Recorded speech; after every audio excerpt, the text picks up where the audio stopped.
Back to the Stone Age, Edgar Rice Burroughs, Chapter 1 Living Death. The eternal noonday sun of Pellucidar looked down upon such a scene as the outer crust of Earth may not have witnessed for countless ages past, such a scene as only the inner world of the Earth's core may produce today. Hundreds of saber-toothed tigers were driving countless herbivorous animals into a clearing in a giant forest, and two white men from the outer crust were there to see, two white men and a handful of black warriors from far distant Africa. The men had come in a giant dirigible with others of their kind through the North Polar opening at the top of the world at the urgent behest of Jason Gridley, but that is a story that has been once told. This is the story of the one who was lost. "It doesn't seem possible," exclaimed Gridley, "that 500 miles below our feet automobiles are dashing through crowded streets lined by enormous buildings, that there the telegraph, the telephone, and the radio are so commonplace as to excite no comment, that countless thousands live out their entire lives without ever having to use a weapon in self-defense, and yet at the same instant we stand here facing saber-toothed tigers in surroundings that may not have existed upon the outer crust since a million years. Look at them!" exclaimed Van Horst. "Look at what they've driven into this clearing already, and more corning."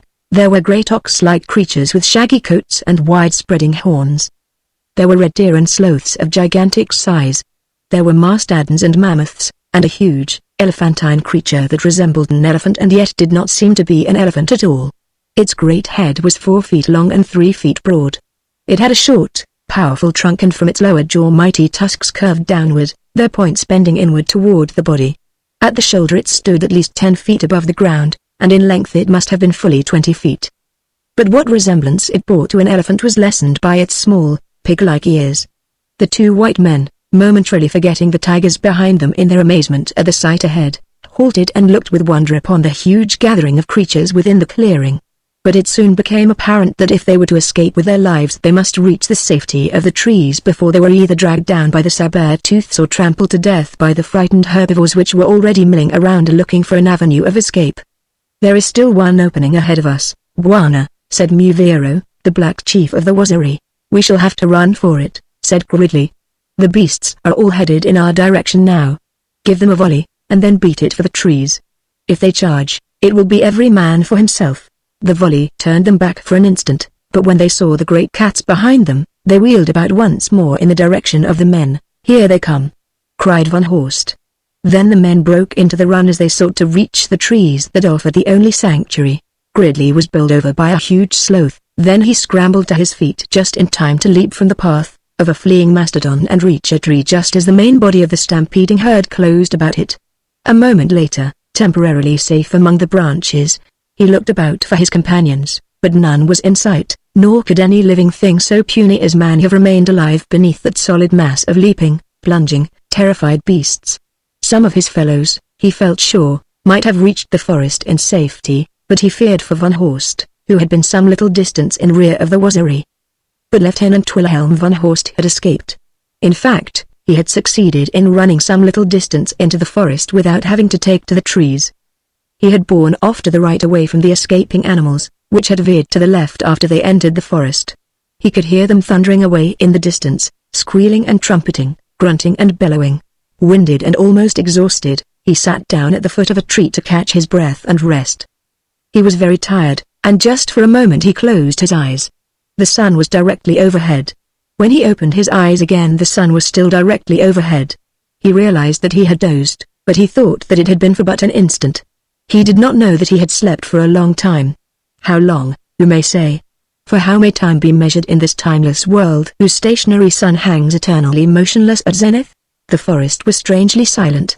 No longer did he hear the trumpeting and squealing of the herbivores or the growls and snarls of the cats. He called aloud to attract the attention of his friends, but there was no response. Then he set out in search of them, taking what he thought was a direct route back toward the main camp where the dirigible was moored and toward which he knew they would be sure to go. But instead of going north, as he should have done, he went west. Perhaps it was just as well that he did, for presently he heard voices. He stopped and listened. Men were approaching. He heard them distinctly, but he could not recognize their language. They might be friendly, but, in this savage world, he doubted it. He stepped from the trail he had been following and concealed himself behind a clump of bushes, and a moment later the men that he had heard came into view. They were Muvero and his warriors. They were speaking the dialect of their own African tribe. At sight of them Van Horst stepped into the trail. They were as glad to see him as he was to see them.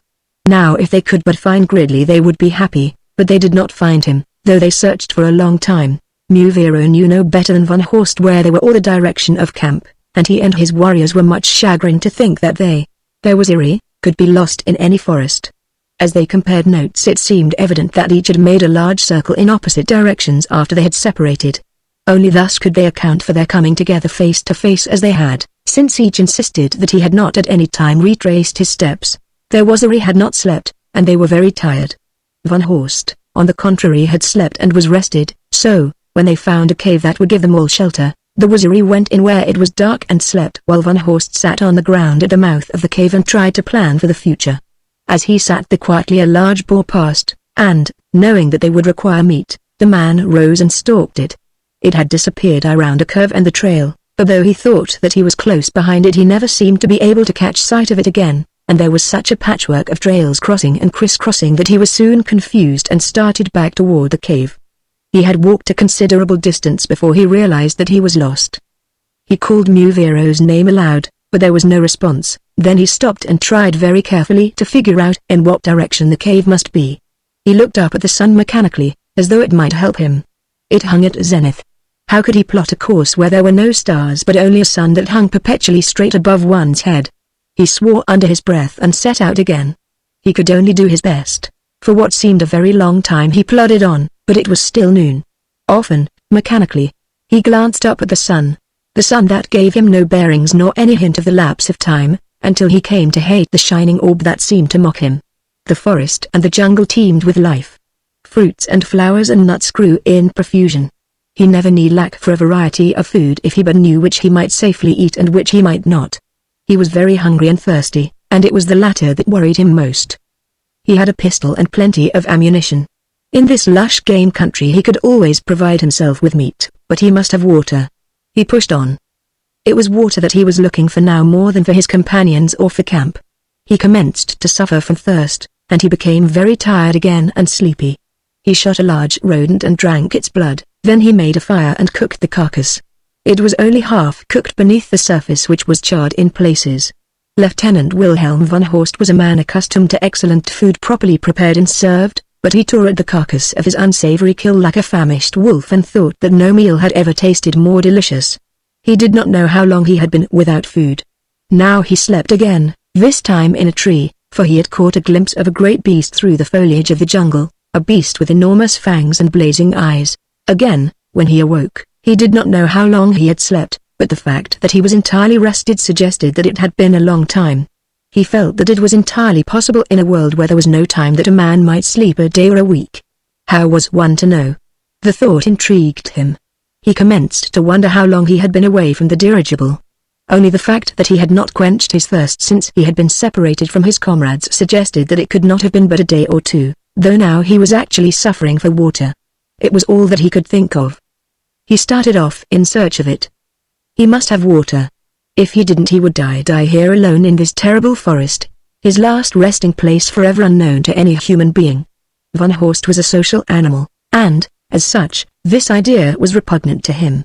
He was not afraid to die, but this seemed such an entirely futile end and he was very young, still in his 20s. He was following a game trail. There were many of them, they crossed and crisscrossed all through the forest. Some of them must lead to water, but which one? He had chosen the one he was following because it was broader and more plainly marked than the others. Many beasts had passed along it and, perhaps, for an incalculable time, for it was worn deep, and Van Horst reasoned that more animals would follow a trail that led to water than would follow any other trail. He was right. When he came to a little river, he gave a cry of delight and ran to it and threw himself face down upon the bank. He drank in great gulps. Perhaps it should have harmed him, but it did not. It was a clean little river that ran among boulders over a gravelly bottom, a gem of a river that carried on its bosom to the forest and the lowlands the freshness and the coolness and the beauty of the mountains that gave it birth. Van Horst buried his face in the water. He let it purl over his bare arms, he cupped his hands and dipped it up and poured it over his head, he reveled in it. He felt that he had never known a luxury so rare, so desirable. His troubles vanished. Everything would be all right now he had water. Now he was safe. He looked up. Upon the opposite bank of the little river squatted such a creature as was never in any book, the bones of which were never in any museum. It resembled a gigantic winged kangaroo with the head of a reptile, pterodactyl-like in its long, heavily fanged jaws. It was watching Van Horst intently, its cold, reptilian, lidless eyes staring at him expressionlessly. There was something terribly menacing in its fixed gaze. The man started to rise slowly, then the hideous thing came to sudden life. With a hissing scream it cleared the little river in a single mighty bound. Van Horst turned to run, meanwhile tugging at the pistol in his holster, but before he could draw it, before he could escape, the thing pounced upon him and bore him to earth. Then it picked him up in claw-like hands and held him out and surveyed him. Sitting erect upon its broad tail it towered 15 feet in height, and at close range its jaws seemed almost large enough to engulf the puny man-thing that gazed in awe upon them. Van Horst thought that his end had come. He was helpless in the powerful grip of those mighty talons, beneath one of which his pistol hand was pinned to his side. The creature seemed to be gloating over him, debating, apparently, where to take the first bite, or at least so it seemed to Van Horst. At the point where the stream crossed the trail there was an opening in the leafy canopy of the forest, through which the eternal noonday sun cast its brilliant rays upon the rippling water, the green sward, the monstrous creature, and its relatively puny captive. The reptile, if such it were, turned its cold eyes upward toward the opening, then it leapt high into the air, and as it did so it spread its wings and flapped dismally upward. Van Horst was cold with apprehension. He recalled stories he had read of some great bird of the outer crust that carried its prey aloft and then killed it by letting it fall to the ground. He wondered if this were to be his fate, and he thanked his Maker that there would be so few to mourn him, no wife nor children to be left without protector and provider, no sweetheart to mourn his loss, pining for the lover who would never return. They were above the forest now. The strange, horizonless landscape stretched away in all directions, fading gradually into nothingness as it passed from the range of human vision. Beyond the forest, in the direction of the creature's flight, lay open country, rolling hills, and mountains. Van Horst could see rivers and lakes and, in the far, hazy distance, what appeared to be a great body of water, an inland sea, perhaps, or a vast, uncharted ocean, but in whatever direction he might look lay mystery. His situation was not one that rendered the contemplation of scenery a factor of vital interest, but presently whatever interest he had in it was definitely wiped out. The thing that carried him suddenly relinquished its hold with one paw. Van Horst thought that it was going to drop him, that the end had come. He breathed a little prayer. The creature raised him a few feet and then lowered him into a dark, odorous pocket which it held open with its other paw. When it released its hold upon him, Van Horst was in utter darkness. For an instant he was at a loss to explain his situation, then it dawned upon him that he was in the belly pouch of marsupial. It was hot and stifling. He thought he would suffocate, and the reptilian stench was almost overpowering. When he could endure it no longer he pushed himself upward until his head protruded from the mouth of the pouch. The creature was flying horizontally by now, and the man's view was restricted to what lay almost directly beneath. They were still over the forest. The foliage, lying like billowed clouds of emerald, looked soft and inviting. Van Horst wondered why he was being carried away alive and whither. Doubtless to some nest or lair to serve as food, perhaps for a brood of hideous young. He fingered his pistol. How easy it would be to fire into that hot, pulsing body, but what would it profit him? It would mean almost certain death, possibly a lingering death if he were not instantly killed, for the only alternative to that would be fatal injuries. He abandoned the thought. The creature was flying at surprising speed, considering its size. The forest passed from view, and they sped out over a tree-dotted plain where the man saw countless animals grazing or resting. There were great red deer, sloths, enormous primitive cattle with shaggy coats, and near clumps of bamboo that bordered a river was a herd of mammoths. There were other animals, too, that Van Horst was unable to classify. Presently they flew above low hills, leaving the plain behind, and then over a rough, volcanic country of barren, black, cone-shaped hills. Between the cones and part way up their sides rioted the inevitable tropical verdure of Pellucidar. Only where no root could find a foothold was the no-growth. One peculiar feature of these cones attracted Van Horst's attention. There was an opening in the top of many of them, giving them the appearance of miniature extinct volcanoes. They ranged in size from 100 feet to several hundred in height. As he was contemplating them, his captor commenced to circle directly above one of the larger cones, then it dropped rapidly directly into the yawning crater, alighting on the floor in the shaft of light from the sun hanging perpetually at zenith. As the creature dragged him from its pouch, Van Horst could, at first, see little of the interior of the crater, but as his eyes quickly became accustomed to the surrounding gloom, he saw what appeared to be the dead bodies of many animals and men laid in a great circle around the periphery of the hollow cone, their heads outward from the center. The circle was not entirely completed, there being a single gap of several yards. Between the heads of the bodies and the wall of the cone was stacked a quantity of ivory-colored spheres about 2 feet in diameter. These things Van Horst observed in a brief glance, then he was interrupted by being lifted into the air. The creature raised him, face out, until his head was about on a level with its own. Then the man felt a sharp, sickening pain in the back of his neck at the base of the brain. There was just an instant of pain and a momentary nausea, then a sudden fading of all feeling. It was as though he had died from the neck down. Now he was aware of being carried toward the wall of the cone and of being deposited upon the floor. He could still see, and when he tried to turn his head, he found that he could do so. He watched the creature that had brought him here leap into the air, spread its wings, and flap dismally away through the mouth of the crater. Chapter 2 The Pit of Horror. As Van Horst, lying there in that gloomy cavern of death, contemplated his situation, he wished that he had died when he had had the opportunity and the power for self-destruction. Now he was helpless. The horror of his situation grew on him until he feared that he should go mad. He tried to move a hand, but it was as though he had no hands. He could not feel them, nor any other part of his body below his neck. He seemed just a head lying in the dirt, conscious but helpless. He rolled his head to one side. He had been placed at the end of the row of bodies at one side of the gap that had been left in the circle. Across the gap from him lay the body of a man. He turned his head in the other direction and saw that he was lying close to the body of another man. Then his attention was attracted by a cracking and pounding in the opposite direction. Again he rolled his head so that he could see what lived in this hall of the dead. His eyes were attracted to one of the ivory-colored spheres that lay almost directly behind the body at the far side of the gap. The sphere was jerking to and fro. The sound seemed to be coming from its interior. They became louder, more insistent. The sphere bobbed and rolled about, then a crack appeared in it, a jagged hole was torn in its surface, and a head protruded. It was a miniature of the hideous head of the creature that had brought him here. Now the mystery of the spheres was solved. They were the eggs of the great marsupial reptile, but what are the bodies? Van Horst, fascinated, watched the terrible little creature burst its way from its egg. At last, successful, it rolled out upon the floor of the crater, where it lay inert for some time, as though resting after its exertions. Then it commenced to move its limbs, tentatively trying them. Presently it rose to its 4 feet, then it sat upright upon its tail and spread its wings. It flapped them at first weakly, then vigorously for a moment. This done, it fell upon its discarded shell and devoured it. The shell gone, it turned without hesitation toward the body of the man at the far side of the gap. As it approached it, Van Horst was horrified to see the head turn toward the creature, the eyes wide with terror.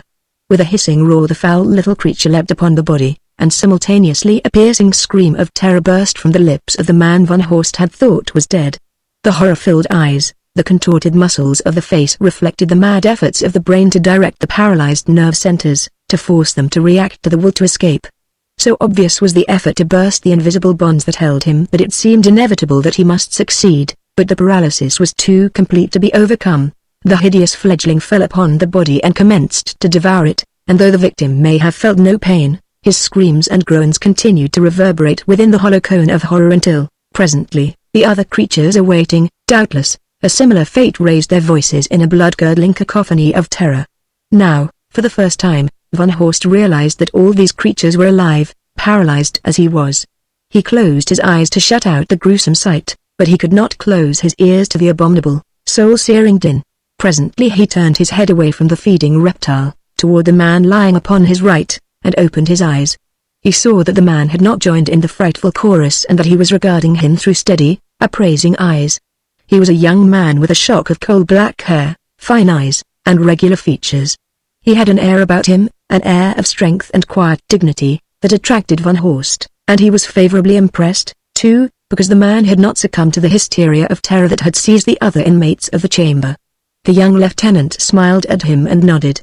For an instant a faint expression of surprise tinged the other's countenance, then he, too, smiled. He spoke then, addressing Van Horst in a language that was not understandable to the European. "I'm sorry," said Van Horst, "but I cannot understand you." Then it was the other's turn to shake his head in denial of comprehension. Neither could understand the speech of the other, but they had smiled at one another, and they had a common bond in their expectancy of a common fate. Van Horst felt that he was no longer so much alone, almost that he had found a friend. It made a great difference, that slender contact of fellowship, even in the hopelessness of his situation. By comparison with what he had felt previously, he was almost contented. The next time he looked in the direction of the newly hatched reptile, the body of its victim had been entirely devoured. There was not even a bone left, and with distended stomach the thing crawled into the round patch of brilliant sunlight beneath the crater opening and curled up for sleep. The victims had relapsed into silence and again lay as though dead. Time passed, but how much time, Van Horst could not even guess. He felt neither hunger nor thirst, a fact which he attributed to his paralysis, but occasionally he slept. Once he was awakened by the flapping of wings, and looked up to see the foul fledgling fly through the crater opening from the nest of horror in which it had been hatched. After a while the adult came with another victim, an antelope, and then Van Horst saw how he and the other creatures had been paralyzed. Holding the antelope level with its great mouth, the reptile pierced the neck at the base of the brain with a needle-sharp point of its tongue, then it deposited the helpless creature at Van Horst's left. In this timeless void of living death there was no means of determining if there was any regularity of recurring events. Fledglings emerged from their shells, ate them, devoured their prey, always at the far edge of the gap to Van Horst's left, slept in the sunlight, and flew away, apparently never to return. The adult came with new victims, paralyzed them, laid them at the edge of the gap nearest Van Horst, and departed. The gap crept steadily around to the left, and as it crept, Van Horst realized that his inevitable doom was creeping that much nearer. He and the man at his right occasionally exchanged smiles, and sometimes each spoke in his own tongue. Just the sound of their voices expressing thoughts that the other could not understand was friendly and comforting. Van Horst wished that they might converse. How many eternities of loneliness it would have relieved. The same thought must often have been in the mind of the other, and it was he who first sought to express it and to overcome the obstacle that separated them from full enjoyment of their forced companionship. Once, when Van Horst turned his eyes toward him, he said, "Edgar," and tried to indicate himself by bending his eyes toward himself and inclining his chin toward his chest.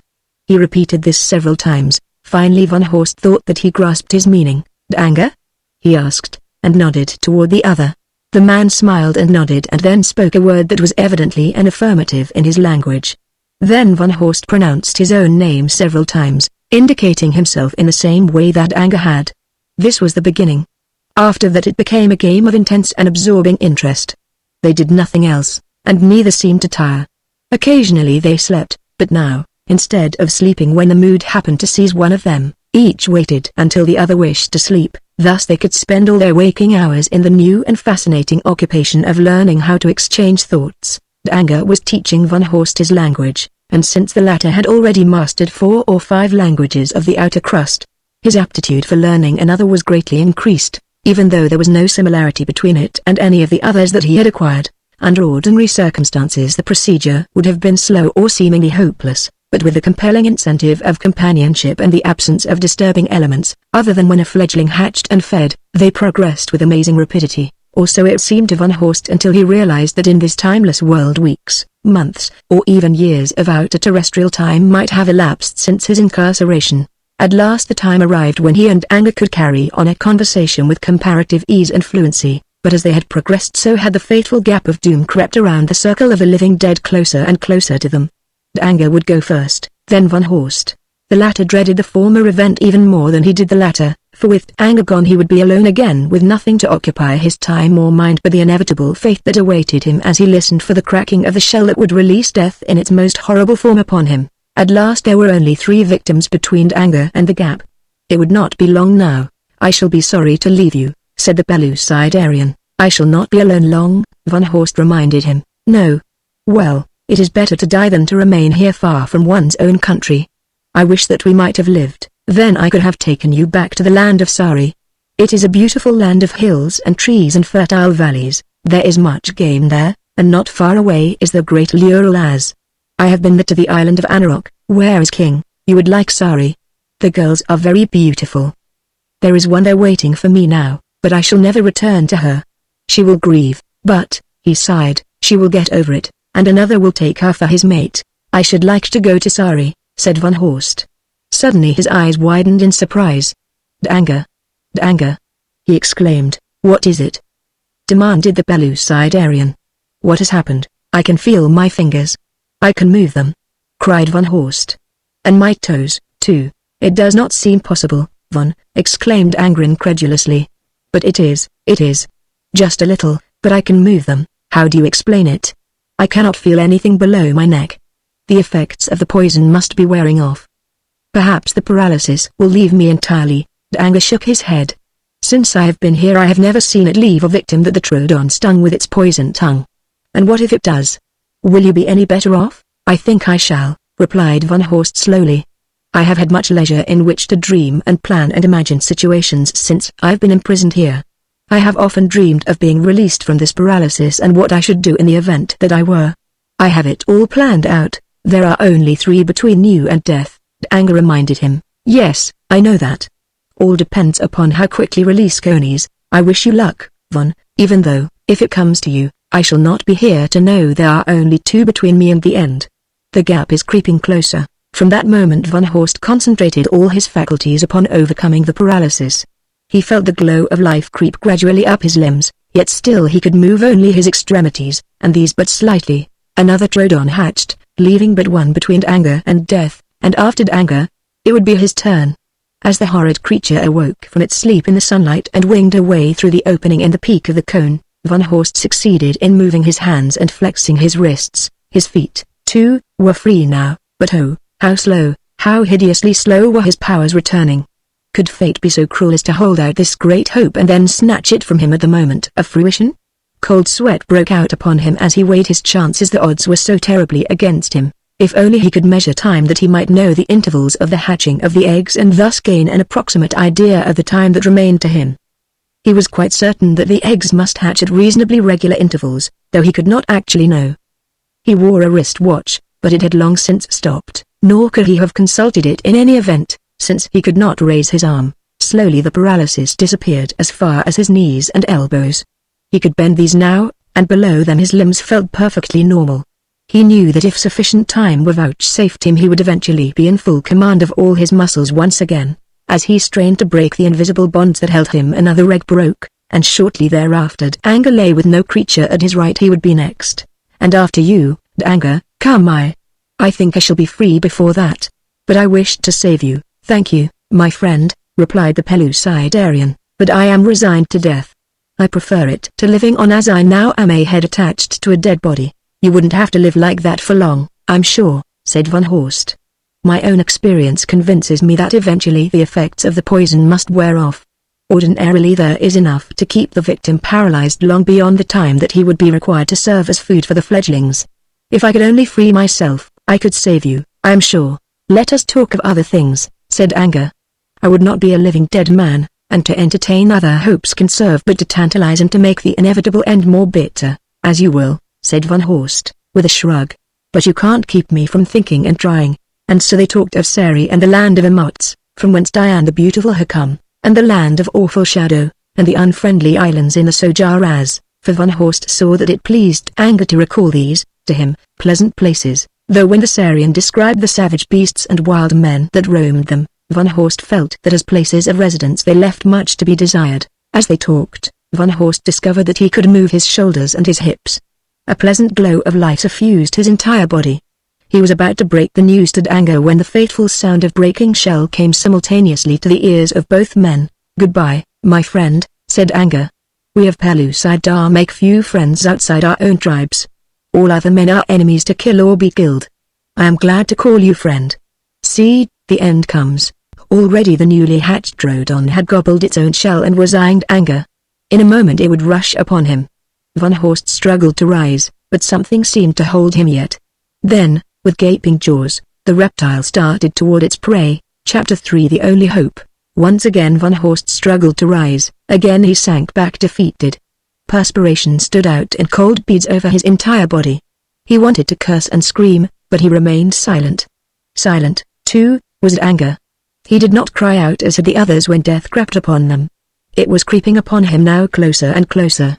Van Horst raised himself to his left elbow, then he sank back, but as he did so he tried to reach for the gun at his hip, the gun he had tried unsuccessfully to reach before. This time he succeeded. His fingers closed upon the grip. He dragged the gun from its holster. Again he partially raised himself upon an elbow. The Troodon was almost upon Edgar when Van Horst fired. Voicing a piercing scream, it leapt high in air, fluttered its wings futilely for an instant, and then fell heavily to the floor of the pit dead. Edgar looked at Van Horst in amazement and ingratitude. "You have done it," he said, "and I thank you, but what good will it do? How can we ever escape from this pit? Even if there were a way I could not take advantage of it, I who cannot move even a finger." "That remains to be seen," replied Van Horst. "When the paralysis has left you we shall find a way for that, even as I have for this. But a moment since, what would you have given for your chance of escaping the Troodon?" "Nothing, absolutely nothing, yet you are alive and the Troodon is dead. Who are you to say that the impossible cannot be accomplished?" "You are right," replied Edgar. "I shall never doubt you again." "Now to gain time," exclaimed Van Horst. He picked up Edgar, then, and carried him across the gap and laid him down beside the last victim that the adult Troodon had brought in. As he lay down beside him, he remarked, "The next one to hatch will get neither of us, for it will go to the other side of the gap." "But what about the old one when it brings in the next victim?" asked Edgar. "Won't it see that our positions have been changed? And there is the body of one of its young, too. What do you suppose it will do about that?" "I doubt that the Troodon will notice us at all," replied Van Horst, "but if it does, I shall be ready for it. I still have my pistol and plenty of ammunition, and as for the dead chicken, I'll dispose of that immediately. I think we can use it." He rose then and dragged the carcass to one side of the pit, hiding it behind several legs. Then he examined it closely, feeling of its skin. Apparently satisfied, he drew his hunting knife and fell to work to remove the skin from the carcass. He worked rapidly but carefully, his whole attention riveted upon his task, so that it came somewhat in the nature of a surprise when the sunlight beating in through the mouth of the crater was momentarily disturbed. Glancing up, he saw the Troodon returning with another victim, and instantly he flattened himself prone against the wall of the pit behind some eggs that he had arranged for this purpose, at the same time drawing his pistol. Just the top of his head and his eyes protruded above one of the eggs. These and the cold, black muzzle of his weapon, as he watched the unsuspecting reptile deposit its victim beside Edgar. As he had anticipated, the creature paid no attention to the Pellucidarian, and a moment later it had vanished through the opening in search of other prey. Without further interruption, Van Horst completed the skinning of the fledgling, then he dragged the body to the spot that Edgar had previously occupied. The Sarian laughed. "A clever way to dispose of the carcass," he said. "If it works." "I think it will," replied Van Horst. "These brainless little devils are guided by instinct at first. They always go to the same spot for their first meal, and I'll wager they'll eat anything they find there. But what are you going to do with the skin? Wait and see. It constitutes the most important part of my plan for escape. I'll admit that it's a rather harebrained scheme, but it's the only one that I have been able to formulate, and it is some chance for success. Now I must go back and get busy at it again." Van Horst returned to his work, and now he cut the skin into a continuous strip, starting from the outside. It took him a long time, and when he had completed the work it was necessary to trim the rough edges of the outside cut and scrape the inside surface of the long, flat strap that had resulted from his labors. While Van Horst was measuring the strap by the crude tip of nose to tip of the fingers method, his attention was attracted by the hatching of another Troodon. 66, 67, 68, counted Van Horst as he watched the fledgling devour the shell of its egg. "That's over 200 feet. Should be more than enough, the other preliminaries having been gone through." The Troodon approached the skinned carcass of its brother. Both Van Horst and Edgar watched with interest, as, without an instant's hesitation, the reptile fell upon the body and devoured it. After it had flown away, Van Horst crossed over and lay down beside Edgar. "You were right," admitted the latter, "it never knew the difference. I think they are so low in the scale of intelligence that they are guided almost exclusively by instinct, even the adults. That is why the old one did not notice that I was missing and that you were in a different place. If I am right, my plan will have a better chance of success. Do you feel any different, Edgar? Do you feel any life returning to your limbs?" The Sarian shook his head. "No," he replied, rather dejectedly. "I'm afraid that will never happen, but I can't understand how you recovered. That still gives me hope. Can you explain it?" "I don't know. I have a theory. You can see that all the victims of the Troodon are thin-skinned animals. That might indicate that the needle point of its tongue, by means of which the poison is injected, can either break only thin skin or can penetrate only to a shallow depth. While I was skinning the chicken I took off my leather jacket, and in examining it I discovered that the tongue of the Troodon ran through 2 thicknesses of leather and canvas lining at the back of the collar before entering my flesh. Look, See the round, green stain encircling the puncture. Perhaps some of the poison was wiped off, or perhaps the stint didn't puncture me deeply enough to have full effect. Anyhow, I am more than ever convinced that no matter how much poison a victim receives, short of a lethal dose, he will recover eventually. You unquestionably received a larger dose than I, but you have been here longer than I, so it may not be long now before you will note signs of recovery. I am commencing to have hope, replied Edgar. Something will have to be done soon, said the other. Now that the paralysis has left me and my body is functioning normally, I am commencing to feel both hunger and thirst. I shall have to put my plan to the test at the first opportunity before I become too weak to carry through with it. Yes, said Edgar. Get out if you can. Don't think of me, I'll take you with me. But that will be impossible even if you can get out of this hole yourself, which I doubt. Nevertheless, I shall take you, or I will not go myself. No, demurred Edgar. That would be foolish. I won't permit it. How are you going to prevent it? Laughed Van Horst. Leave it all to me. The plan may fail anyway. But I'm going to start putting it into effect at once. He crossed the pit and took his long strap of reptile hide from behind the eggs where he had concealed it. Then he made a running noose in one end. This he spread on the floor at a point near where the adult Troodon would deposit its next victim. Carefully he ran the strap to his hiding place behind the eggs, left a coil there, and then took the remainder to a point beneath the mouth of the crater but just outside the circle of brilliant sunlight. Here he neatly coiled most of what remained of the strap, so that it might pay out smoothly. He took great pains with this. The remaining loose end he carried to his hiding place, then he settled himself comfortably to wait. How long he waited, of course he never knew, but it seemed an eternity. Hunger and thirst assailed him, as did doubts and fears of the effectiveness of his plan. He tried not to sleep, for to sleep now might prove fatal, but he must have dozed. He awakened with a start to see the great Troodon squatting in the shaft of sunlight injecting its paralyzing poison into the neck of a new victim. Van Horst felt suddenly very weak. It had been a close call. Another moment, perhaps, and it would have been too late to test his plan. He doubted that he could hold out until the reptile returned again. Everything, therefore, depended upon success at the first cast of the die, his life and Edgar's. Quickly he gathered his nervous forces under control. Again he was cool, collected. He loosened his pistol in its holster and took a new grip on the strap. The Troodon crossed the pit, bearing the paralyzed victim to its place in the lethal circle. It placed one great hind paw in the open noose. Van Horst sent a running wave of the rope across the floor that lifted the noose up the creature's leg above the ankle. Then he gave quick jerk. The noose tightened a little. Was it enough? Would it hold? As he had expected, the creature paid no attention to the strap. It appeared not to feel it, and Van Horst was quite sure that it did not. So low was its nervous organization, he believed, that only a sharp blow on the leg would have carried any sensation to the brain. After it had deposited the latest victim, the reptile turned toward the center of the pit, leapt into the air and fluttered aloft. Van Horst held his breath. Would the noose be shaken loose? Heaven forbid. It held.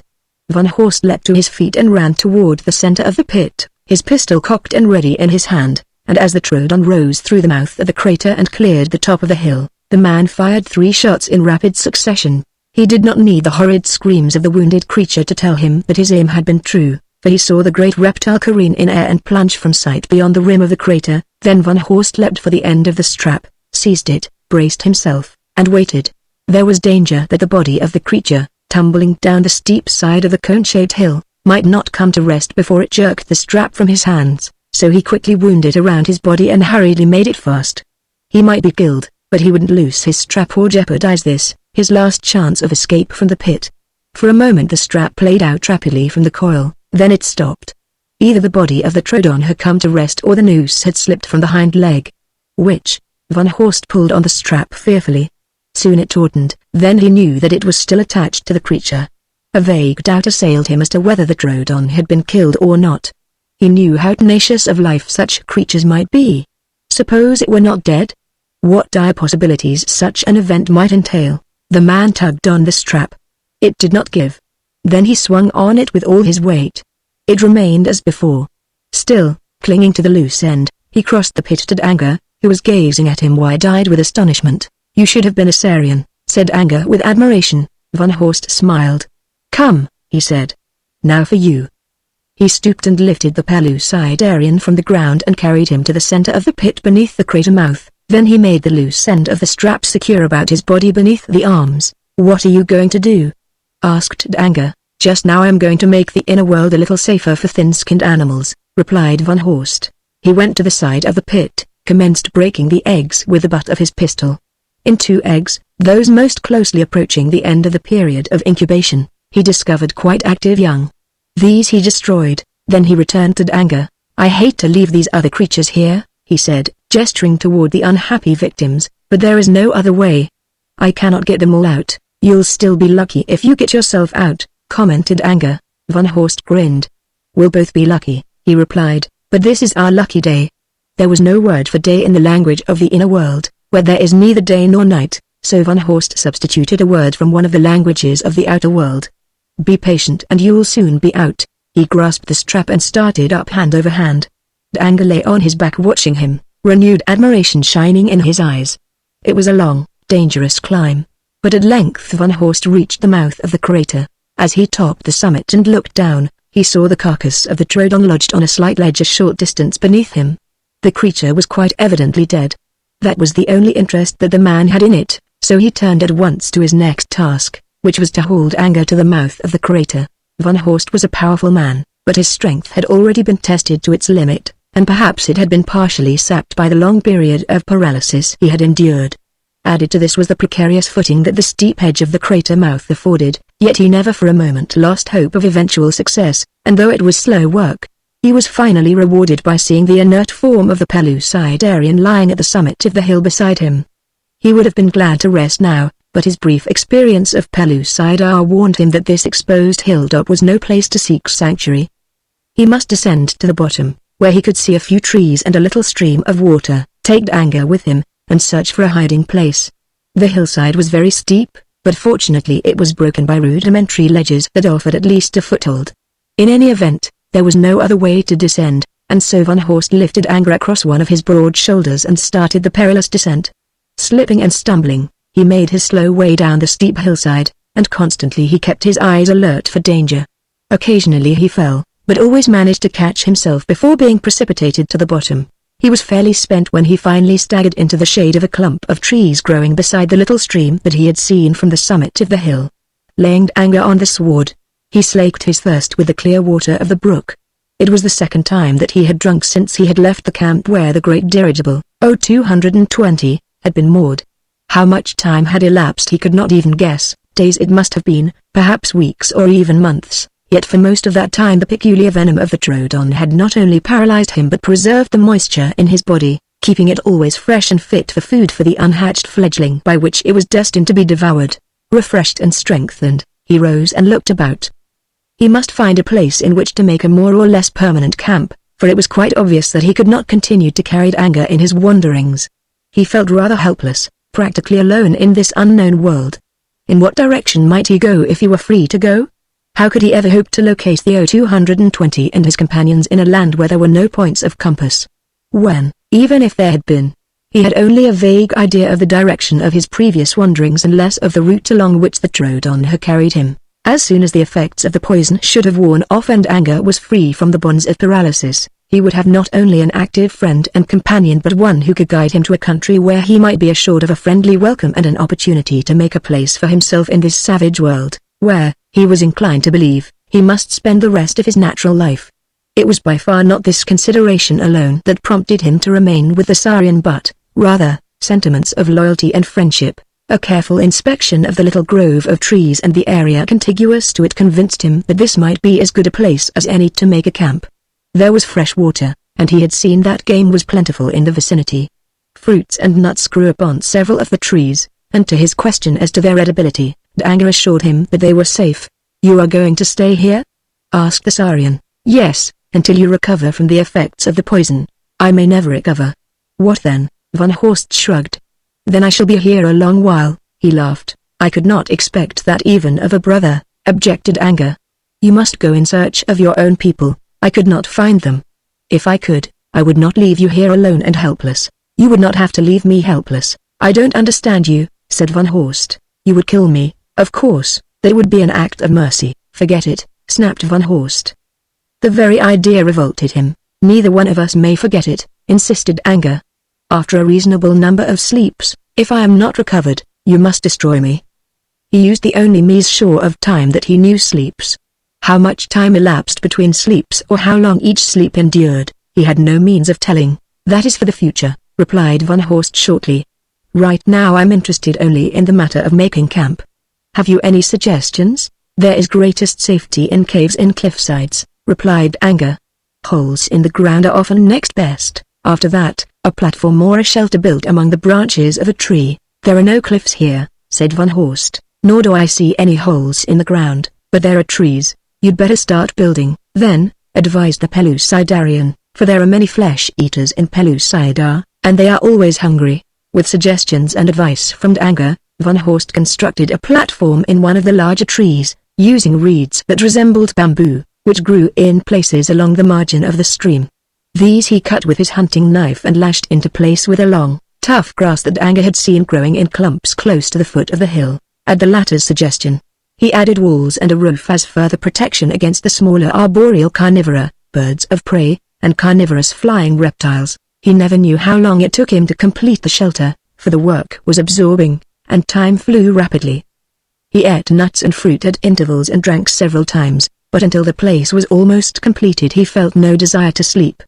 It was with considerable difficulty, and not without danger of falling, that he carried Edgar up the rickety ladder that he had built to gain access to their primitive abode. But at length he had him safely deposited on the floor of the little hut, then he stretched out beside him and was asleep almost instantly. Chapter 4 Scruff of Basti. When Van Horst awoke he was ravenously hungry. As he raised himself to an elbow, Edgar looked at him and smiled. You have had a long sleep, he said, but you needed it. Was it very long? Asked Van Horst. I have slept twice while you slept once, replied Edgar, and I am now sleepy again. And I am hungry, said Van Horst, ravenously hungry, but I am sick of nuts and fruit. I want meat, I need it. I think you will find plenty of game downstream, said Edgar. I noticed a little valley not far below here while you were carrying me down the hill. There were many animals there. Van Horst rose to his feet. I'll go and get one. Be careful, cautioned the Pellucidarian. You are a stranger in this world. You do not know all the animals that are dangerous. There are some that look quite harmless but are not. The red deer and the thag will often charge and toss you on their horns or trample your life out, though they eat no meat. Look out for the bucks and the bulls of all species and the shiz when they have young. Watch above, always, for birds and reptiles. It is well to walk where there are trees to give you shelter from these and a place into which to climb to escape the others. At least I am safe from one peril, commented Van Horst. What is that? Asked Edgar. In Pellucidar, I shall never die of ennui. I do not know what you mean. I do not know what ennui is. No Pellucidarian ever could, laughed Van Horst, as he quit the shelter and descended to the ground. Following Edgar's suggestion, he followed the stream down toward the valley that the Saurian had noticed, being careful to remain as close to trees as possible and keeping always on the alert for the predatory beasts, birds, and reptiles that are always preying upon lesser creatures. He had not gone far when he came in sight of the upper end of the valley and saw a splendid buck antelope standing alone as though on guard. He offered a splendid shot for a rifle, but the distance was too great to chance a pistol shot, so Van Horst crept closer, taking advantage of the cover afforded by clumps of tall grasses, the bamboo-like reeds, and the trees. Cautiously he wormed his way nearer and nearer to his quarry that he might be sure to bring it down with the first shot. He still had a full belt of cartridges, but he knew that when these were gone the supply could never be replenished. Every one of them must count. His whole attention centered upon the buck. He neglected for the moment to be on the watch for danger. Slowly he crept on until he reached a point just behind some tall grasses that grew but a few paces from the still unsuspecting animal.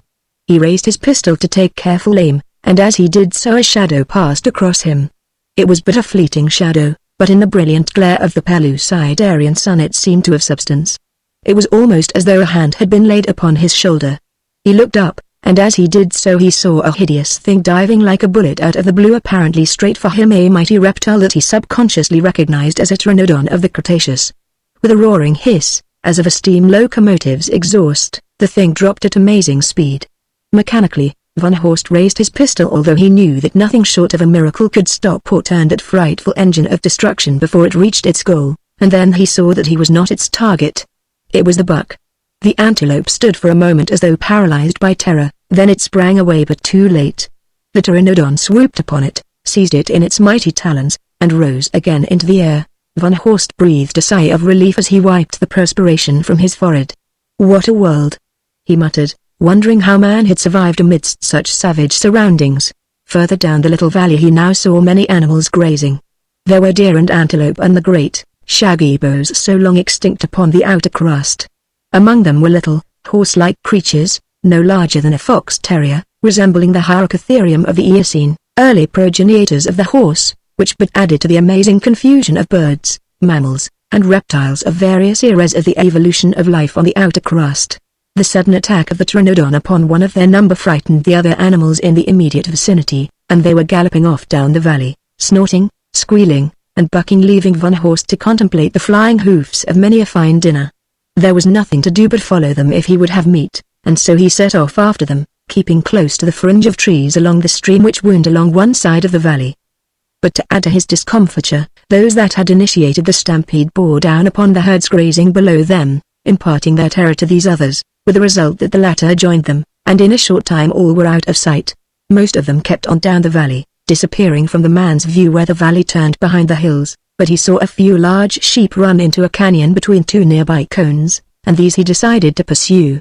As he entered the canyon he saw that it narrowed rapidly, evidently having been formed by the erosion of water which had uncovered the broken lava rocks of a previous flow. Only a narrow trail ran between some of the huge blocks, hundreds of which were scattered about in the wildest confusion. The sheep had been running rapidly, and as they had started considerably ahead of him, he knew that they must be out of earshot by now, so he made no effort to hide his pursuit, but moved at a quick walk along the winding trail between the rocks. He came at last to a point where the trail debouched upon a wider portion of the canyon, and as he was about to enter it he heard plainly the sound of running feet coming toward him from the upper portion of the canyon, which he could not see. And then he heard a disconcerting series of growls and snarls from the same direction. He had already seen enough of Pellucidar and its bloodthirsty fauna to take it for granted that practically everything that had life might be considered a potential menace, so he leapt quickly behind a large lava rock and waited. He had scarcely concealed himself, when a man came running from the upper end of the gorge. It seemed to Van Horst that the newcomer was as fleet as a deer. And it was well for him that he was fleet, for behind him came the author of the savage snarls and growls that Van Horst had heard, a great, dog-like beast as large and savage as a leopard. As fleet as the man was, however, the beast was gaining on him, and it was apparent to Van Horst that it would overtake its quarry and drag him down before he had crossed the open space. The fellow was armed only with a crude stone knife, which he now carried in one hand, as though determined to make what fight for his life he might when he could no longer outdistance his pursuer, but he must have realized, as did Van Horst, how futile his weapon would be against the powerful beast bearing down upon him. There was no question in Van Horst's mind as to what he should do. He could not stand idly by and see a human being torn to pieces by the cruel fangs of the hyaenodon, and so he stepped from behind the rock that had concealed him from both the man and the beast, and, jumping quickly to one side where he might obtain an unobstructed shot at the creature, raised his pistol, took careful aim, and fired. It was not a lucky shot, it was a good shot, perfect. It bored straight through the left side of the brute's chest and buried itself in his heart. With a howl of pain and rage, the carnivore bounded forward almost to Van Horst, then it crumpled at his feet, dead. The man it had been pursuing, winded and almost spent, came to a halt. He was wide-eyed and trembling as he stood staring at Van Horst in wonder and amazement. As the latter turned toward him he backed away, gripping his knife more tightly. "Go away," he growled. "I kill." He spoke the same language that anger had taught Van Horst, which, he had explained, was the common language of all Pellucidar, a statement that the man from the outer crust had doubted possible. "You kill what?" demanded Van Horst. Why do you wish to kill me, so that I shall not be killed by you?" "Why should I kill you?" asked Van Horst. "I just saved your life. If I had wished you to die, I could have just left you to that beast." The man scratched his head. "That is so," he admitted after some reflection, "but still I do not understand it. I am not of your tribe, therefore there is no reason why you should not wish to kill me. I have never seen a man like you before. All other strangers that I have met have tried to kill me. Then, too, you cover your body with strange skins. You must come from a far country." "I do," Van Horst assured him, "but the question now is, are we to be friends or enemies?" Again the man ran his nails through his shock of black hair meditatively. "It is very peculiar," he said. "It is something that I have never before heard of. Why should we be friends? Why should we be enemies?" countered Van Horst. "Neither one of us has ever harmed the other. I am from a very far country, a stranger in yours. Were you to come to my country, you would be treated well. No one would wish to kill you. You would be given shelter and fed.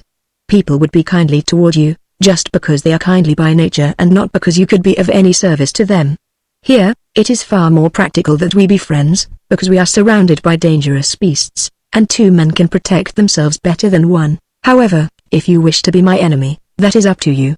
I may go my way, and you yours, or, if you wish to try to kill me, that, too, is a matter for you to decide, but do not forget how easily I killed this beast here. Just as easily could I kill you. Your words are true words," said the man. "We shall be friends. I am Scruff. Who are you?" In his conversations with Edgar, Van Horst had noticed that no Pellucidarians that the other had mentioned had more than one name, to which was sometimes added a descriptive title such as the hairy one, the sly one, the killer, or the like, and Edgar usually called him Von. He had come to accept this as the name he would use in the inner world, so this was the name that he gave to Scruff. "What are you doing here?" asked the man. "This is a bad country because of the Trodons. I have found it so," replied Van Horst. "I was brought here by a Trodon." The other eyed him skeptically. "You would be dead now if a Trodon had ever seized you." "One did, and took me to its nest to feed its young. I and another man escaped." "Where is he?" "Back by the river in our camp. I was hunting for food when I met you. I was following some sheep up this canyon." "What were you doing here?" "I was escaping from the mammoth men," replied Scruff. "Some of them captured me. They were taking me back to their country to make a slave of me, but I escaped from them. They were pursuing me, but when I reached this canyon I was safe. In places it is too narrow to admit a mammoth." "What are you going to do now?" "Wait until I think they have given up the chase and then return to my own country." Van Horst suggested that Scruff come to his camp and wait, and that then the three of them could go together as far as their trails were identical, but first he wished to bag some game. Scruff offered to help him, and with the latter's knowledge of the quarry it was not long before they had found the sheep and Van Horst had killed a young buck. Scruff was greatly impressed and not a little frightened by the report of the pistol and their, to him, miraculous results that Van Horst achieved with it. After skinning the buck and dividing the weight of the carcass between them, they set off for camp, which they reached without serious interruption. Once a bullthag charged them, but they climbed trees and waited until it had gone away, and another time a saber-tooth crossed their path, but his belly was full, and he did not molest them. Thus, through the primitive savagery of Pellucidar, they made their way to the camp. Edgar was delighted that Van Horst had returned safely, for he knew the many dangers that beset a hunter in this fierce world.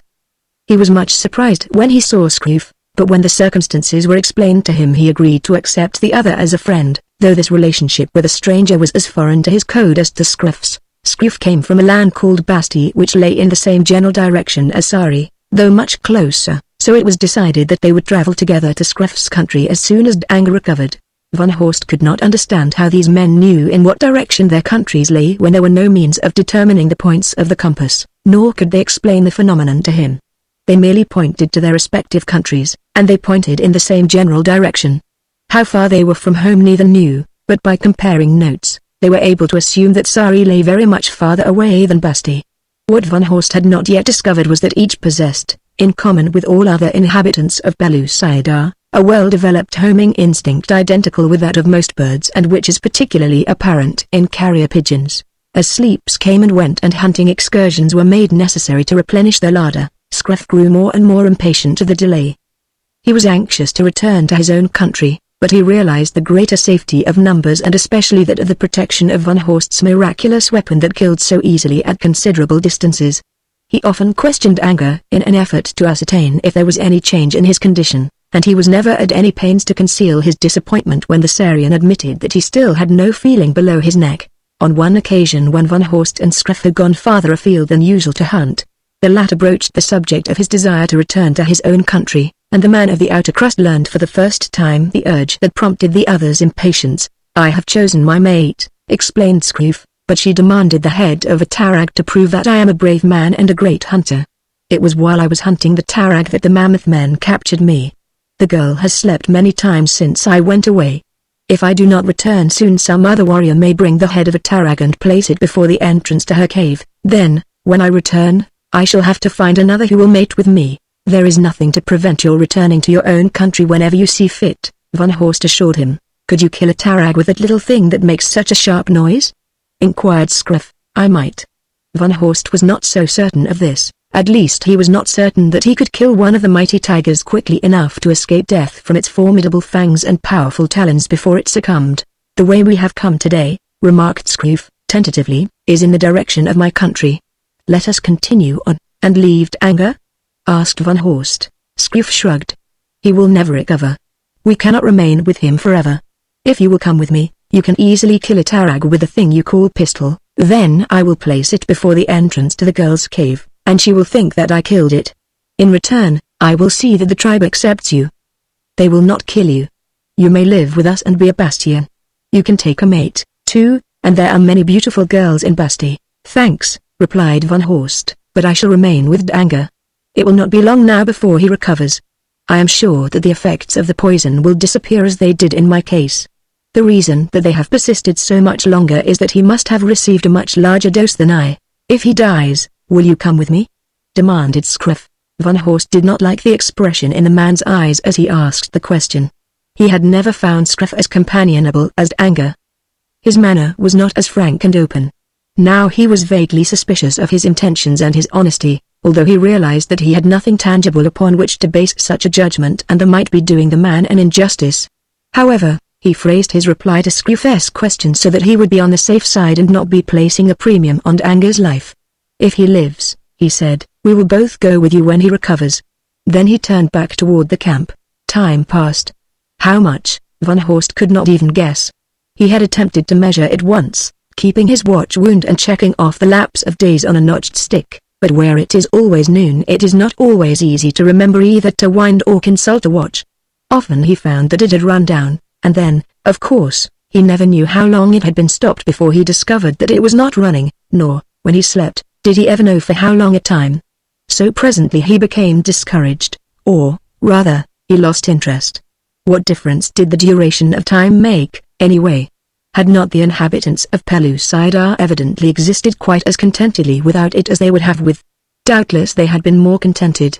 As he recalled his world of the outer crust he realized that time was a hard taskmaster that had whipped him through life a veritable slave to clocks, watches, bugles, and whistles. Scruff often voiced his impatience to be gone, and Edgar urged them not to consider him but to leave him where he was if they would not kill him.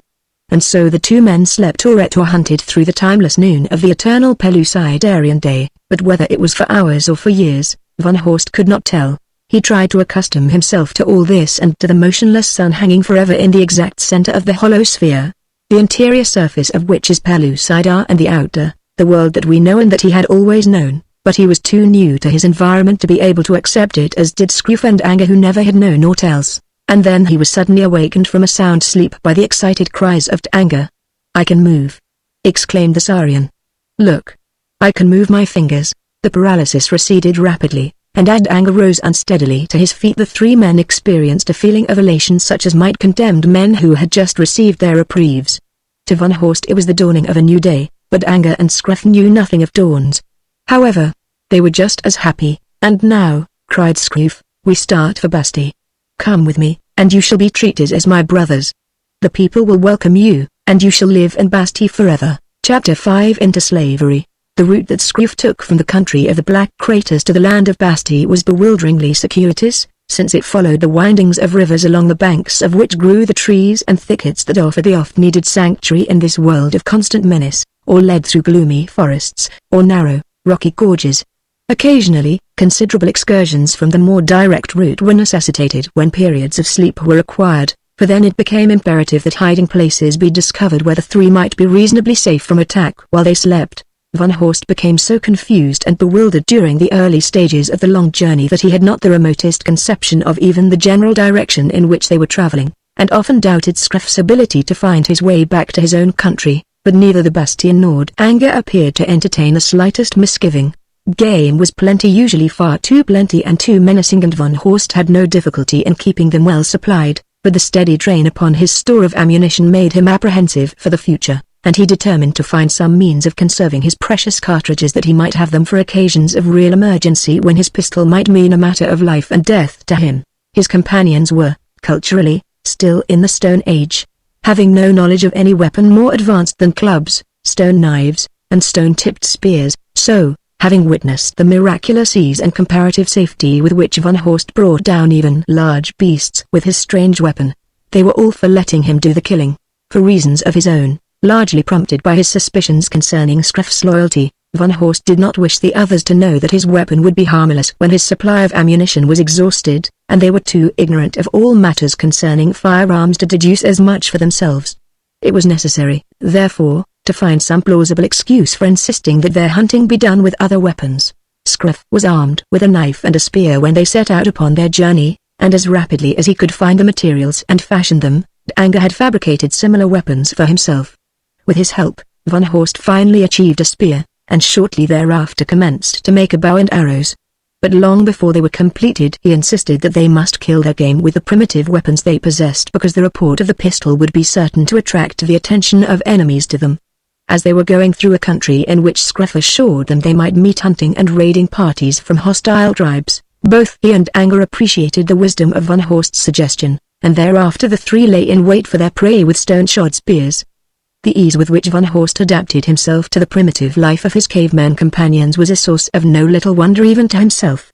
How long a time had elapsed since he left the outer crust, he could not know, but he was convinced that it could not have been more than a matter of months. Yet in that time he had sloughed practically the entire veneer of civilization that it had taken generations to develop, and had slipped back perhaps 100,000 years until he stood upon a common footing with men of the old Stone Age.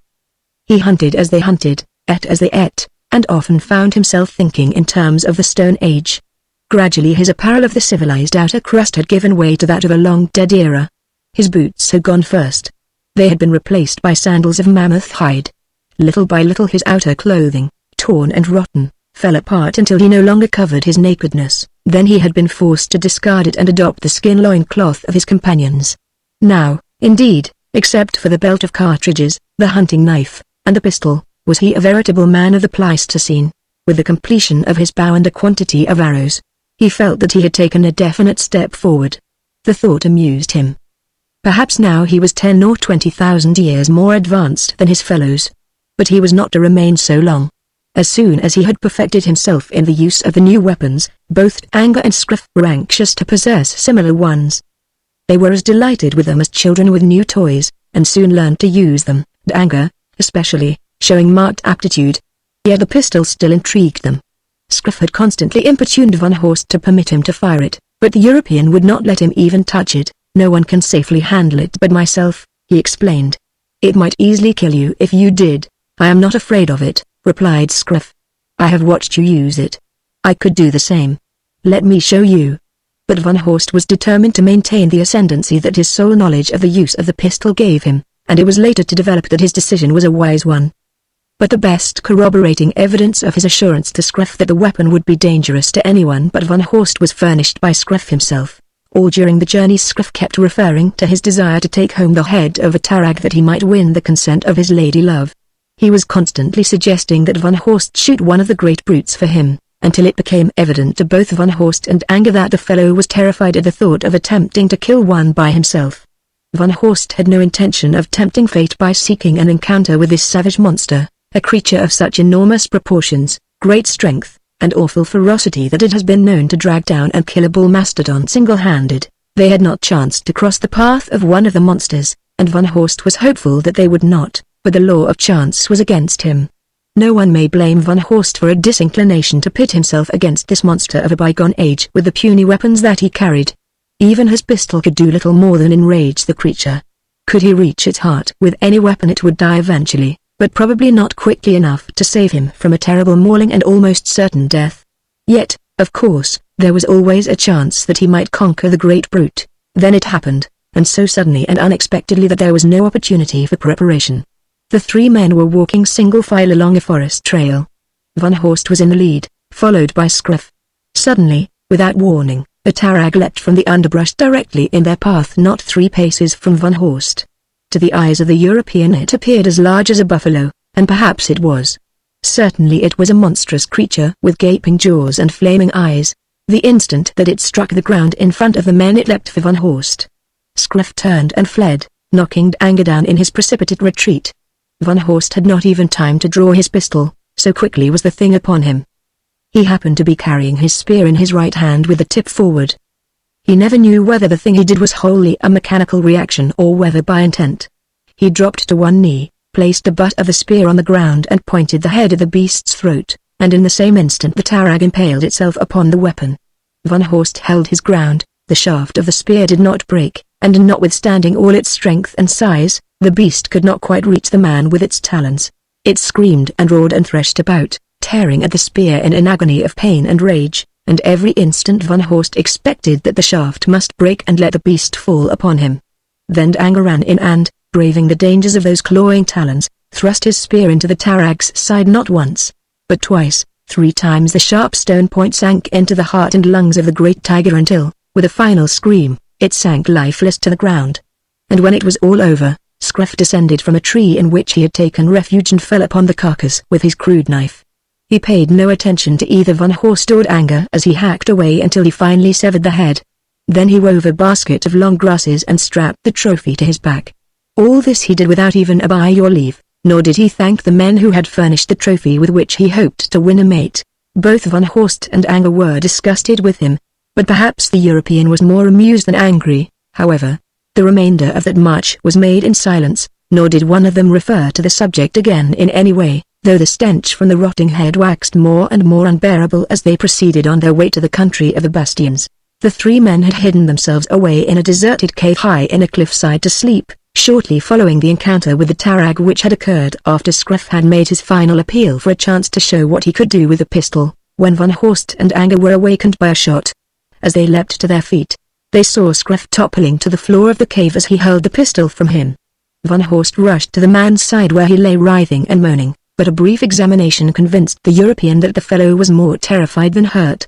His face was powder-marked, and there was a red welt across one cheek where the bullet had grazed it. Otherwise, the only damage done was to his nervous system, and that had received a shock from which it did not soon recover. Van Horst turned away and picked up his pistol. Slipping it into its holster, he lay down again to sleep. "The next time it will kill you, Scruff," he said. That was all. He was confident that the man had learned his lesson. For some time after the incident in the cave, Scruff was taciturn and surly, and on several occasions Van Horst detected the man eyeing him with an ugly expression on his dark countenance, but eventually this mood either passed or was suppressed, for as they neared Basti he grew almost jovial. "We'll soon be there," he announced after a long sleep. "You're going to see a tribe of fine people, and you're going to be surprised by the reception you'll get. Basti is a fine country, you'll never leave it." On that march, they left the low country and the river they had been following and entered low hills beyond which loomed mountains of considerable height. Eventually Scruff led them into a narrow gorge between chalk cliffs. It was a winding gorge along which they could see but a short distance either ahead or behind. A little stream of clear water leapt and played in the sunlight on its way down to some mysterious, distant sea. Waving grasses grew upon thin topsoil at the summit of the cliffs, and there was some growth at the edges of the stream where soil, washing down from above, had lodged some flowering shrubs and a few stunted trees. Scruff was in the lead. He appeared quite excited, and kept repeating that they were almost at the village of the bastions. "Around the next turn," he said presently, "the lookout will see us and give the alarm." The prophecy proved correct, for as they turned a sharp corner of the cliff upon their left, a voice boomed out from above them in a warning that reverberated up and down the gorge. "Someone comes," it shouted, and then to those below him, "Stop, or I kill. Who are you who come to the land of the bastions?" Van Horst looked up to see a man standing upon a ledge cut from the face of the chalk cliff. Beside him were a number of large boulders that he could easily shove off onto anyone beneath. Scruff looked up at the man and replied, "We are friends." "I am Scruff, I know you," said the lookout, "but I do not know the others." "Who are they?" "I am taking them to Frag." "The chief," replied Scruff. "One is Edgar, who comes from a country he calls Sari, the other comes from another country very far away." "Are there more than 3?" asked the lookout. "No," replied Scruff, "there are only 3, take them to Frag." "The chief," directed the lookout. The 3 continued along the gorge, coming at length to a large, circular basin in the surrounding walls of which Van Horst saw many caves. Before each cave was a ledge, and from one ledge to the next ladders connected the different levels. Groups of women and children clustered on the ledges before the mouths of the caves, staring down at them questioningly, evidently having been warned by the cry of the lookout. A row of warriors stretched across the basin between them and the cliffs where the caves lay. They, too, appeared to have been expecting the party, and were ready to receive them in whatever guise they appeared, whether as friends or foes. "I am Scroof," cried that worthy. "I wish to see Frog." "You will that know Scruff? Scruff has been gone for many sleeps," replied one. "We thought he was dead and would come no more, but I am Scroof," insisted the man. "Come forward then. But first throw down your weapons." They did as they were bid. But Scroof, who was in the lead, did not observe that Van Horst retained his pistol. The three men advanced, and as they did so they were completely surrounded by the warriors of Basti who were now pressing forward. "Yes, he is Scroof," remarked several as they drew nearer, but there was no cordiality in their tones, no slightest coloring of friendship. They halted presently before a huge man, a hairy man. He wore a necklace of the talons of bears and tigers. It was Frog. "You are Scroof," he announced. "I see that you are Scroof, but who are these?" "They are prisoners," replied Scroof, "that I have brought back to be slaves to the Basti. I have also brought the head of a tarag that I killed. I shall place it before the cave of the woman I would mate with. Now I am a great warrior." Van Horst and Anger looked at Scroof in amazement. "You have lied to us, Scroof," said the Saurian. "We trusted you. You said that your people would be our friends." "We are not the friends of our enemies," growled Frog, "and all men who are not Bastians are our enemies." "We are not enemies," said Van Horst. "We have hunted and slept with Scruff as friends for many sleeps. Are the men of Basti all liars and cheats?" "Scruff is a liar and a cheat," said Frog, "but I did not promise that I would be your friend, and I am chief." Scroof does not speak for Frog. "Let us go our way to my country," said Anger. "You have no quarrel with me or my people," Frog laughed. "I do not quarrel with slaves," he said. "They work, or I kill them. Take them away and put them to work," he ordered, addressing the surrounding warriors. Immediately several bastions closed in on them and seized them. Van Horst saw that resistance would be futile. He might kill several of them before he emptied his pistol, but they would almost certainly overpower him in the end, or, more probably, run a half-dozen spears through him. Even though they did not, and he escaped temporarily, the lookout in the gorge below would but have to topple a couple of boulders from his ledge to finish him as effectually. "I guess we're in for it," he remarked at Anger. "Yes," replied the Saurian. "I see now what Scruff meant when he said that we would be surprised by the reception we got and that we would never leave Basti." The guards hustled them to the foot of the cliff and herded them up ladders to the highest ledge. Here were a number of men and women working with crude stone instruments, chipping and scraping away at the face of the chalk cliff, scooping out a new ledge and additional caves. These were the slaves. A Bastian warrior squatting upon his heels in the shadow of the entrance to a new cave that was being excavated directed the work. Those who had brought Anger and Van Horst to the ledge turned them over to this man. "Was it Scruff who took these men prisoners?" asked the guard. "It looked like him from here, but it doesn't seem possible that such a coward could have done it." "He tricked them," explained the other. "He told them they would be received here as friends and be well treated. He brought back the head of a tarag, too. He is going to put it at the entrance to the cave where the slave girl, La, sleeps. He asked Frog for her, and the chief told him he could have her if he brought back the head of a tarag. Frog thought that was a good joke, the same as saying no, men of Basti do not mate with slaves," said the guard. "They have," the other reminded him, "and Frog has given his word. And he will keep it, only I'd have to see Scroof kill a tarag before I'd believe it." "He didn't kill it," said Anger. The two men looked at him in surprise. "How do you know?" asked the guard. "I was there," replied Anger, "when this man killed the tarag. He killed it with a spear while Scroof climbed a tree. After it was dead he came down and cut off its head." "That sounds like Scroof," said the warrior who had accompanied them to the ledge. Then the two turned their attention to Van Horst. "So you killed a tarag with a spear?" one demanded, not without signs of respect. Van Horst shook his head. "Anger and I killed it together," he explained. "It was really he who killed it." Then Anger told them how Van Horst had faced the beast alone and impaled it on his spear. It was evident during the recital that their respect for Van Horst was increasing. "I hope that I am lucky enough to get your heart," said the guard. Then he found tools for them and set them to work with the other slaves. "What do you suppose he meant when he said that he hoped he would be lucky enough to get my heart?" asked Van Horst after the guard had left them. "There are men who eat men," replied Anger. "I have heard of them." Chapter 6 LAR. The shadowy coolness of the cave in which Van Horst and Anger were put to work was a relief from the glare and heat of the sun in the open. At first the men were only dimly aware of the presence of others in the cave, but when their eyes became accustomed to the subdued light, They saw a number of slaves chipping at the walls. Some of them were on crude ladders, slowly extending the cave upward. Most of the slaves were men, but there were a few women among them, and one of the latter was working next to Van Horst. A Bastion warrior who was directing the work in the cave watched Van Horst for a few moments, then he stopped him. "Don't you know anything?" he demanded. "You are doing this all wrong. Here." He turned to the woman next to the European. "You show him the way, and see that he does it properly." Van Horst turned toward the woman, his eyes now accustomed to the subdued light of the cave. She had stopped work and was looking at him. The man saw that she was young and very good-looking. Unlike the Bastion women he had seen, she was a blonde. "Watch me," she said. "Do as I do. They will not ill-treat you if you are slow, but they will if you make a poor job of what you are doing." Van Horst watched her for a while. He noted her regular features, the long lashes that shaded her large, intelligent eyes, the alluring contours of her cheek, her neck, and her small, firm breasts.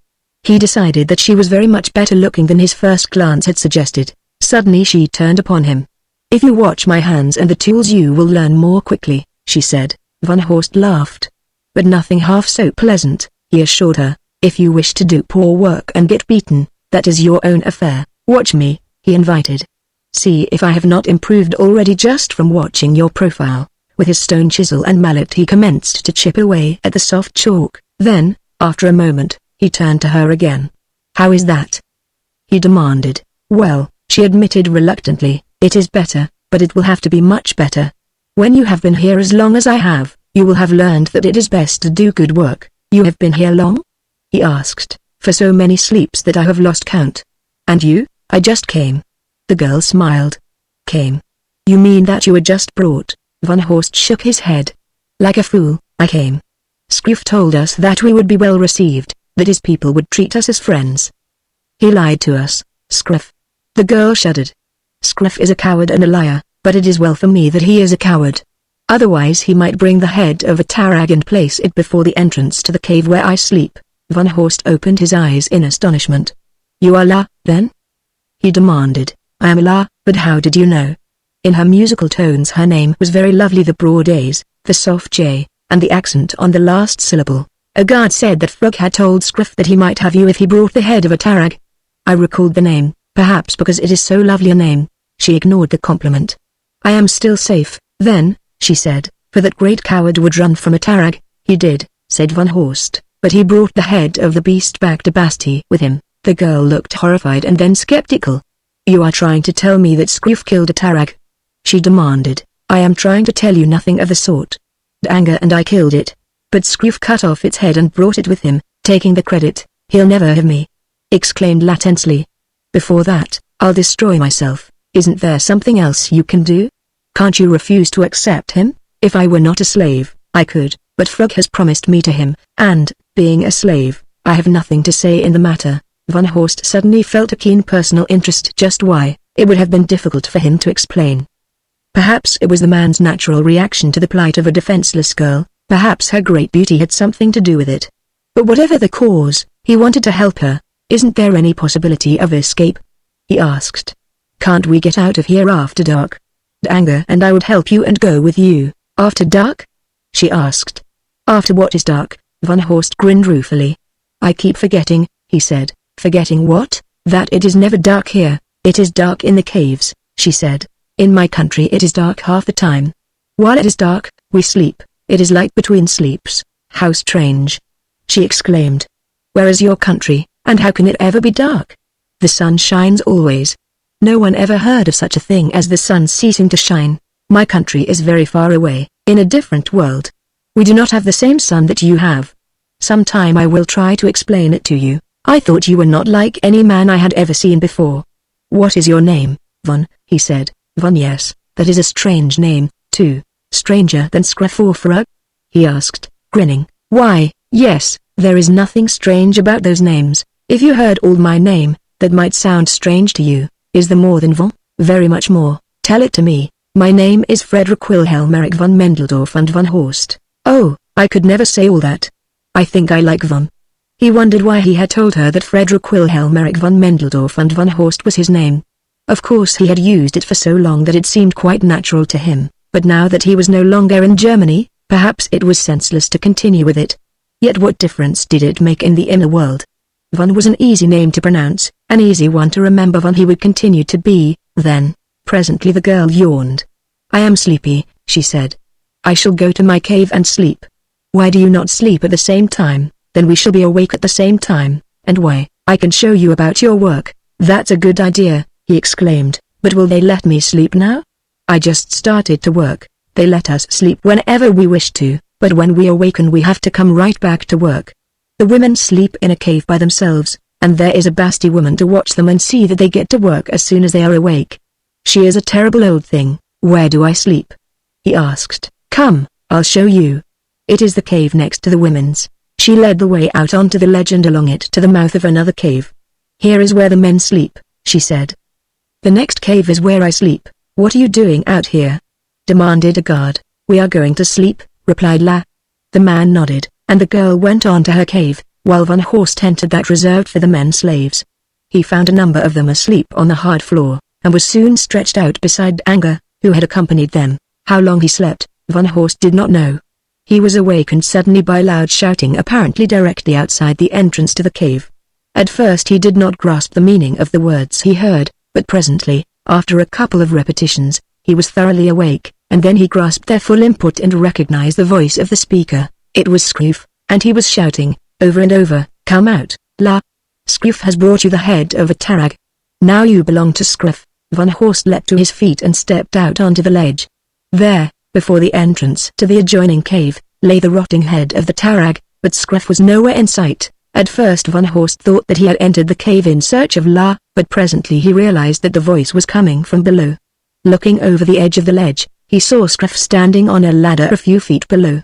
Then he saw La run from the cave, her countenance a picture of tragic despair. He had stepped to the head of the ladder, beside which lay the tarag's head, and so was directly in front of the mouth of the cave as La emerged. Something about her manner, her expression, frightened him. She did not seem to see him as she ran past him toward the edge of the cliff. Intuitively, he knew what was in her mind, and as she passed him, he threw an arm about her and drew her back. "Not that, La," he said quietly. She came to herself with a start, as though from a trance. Then she clung to him and commenced to sob. "There is no other way," she cried. "He must not get me."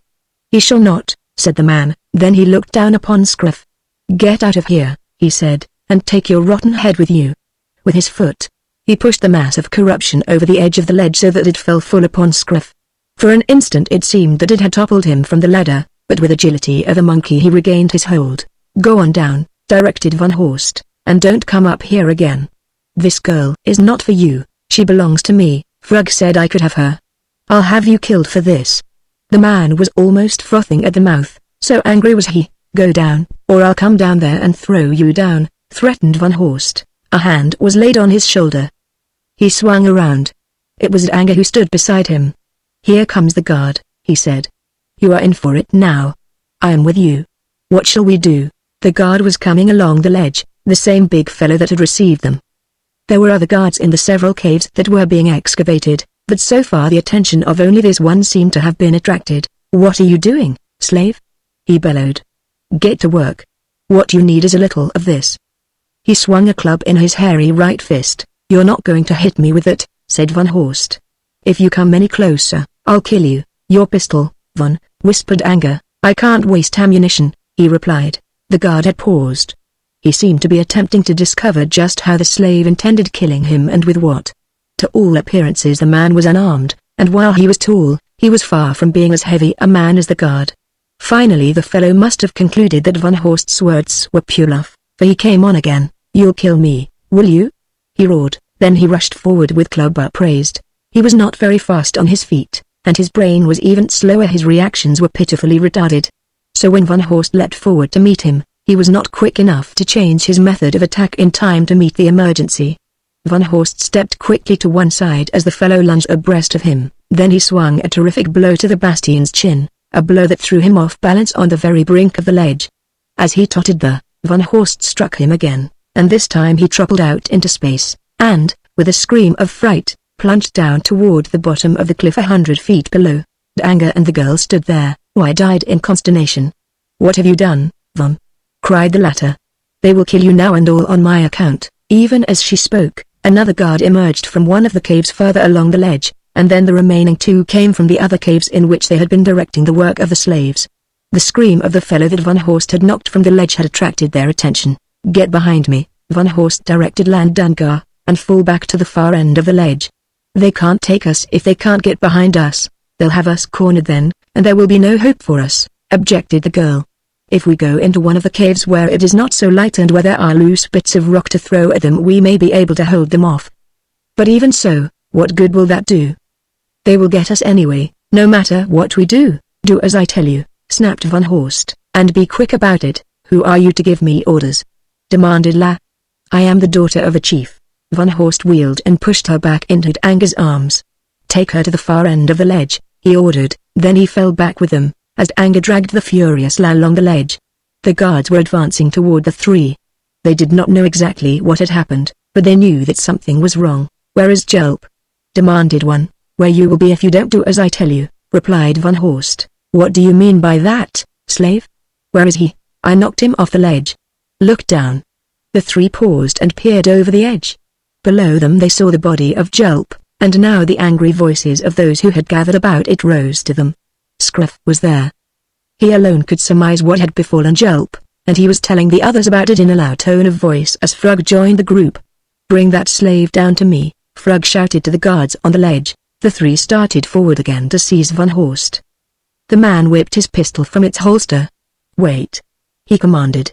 "If you don't wish to die, listen to me. There is the ladder. Go down." The three eyed the pistol, but they did not know what it was. To them it was nothing more than a bit of black stone. Perhaps they thought that Van Horst purposed throwing it at them or using it as a club. The idea made them grin, so they came on, contemptuously.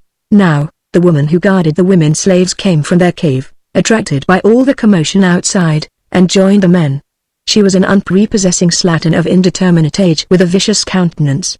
Van Horst guessed that she might be even more formidable than the men, but he shrank from the necessity of shooting down a woman. In fact, he did not wish to shoot any of them poor ignorant cave dwellers of the Stone Age, but it was their lives or his and Edgar's and La's. "Go back," he cried. "Go down the ladder. I don't wish to kill you." For answer, the men laughed at him and came on. Then Van Horst fired. One of the men was directly behind the leader, and at the shot they both collapsed, screaming, and rolled from the ledge. The other man and the woman stopped. The report of the pistol would alone have been sufficient to give them pause, so terrifying was it to them, but when they saw their comrades pitch from the ledge their simple minds were overwhelmed. "Go down," Van Horst commanded them, "before I kill you, too. I shall not give you another chance." The woman snarled and hesitated, but the man did not wait. He had seen enough. He sprang toward the ladder and hastened to descend, and a moment later the woman gave up and followed him. Van Horst watched them, and when they had reached the next ledge below, he motioned Edgar to him. "Give me a hand with this ladder," he said, and the two dragged it up to the ledge on which they stood. "This will stop them for a while," he remarked. "Until they bring another ladder," suggested Edgar. "That will take a little time," replied Van Horst. "A long time if I take a shot at them while they are doing it. Now, what are we to do next?" inquired Edgar. La was eyeing Van Horst from beneath lowering brows, her eyes twin pits of smoldering anger, but she did not speak. Van Horst looked at her and was glad that she did not. He saw trouble ahead in that beautiful, angry face, beautiful even in anger. The other slaves were now coming fearfully from the caves. They looked about for the guards and saw none. Then they saw that the ladder had been drawn up. "What has happened?" one asked. "This fool has killed 3 guards and driven the others away," snapped La. "Now we must either remain here and starve to death or let them come up and kill us." Van Horst paid no attention to them. He was looking up, scanning the face of the cliff that inclined slightly inward to the summit about 30 feet above him. "He killed 3 guards and drove the others off the ledge?" demanded one of the slaves, incredulously. "Yes," said Edgar, "alone, he did it." "He is a great warrior," said the slave, admiringly. "You are right, Thorek," agreed another. "But La's right, too. It is death for us now no matter what happens. Death but comes a little sooner, that is all," replied Thorek. "It is worth it to know that 3 of these eaters of men have been killed. I wish that I had done it." "Are you going to wait up here until you starve to death or they come up and kill you?" demanded Van Horst. "What else is there to do?" demanded a slave from Amdar. "There are nearly 50 of us," said Van Horst. It would be better to go down and fight for our lives than wait here to die of thirst or be killed like rats, if there were no other way, but I think there is. Your words are the words of a man, exclaimed Thorek. I will go down with you and fight. What is the other way? Asked the man from Amdar. We have this ladder, explained Van Horst, and there are other ladders in the caves. By fastening some of them together we can reach the top of the cliff. We could be a long way off before the bastions could overtake us, for they would have to go far down the gorge before they came to a place where they could climb out of it. He is right, said another slave. But they might overtake us, suggested another who was timid. Let them, cried Thorek. I am a mammoth man. Should I fear to fight with my enemies? Never. All my life I have fought them. It was for this that my mother bore me and my father trained me. We talk too much, said Van Horst. Talk will not save us. Let those who wish to, come with me, let the others remain here. Fetch the other ladders. See what you can find with which to fasten them together. Here comes Frog, shouted a slave. He is coming up with many warriors. Van Horst looked down to see the hairy chief climbing upward toward the ledge. Behind him came many warriors. The man from the outer crust grinned, for he knew that his position was impregnable. Thorek, he said, take men into the caves to gather fragments of rock, but do not throw them down upon the bastions until I give you the word. I am a mammoth man, replied Thorek, haughtily. I do not take orders from any but my chief. Right now I am your chief, snapped Van Horst. Do as I tell you. If each of us tries to be chief, if no one will do as I order, we may stay here until we rot. I take orders from no man who is not a better man than I, insisted Thorek. What does he mean, Edgar? Asked Van Horst. He means you'll have to fight him and win before he'll obey you, explained the Saurian. Are all the rest of you fools too? Demanded Van Horst. Do I have to fight each one of you before you will help me to help you escape? If you defeat Thorek, I will obey you, said the man from Amdar. Very well, then, agreed Van Horst. Edgar, if any of these idiots will help you, go in and get rocks to hold off Frog until the matter is settled. Just try to keep them from setting up another ladder to this ledge. Thorek, you and I will go into one of the caves. Arid see who is head man. If we tried to decide the matter out here, we'd probably both wind up at the bottom of the cliff. All right, agreed the mammoth man. I like your talk. You will make a great chief if you win. But you won't. I am Thorek, and I am a mammoth man. Van Horst was almost amused by the evidences of haughty pride that these primitive people revealed. He had seen it in Lan in exaggerated form and now, again, in Thorek. Perhaps he admired them a little for it. He had no patience with spineless worms, but he felt that they might have mixed a little common sense with it. He realized, however, that it reflected a tremendous ego, such as the human race must have possessed in its earliest stages to have permitted it to cope with the forces that must constantly have threatened it with extinction. He turned to Thorek. Come, he said, let's get it over, so that something worthwhile can be done. As he spoke, he entered one of the caves, and Thorek followed him. With bare hands? Asked Van Horst. With bare hands, agreed the mammoth man. Come on, then. Van Horst, from boyhood, has been a keen devotee of all modes of defense and offense with various weapons and with none at all. He had excelled as an amateur boxer and wrestler. Heretofore it had availed him little of practical value, other than a certain prideful satisfaction in his ability. But now it was to mean very much indeed. It was to establish his position in the Stone Age among a rugged people who admitted no superiority that was not physical. At his invitation, Thorek charged down upon him like a wild bull. In height they were quite evenly matched, but Thorek was stockier and outweighed Van Horst by 10 or 15 pounds. Their strength was, perhaps, about equal, though the Pellucidarian looked far more powerful because of his bulging muscles. It was skill that would count, and Thorek had no skill. His strategy consisted in overwhelming an antagonist by impetus and weight, crushing him to earth, and pummeling him into insensibility. If he killed him in the process, well, that was just the other fellow's tough luck, but when he threw himself at Van Horst was not there. He had ducked beneath the flailing arms and sidestepped the heavy body, then he had landed a heavy blow at Thorek's jaw that had snapped his head and dazed him. But the fellow still kept his feet, turned, and came lumbering in again for more, and he got it. This time he went down. He tried to stagger to his feet, and another blow sent him sprawling. He didn't have a chance. Every time he got part way to his feet, he was knocked flat again. At last he gave up and lay where he had fallen. Who is chief? Demanded Van Horst. You are, said Thorek. Chapter 7 Flight of the Slaves. As Van Horst turned and ran out of the cave, Thoric rose groggily to his feet and followed him. On the ledge a number of the slaves were lined up with anger ready to hurl rocks on the ascending bastions, whom von Horst saw had reached the second ledge below that was occupied by the slaves. He looked about and saw Thoric emerging from the cave. "Take some men and get the ladders," von Horst directed his late antagonist. The other slaves looked quickly at the mammoth man to see how he would accept this command. What they saw astonished them. Thoric's face was already badly swollen, there was a cut above one eye and his nose was bleeding. His whole face and much of his body were covered with blood, which made his injuries appear graver than they really were. Thoric turned toward the other slaves. "Some of you go into each cave and bring out the ladders," he said.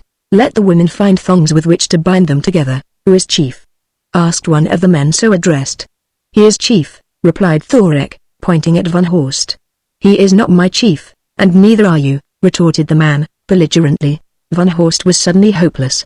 How could he get anywhere? How could he accomplish anything, with such stupid egotists to contend with? Thoric, however, was not at all discouraged. He suddenly leapt upon the fellow, and before the man had time to gather his slow wits, lifted him above his head and hurled him from the cliff. Then he turned to the others. "Get the ladders," he said, and as one man they set about doing his bidding. Now von Horst turned his attention again to Frug and the other warriors below. They offered an excellent target, and he could easily have driven them back had he cared to, but he had another plan. In low tones he issued instructions to his companions, having them line up along the ledge while the bastions climbed to that directly below. In the meantime the ladders had been carried out, and the women were busy lashing several of them together, making two long ladders. La stood sullenly apart, glaring at von Horst, and making no pretense of helping the other women with their work, but the man paid no attention to her, which probably added to her resentment and her wrath. Frug was bellowing threats and commands from the ledge below, and from the bottom of the cliff the women and children were shouting encouragement to their men. "Bring me the man called Von," shouted Frug, "and none of the rest of you shall be punished. Come up and get him," challenged Thoric. If the men of Basti were better than older women they would do something more than stand down there and shout, taunted von Horst. He threw a small fragment of rock that struck Frug on the shoulder.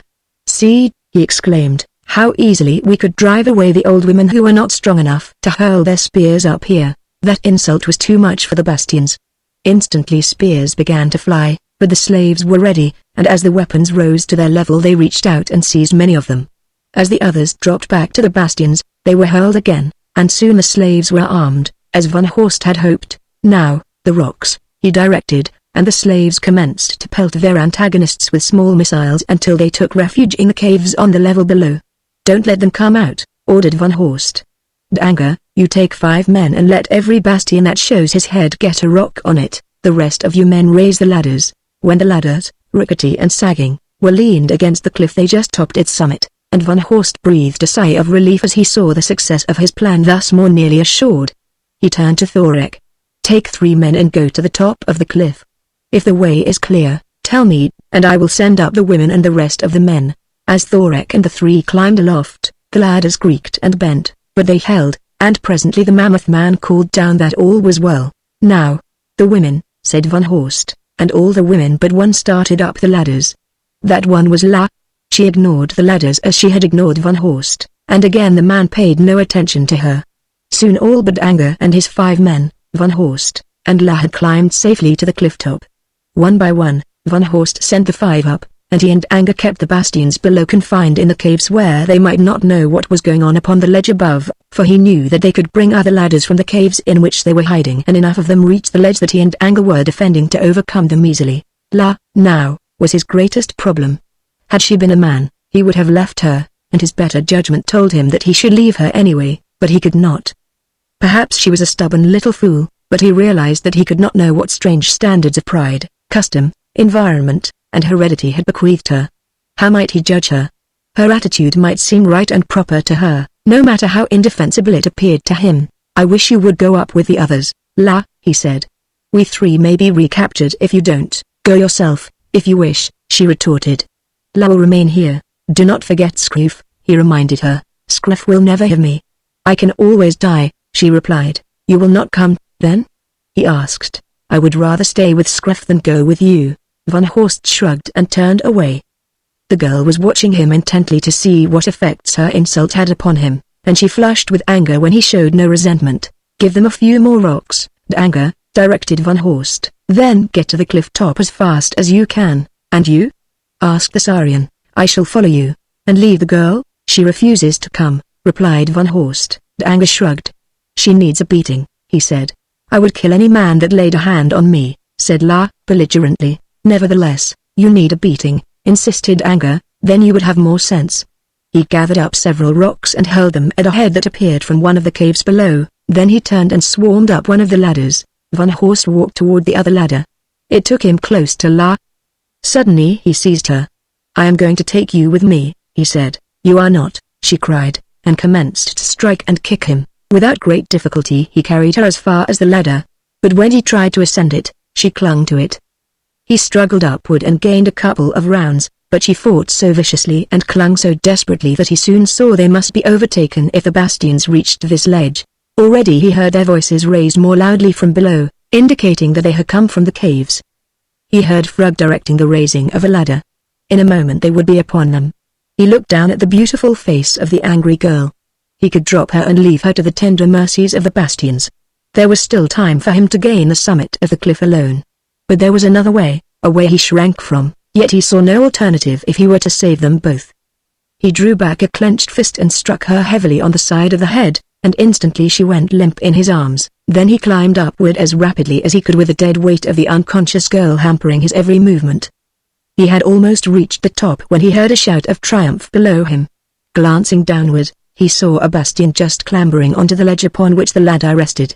If the fellow could lay hands upon the ladder he could drag them down to death or recapture. Van Horst shifted the weight of the girl so that her body hung balanced over his left shoulder. This freed his left hand so that he could cling to the ladder as he drew his pistol with his right.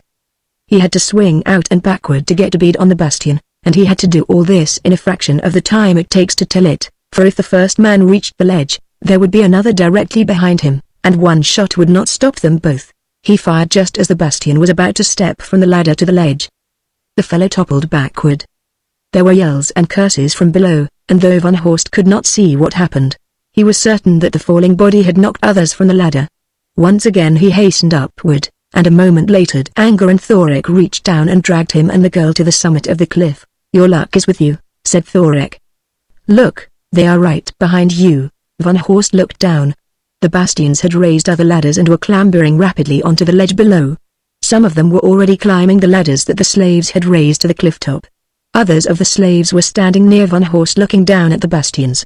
We had better run, said one. They will soon be up here. Why run? Demanded Thorek.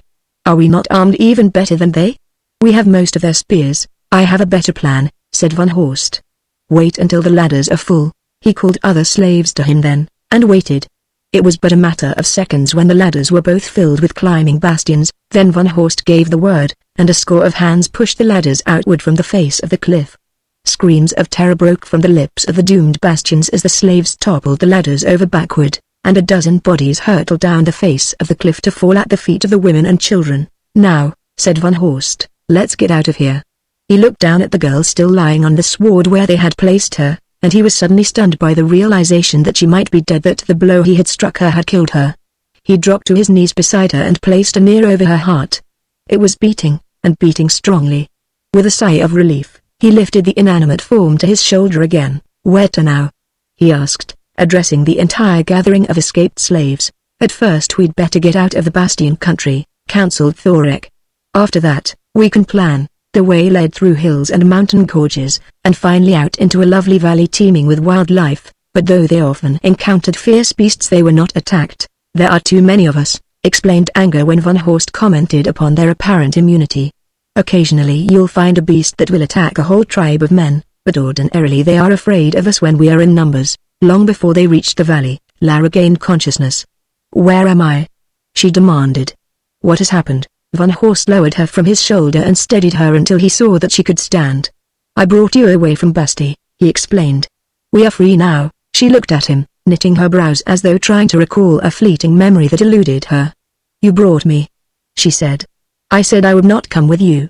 How did you do it? I put you to sleep, he fumbled hesitatingly. The thought that he had struck her humiliated him. Oh, I remember, she said. You struck me. I had to, he replied.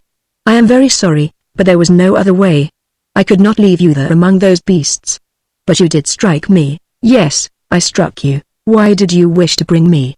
Why did you care whether or not I was left a scruff? Well, you see, but how could I leave you there? If you think I am going to be your mate now, you are mistaken, she said with emphasis. Van Horst flushed. The young lady seemed to be jumping to embarrassing conclusions. She was certainly candid. Perhaps that was a characteristic of the Stone Age. No, he replied, after the things that you said to me and did to me, I had no reason either to believe that you would be my mate or that I would wish you to be. Well, she snapped, I wouldn't be. I should prefer scruff. Thanks, said Van Horst. Now we understand one another, and hereafter, said La, you can attend to your own affairs and leave me alone. Certainly, he replied stiffly, just so long as you obey me. I obey no one. You'll obey me, he said determinedly, or I'll punch your head again. The words surprised him much more than they seemed to surprise the girl.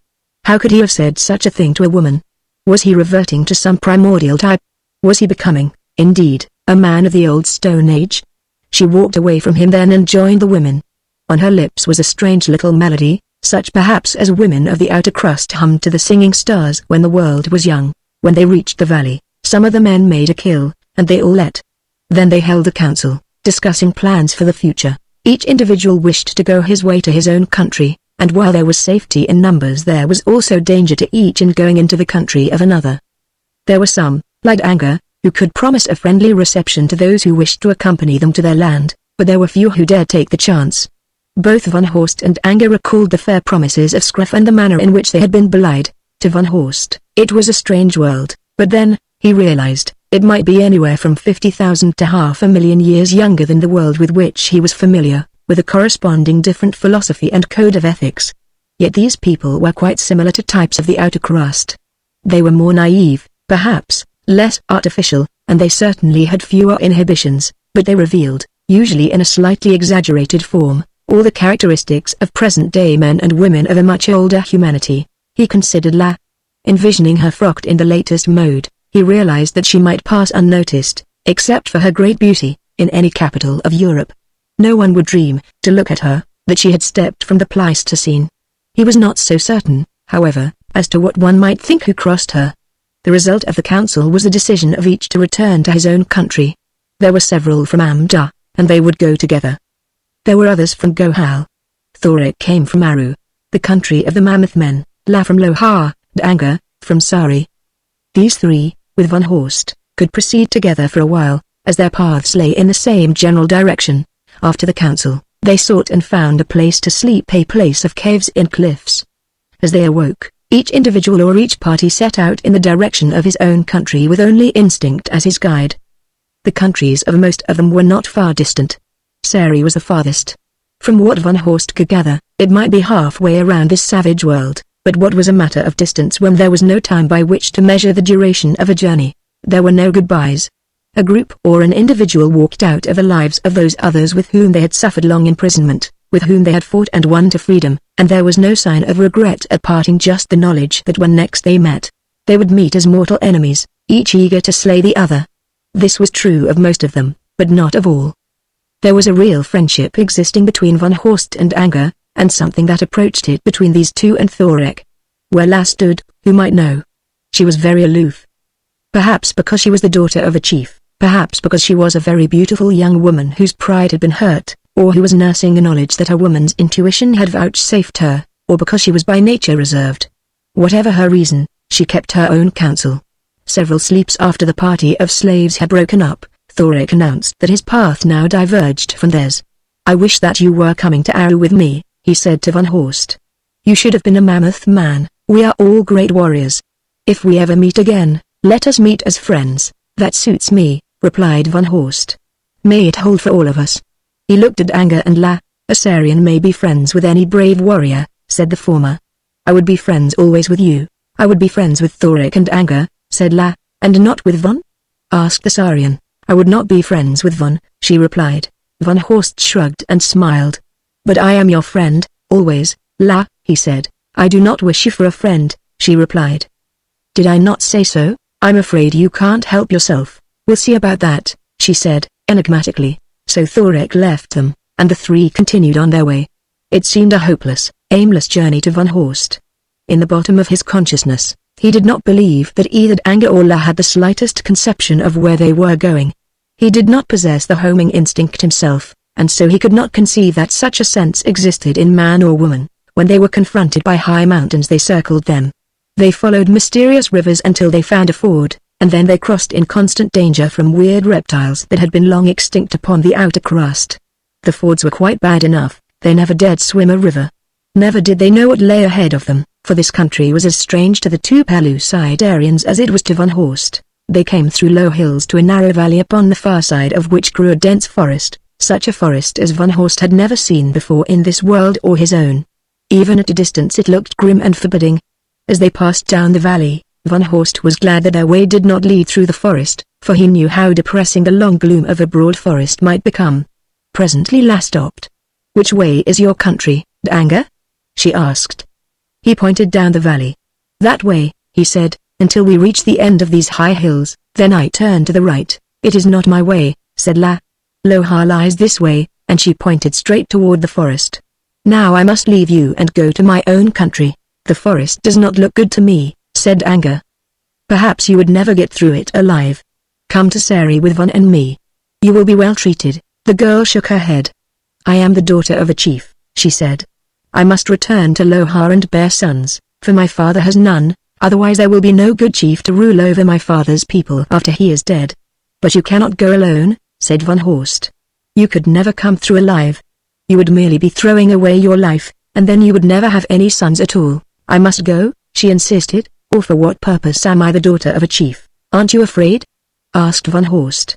"I am the daughter of a chief," she said, with her chin in the air, defiantly. But Van Horst thought that her square little chin trembled. Perhaps it was just a shadow. "Goodbye, Edgar," she said presently, and turned away from them toward the forest. She did not say goodbye to Van Horst, she did not even look at him. The man from the outer crust watched the trim, clean-cut figure of the girl as she made her way toward the wood. He noted for the 1000th time the poise of that blonde head, the almost regal carriage, the soft and graceful tread of the panther. The man did not know what motivated him. He could not interpret the urges that seemed to possess him. Something quite beyond reason, something that exhilarated one as might an inspiration, prompted him. He did not wish to reason it out, he wished merely to obey. He turned to Edgar. "Goodbye," he said. "Goodbye?" exclaimed Edgar. "Where are you going?" "I am going to Lohar with La," replied Van Horst. Chapter 8 The Forest of Death. Edgar looked at Van Horst with surprise as the latter announced that he was going with La. "Why?" he asked. Van Horst shook his head. "I do not know," he replied. "I have one excellent reason, and that is that I could not see a girl go alone through this savage country, into that beastly-looking forest, but I know that there is something else, much deeper, that impels me, something as inexplicable and inescapable as instinct." "I will come with you," said Edgar. Van Horst shook his head. "No. Go on to Sari. If I live, I'll follow you later." "You could never find Sari. With your help, I can." "How can I help you if I am not with you?" demanded Edgar. "You can blaze the trail. Put marks on trees. Place stones upon the ground, like this, showing the direction you are going." He placed some stones in a row pointing in the direction they had been going, forming an arrow. "Mostly you follow animal trails, so you will have only to indicate the places that you branch off from the main trails. If you will do these things, I can follow you. I shall blaze my trail from here to wherever I go, so that I can find my way back. I do not like to leave you," said Edgar. "It is best," replied Van Horst. "There is a girl waiting for you in Sari." "There is no one waiting for me anywhere. We do not know how far it is to La's country. We might never reach it, we might never return if we did. It is best that you go on to Sari." "Very well," said Edgar. "I shall be expecting you there. Goodbye." He turned and started off down the little valley. Van Horst watched him for a moment, thinking of the strange circumstances that had brought them together across 500,000 years, thinking also of the even more remarkable fact that they had found so much in common upon which to build an enduring friendship. He sighed and turned in the direction that La had gone. The girl was halfway to the forest, swinging along easily with her chin up and never looking back. She looked so little against the background of that mighty forest, and so brave. Something very much like tears momentarily dimmed the man's eyes as he watched her. Then he set out after her. Something of what he was doing he realized, but not all. He knew that it was quite likely that he was following the girl into an untracked wilderness from which neither of them would ever emerge. and that he was cutting himself off, doubtlessly forever, from his only friend in all this savage world, from the chance to go to a country where he might live in comparative security and make new friends, and all this for a girl who shunned and snubbed him. But what he did not know was that Jason Gridley would eventually decide to remain in the inner world, when the rest of the expedition sailed for the North Polar opening and the outer crust, and proceed to Sari, to form an expedition to search for him. He did not know that he was quite probably throwing away this one chance for succor, but if he had known it, there is little likelihood that it would have altered his decision. He overtook Lia just at the edge of the forest. She had heard his footsteps behind her and had turned to see who or what was following her. She did not seem greatly surprised. In fact, it seemed to Van Horst that nothing could surprise Lia. "What do you want?" she inquired. "I am going with you to Lohar," he replied. "The warriors of Lohar will probably kill you when you get there," she prophesied cheerfully. "I am going with you just the same," insisted Van Horst. "I did not ask you to come. You had better go back and go to Sari with anger. Listen to me, Lia," he begged. "I cannot let you go alone, knowing the dangers you may have to face, wild beasts and savage men. I must go with you as long as there is no one else to go, so why can't we be friends? Why do you dislike me so? What have I done? If you come with me it will have to be as though we were friends, just friends whether we are friends or not," she replied, ignoring his last two queries. "Do you understand that? Just as friends?" "I understand," he said. "Have I ever asked more of you?" "No." She rather snapped the word. "Nor shall I. My only thought is for your safety. When you are among your own people, I shall leave you, if they don't kill you before you can escape," she reminded him. "Why should they wish to kill me?" he demanded. "You are a stranger, and we always kill strangers, so that they will not kill us, or nearly always. Sometimes, if we have reason to like them very much, we let them live, but Gaz will not like you. He will kill you if the others don't." "Who is Gaz? Why should he wish to kill me?" "Gaz is a great warrior, a mighty hunter, single-handed he has killed a Wraith." "I'm not a Wraith, so I still don't see why he should wish to kill me," insisted Van Horst. "He will not like it when he learns that we have been together for so many sleeps. He is a very jealous man." "What is he to you?" demanded Van Horst. "He hoped to mate with me before I was captured by the Bastion. If he has not taken another mate, he will still wish to. Gaz has a very quick temper and a very bad one. He has killed many men. Often he kills them first and then inquires about them later. Thus has he killed many men whom he would not have killed had he taken the time to discover that they had not harmed him." "Do you wish to mate with him?" asked Van Horst. She shrugged her shapely shoulders. "I must mate with someone, for I must bear sons that Lohar may have a chief when my father dies, and Lo would mate only with a mighty man. Gaz is a mighty man. I asked you if you wished to mate with him. Do you love him?" "La, I do not love anyone," she replied, "and, furthermore, it is none of your affair. You are always meddling and asking questions that do not concern you. Come, if you are coming with me. We cannot get to Lohar by standing still talking nonsense. You will have to lead the way," he said. "I do not know where Lohar lies," they started on. "Where is your country?" she asked. "Perhaps it lies beyond Lohar in the same direction. That would be fine for you.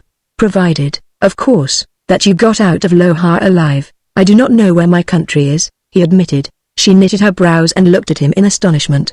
"You mean that you could not find your way home?" she demanded. "Just that. I wouldn't have the faintest idea even in which direction to start." "How strange," she commented. "I have never heard of any so stupid as that, other than the poor creatures whose heads are sick. They know nothing at all. I have seen a few such. They get that way from blows on the head. Once a boy I knew fell out of a tree and landed on his head. He was never right again. He used to think he was a tarag and go roaring and growling about on his hands and knees, but one day his father got tired of listening to him and killed him." "Do you think I am like that boy?" asked Van Horst. "I have never seen you act like a tarag," she admitted, "but you do have very peculiar ways, and in many things you are very stupid." Van Horst could not repress a smile, and the girl saw him. She appeared nettled. "Do you think it anything to laugh about?" she demanded.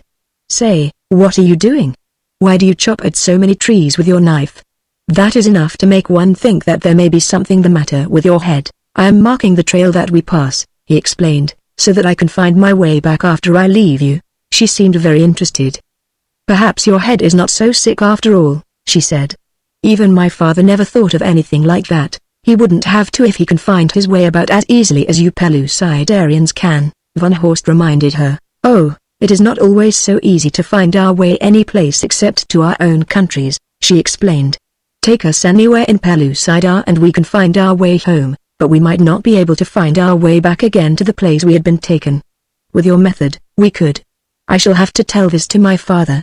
As they penetrated more deeply into the forest, Van Horst was impressed by its strangely somber and gloomy atmosphere.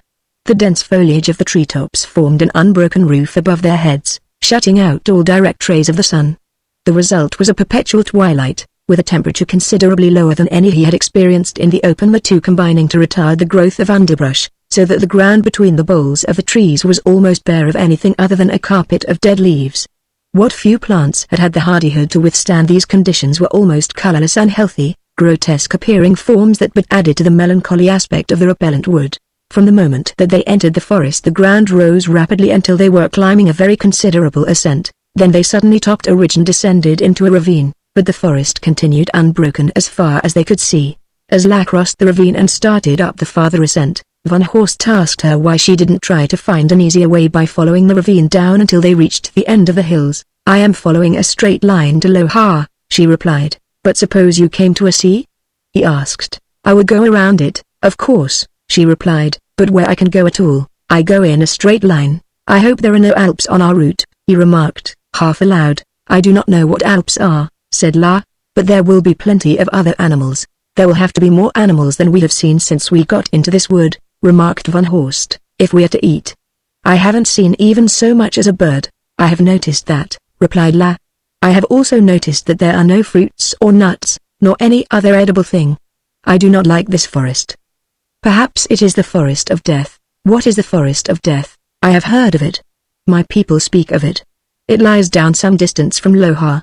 In it live a race of horrible people who are not like any other people. Perhaps this is it. Well, we haven't seen anything so far that could harm us, Van Horst reassured her. They had climbed out of the ravine and were on more level ground. The forest seemed even denser than it had been farther back. Only a dim, diffused light relieved the darkness. Suddenly La stopped. What was that? She asked in a whisper. Did you see it? I saw something move, but I did not see what it was, replied the man. It disappeared among the trees ahead of us and to the right. Is that what you saw? Yes. It was right over there. She pointed. I do not like this forest. I do not know why, but it is as though it were vile and clean. Van Horst nodded. It is eerie. I shall be glad when we are well out of it. There! Exclaimed La. There it is again. It is all white. What could it be? I don't know. I just had the briefest glimpse of it, but I thought it was something almost human. It is so dark in here that it is difficult to discern objects clearly unless one is very close to them. They walked on in silence, keeping a sharp lookout in all directions, and Van Horst noticed that the girl remained very close to him. Often her shoulder touched his breast as though she sought the reassurance of personal contact. He was doubly glad now that he had insisted upon coming with her. He knew that she would not admit that she was frightened, and he would not suggest it, but he knew that she was frightened. For some inexplicable reason inexplicable to him, he was glad that she was. Perhaps it satisfied the protective instinct in him. Perhaps it made her seem more feminine, and Van Horst liked feminine women. They had gone some little distance from the point at which they had seen the mysterious creature moving among the trees, without seeing any other suggestion of life in the forest, when they were startled by a series of shrieks, mingled with which were roars and a strange hissing sound. They both stopped, and La pressed close to Van Horst. He felt her tremble ever so slightly, and threw an arm about her, reassuringly. The sounds were coming rapidly closer. The screams, sounding strangely human, were filled with terror and despair, rising to a piercing crescendo of fright. Then the author of them burst into view, a naked man, his face distorted by terror. And such a man. His skin was a dead white, without life or beauty, and his hair was white.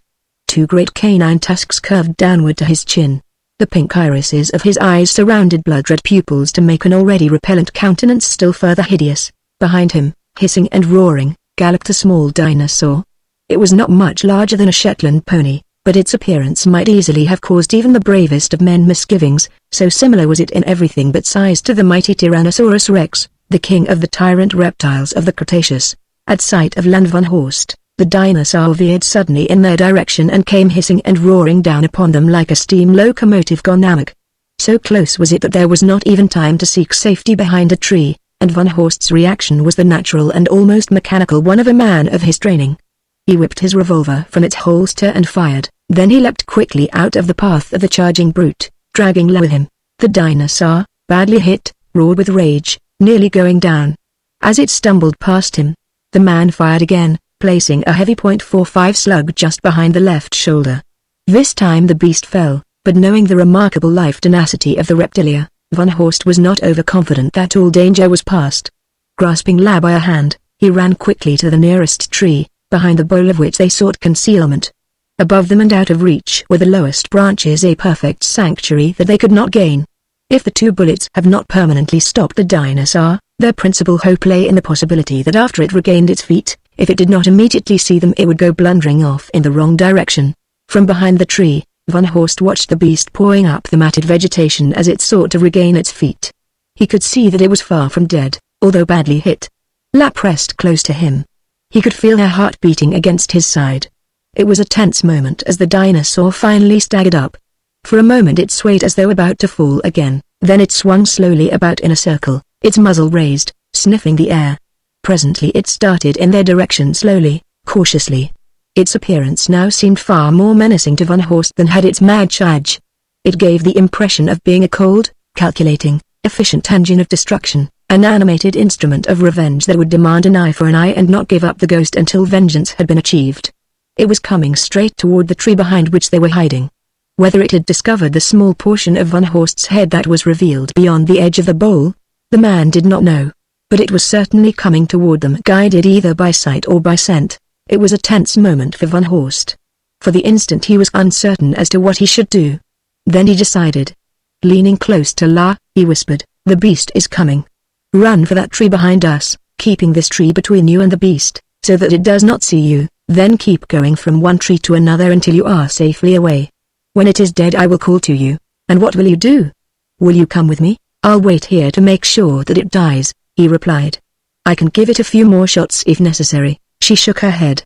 "No, hurry," he urged. "It is quite close. It is looking for us." "I shall remain here with you," said La with finality. From her tone of voice he knew that there was nothing more to be said. From past experience he knew his La. With a shrug, he gave up the argument, then he looked out once more to see the dinosaur within a few paces of the tree. Suddenly he leapt from behind the tree and started on a run across the front of the beast. He had acted so quickly that La was stunned to inaction by surprise. But not the dinosaur. It did just what Van Horst had hoped and believed it would. With a bellow of rage, it took after him. Thus he drew it away from the girl. This accomplished, he turned and faced the brute. Standing his ground, he fired rapidly from his automatic, placing his bullets in the broad chest. Yet the thing came on. Van Horst tempted his weapon. The dinosaur was almost upon him. He saw La running rapidly toward him, as though in an effort to divert the charge of the infuriated reptile with the comparatively puny spear that she carried. He tried to leap aside from the path of the charging beast, but it was too close. It rose upon its hind feet and struck at his head with a taloned forepaw, felling him, unconscious, to the ground. Chapter 9 The Charnel Caves. Van Horst experienced a sensation of peace and well-being. He was vaguely aware that he was awakening from a long and refreshing sleep. He did not open his eyes. He was so comfortable that there seemed no reason to do so, but rather to court a continuance of the carefree bliss he was enjoying. This passive rapture was rudely interrupted by a growing realization that his head ached. With returning consciousness his nervous system awoke to the fact that he was far from comfortable. The sensation of peace and well-being faded as the dream it was. He opened his eyes and looked up into the face of La, bending solicitously close above his own. His head was pillowed in her lap. She was stroking his forehead with a soft palm. "You are all right, Van?" she whispered. "You will not die?" He smiled up at her, wryly. "O death! Where is thy sting?"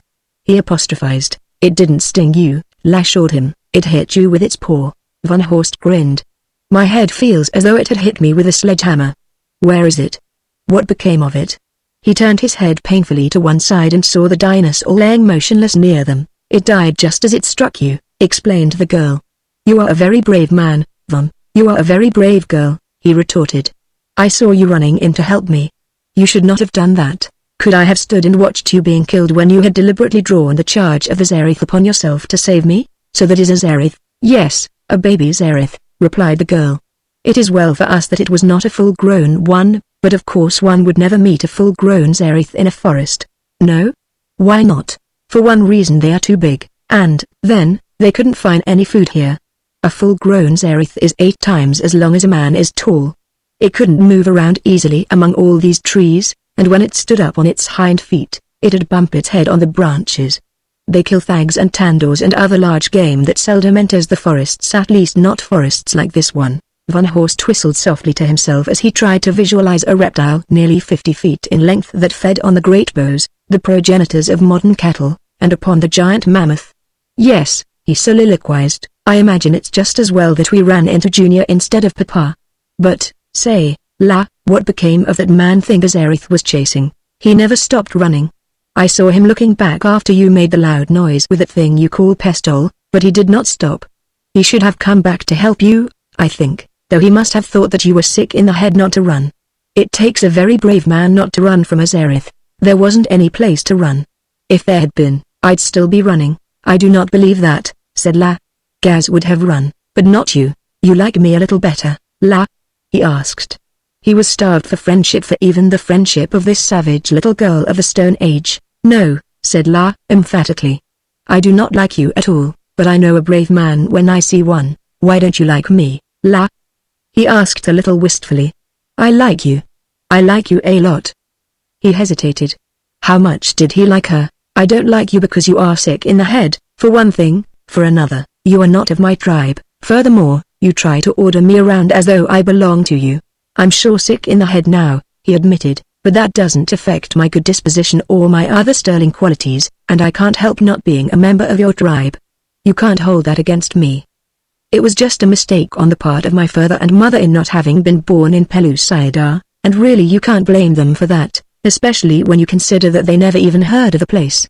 And, La, as for ordering you around, I never do it except for your own good, and I don't like the way you talk sometimes, with a silent laugh behind your words. I know that you are laughing at me, making fun of me because you think that the world you came from is so much better than Pellucidar, that its people have more brains. Don't you think that you will ever learn to like me? He asked, quite solemn now. No, she said, you will be dead before I could have time. Gaz, I suppose, will attend to that? He inquired. Gaz, or some other of my people. Do you think you could stand now? I am very comfortable, he said. I have never had such a nice pillow. She took his head, quite gently, and laid it on the ground. Then she stood up. You are always laughing at me with words, she said. He rose to his feet. With you, La, never at you, he said. She looked at him steadily as though meditating his words. She was attempting, he was sure, to conjure some uncomplimentary double meaning from them, but she made no comment. Do you think you can walk? Was all that she said. I don't feel much like dancing even a saraband, he replied, but I think I can walk all right. Come on, lead the way to Lohar and the lightsome Gaz. They resumed their journey deeper into the gloomy wood, speaking seldom as they toiled up the steep ascents that constantly confronted them. At length they came to a sheer cliff that definitely blocked their further progress in a straight line. La turned to the left and followed along its foot. As she did not hesitate or seem in the slightest doubt, Van Horst asked her why she turned to the left instead of to the right. Do you know the shortest way when you cannot go in a straight line? He asked. No, she admitted, but when one does not know and cannot follow one's head, then one should always turn to the left and follow one's heart. He nodded, comprehendingly. Not a bad idea, he said. At least it saves one from useless speculation. He glanced up the face of the cliff, casually measuring its height with his eyes. He saw the same great trees of the forest growing close to the edge, indicating that the forest continued on beyond, and he saw something else, just a fleeting glimpse of something moving, but he was sure that he recognized it. We are being watched, he said. La glanced up. You saw something? She asked. He nodded. It looked like our white-haired friend, or another just like him. He was not our friend, remonstrated the literal La. I was laughing with words, as you say, he explained. I wish that I liked you, said La. He looked at her in surprise. I wish that you did, but why do you wish it? I would like to like a man who can laugh in the face of danger, she replied. Well, please try, but do you really think that fellow is dangerous? He didn't look very dangerous when we saw him presenting the freedom of the forest to the Zareth. She knit her brows and looked at him with a puzzled expression. Sometimes you seem quite like other people, she said, and then you say something, and I realize that your head is very sick. Van Horst laughed aloud. I opine that the 20th century brand of humor doesn't go so well in the Pleistocene. There you go again," she snapped. "Even my father, who is very wise, would not know what you were talking about half the time." As they moved along the foot of the cliff, they kept constantly alert for any further sign that they were being watched or followed. "What makes you think that this white-haired man is dangerous?" he asked. "He alone might not be dangerous to us, but where there is one there must be a tribe, and any tribe of strange people would be dangerous to us. We are in their country. They know the places where they might most easily set upon us and kill us. We do not know what is just beyond the range of our vision. If this is the forest of death, the people who dwell here are dangerous because they are not as other men. I have heard it said. None of my people who are living has ever been here, but stories handed down from father to son tell of strange things that have happened in the forest of death. My people are brave people, but none of them would go to that forest. There are things in Pellucidar that warriors cannot fight with weapons. It is known that there are such things in the forest of death. If we are indeed in it, we shall never live to reach Lohar." "Poor Gaz!" exclaimed Van Horst. "What do you mean? I am sorry for him because he will not have the pleasure of killing me or taking you for his mate." She looked at him in disgust, continuing on in silence. They both watched for signs of the trailers they were sure were following them, but no sound broke the deathly silence of the wood, nor did they see aught to confirm their suspicions, so at length they decided that whatever it was they had seen at the cliff top had departed and would not molest them. They came to the mouth of a cave in the cliff, and as they had not slept for some time, Van Horst suggested that they go in and rest. His head still ached, and he felt the need of sleep. The mouth of the cave was quite small, making it necessary for Van Horst to get down on his hands and knees and crawl in to investigate. He shoved his spear in ahead of him and felt around with it to assure himself that no animal was lurking in the darkness of the interior, as well as to discover if the cave were large enough to accommodate them. Having satisfied himself on both these points, he entered the cave, and a moment later Lad joined him. A cursory exploration assured them that the cave ran back some little distance into the cliff, but as they were only interested in enough space wherein to sleep, they lay down close to the entrance. Van Horst lay with his head to the opening, his spear ready to thrust at any intruder that might awaken him. La lay a few feet from him farther back in the cave. It was very dark and quiet. A gentle draught of fresh air came through the entrance, dispelling the damp and musty odors which Van Horst had come to expect in caves. Soon they were asleep. When Van Horst awoke, his head no longer ached, and he felt much refreshed. He turned over on his back and stretched, yawning. "You are awake?" asked La. "Yes." "Are you rested?" "Entirely. I just woke up." "Hungry?" "Yes, and thirsty, too," she admitted. "Let's get started, then," he suggested. "It looks as though we'd have to get out of this forest before we find food." "All right," she said, "but what makes it so dark out?" Van Horst got to his knees and faced the entrance to the cave. He could see nothing. Even the gloom of the forest had been blotted out. He thought it possible that he had become turned around in his sleep and was looking in the wrong direction, but no matter which way he turned he was confronted always by the same impenetrable blackness. Then he crawled forward, feeling with his hands. Where he had thought the entrance to be, he found the rounded surface of a large boulder. He felt around its edges, discovering loose dirt. "The entrance has been blocked up, La," he said. "But what could have done it without awakening us?" she demanded. "I don't know," he admitted, "but in some way the mouth of the cave has been filled with a boulder and loose dirt.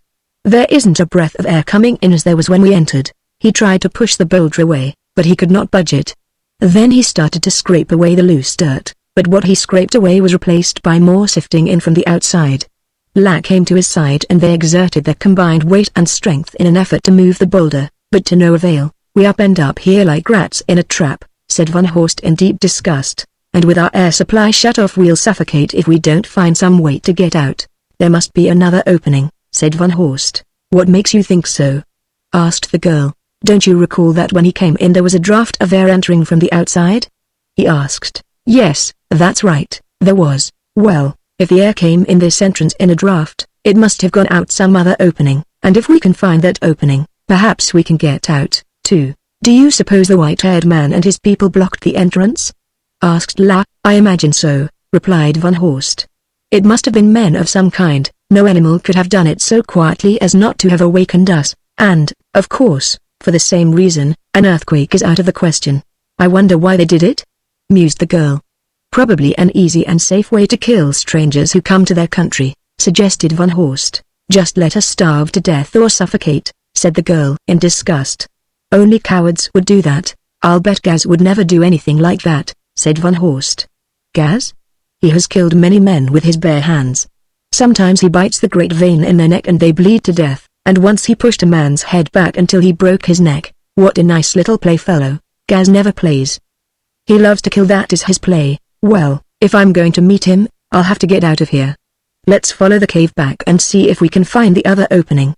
Stay close behind me. Van Horst rose slowly to gauge the height of the cave and found that they could stand erect. Then he groped his way cautiously toward the rear, touching the wall with one hand. He moved very slowly, feeling ahead with each foot for solid ground before he planted it. They had not gone far when Van Horst felt what appeared to be twigs and leaves beneath his feet. He stooped and felt of them. They were dry branches with dead leaves still clinging to them and long thick grasses.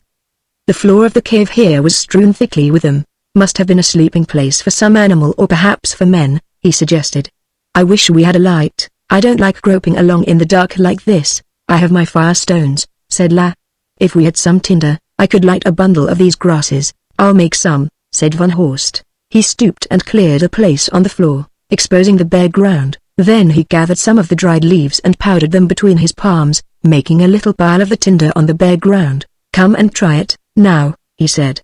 Here, he guided her hand to the tinder. La knelt beside him and struck her firestones together close above the little a single fragment, and it commenced to glow. La bent low and blew gently upon it. Suddenly it burst into flame. Van Horst was ready with a bundle of the grasses he had gathered for the purpose, and a moment later he held a blazing torch in his hand. In the light of the torch they looked about them. They were in a large chamber formed by the widening of the cave. The floor was littered with twigs and grasses, among which were a number of gnawed bones. Whether it was the den of beasts or men, Van Horst could not tell, but from the presence of the bedding he judged that it was the latter. Yet there was no article of cast-off clothing, no broken or discarded weapon or tool that he could find, no potsherds. If men had dwelt here they must have been of a very low order. Before their torch burned low they gathered grasses and made a quantity of them, and thus supplied with the assurance of light for a considerable time they continued on through the large chamber into a narrow corridor that wound and twisted into the heart of the escarpment.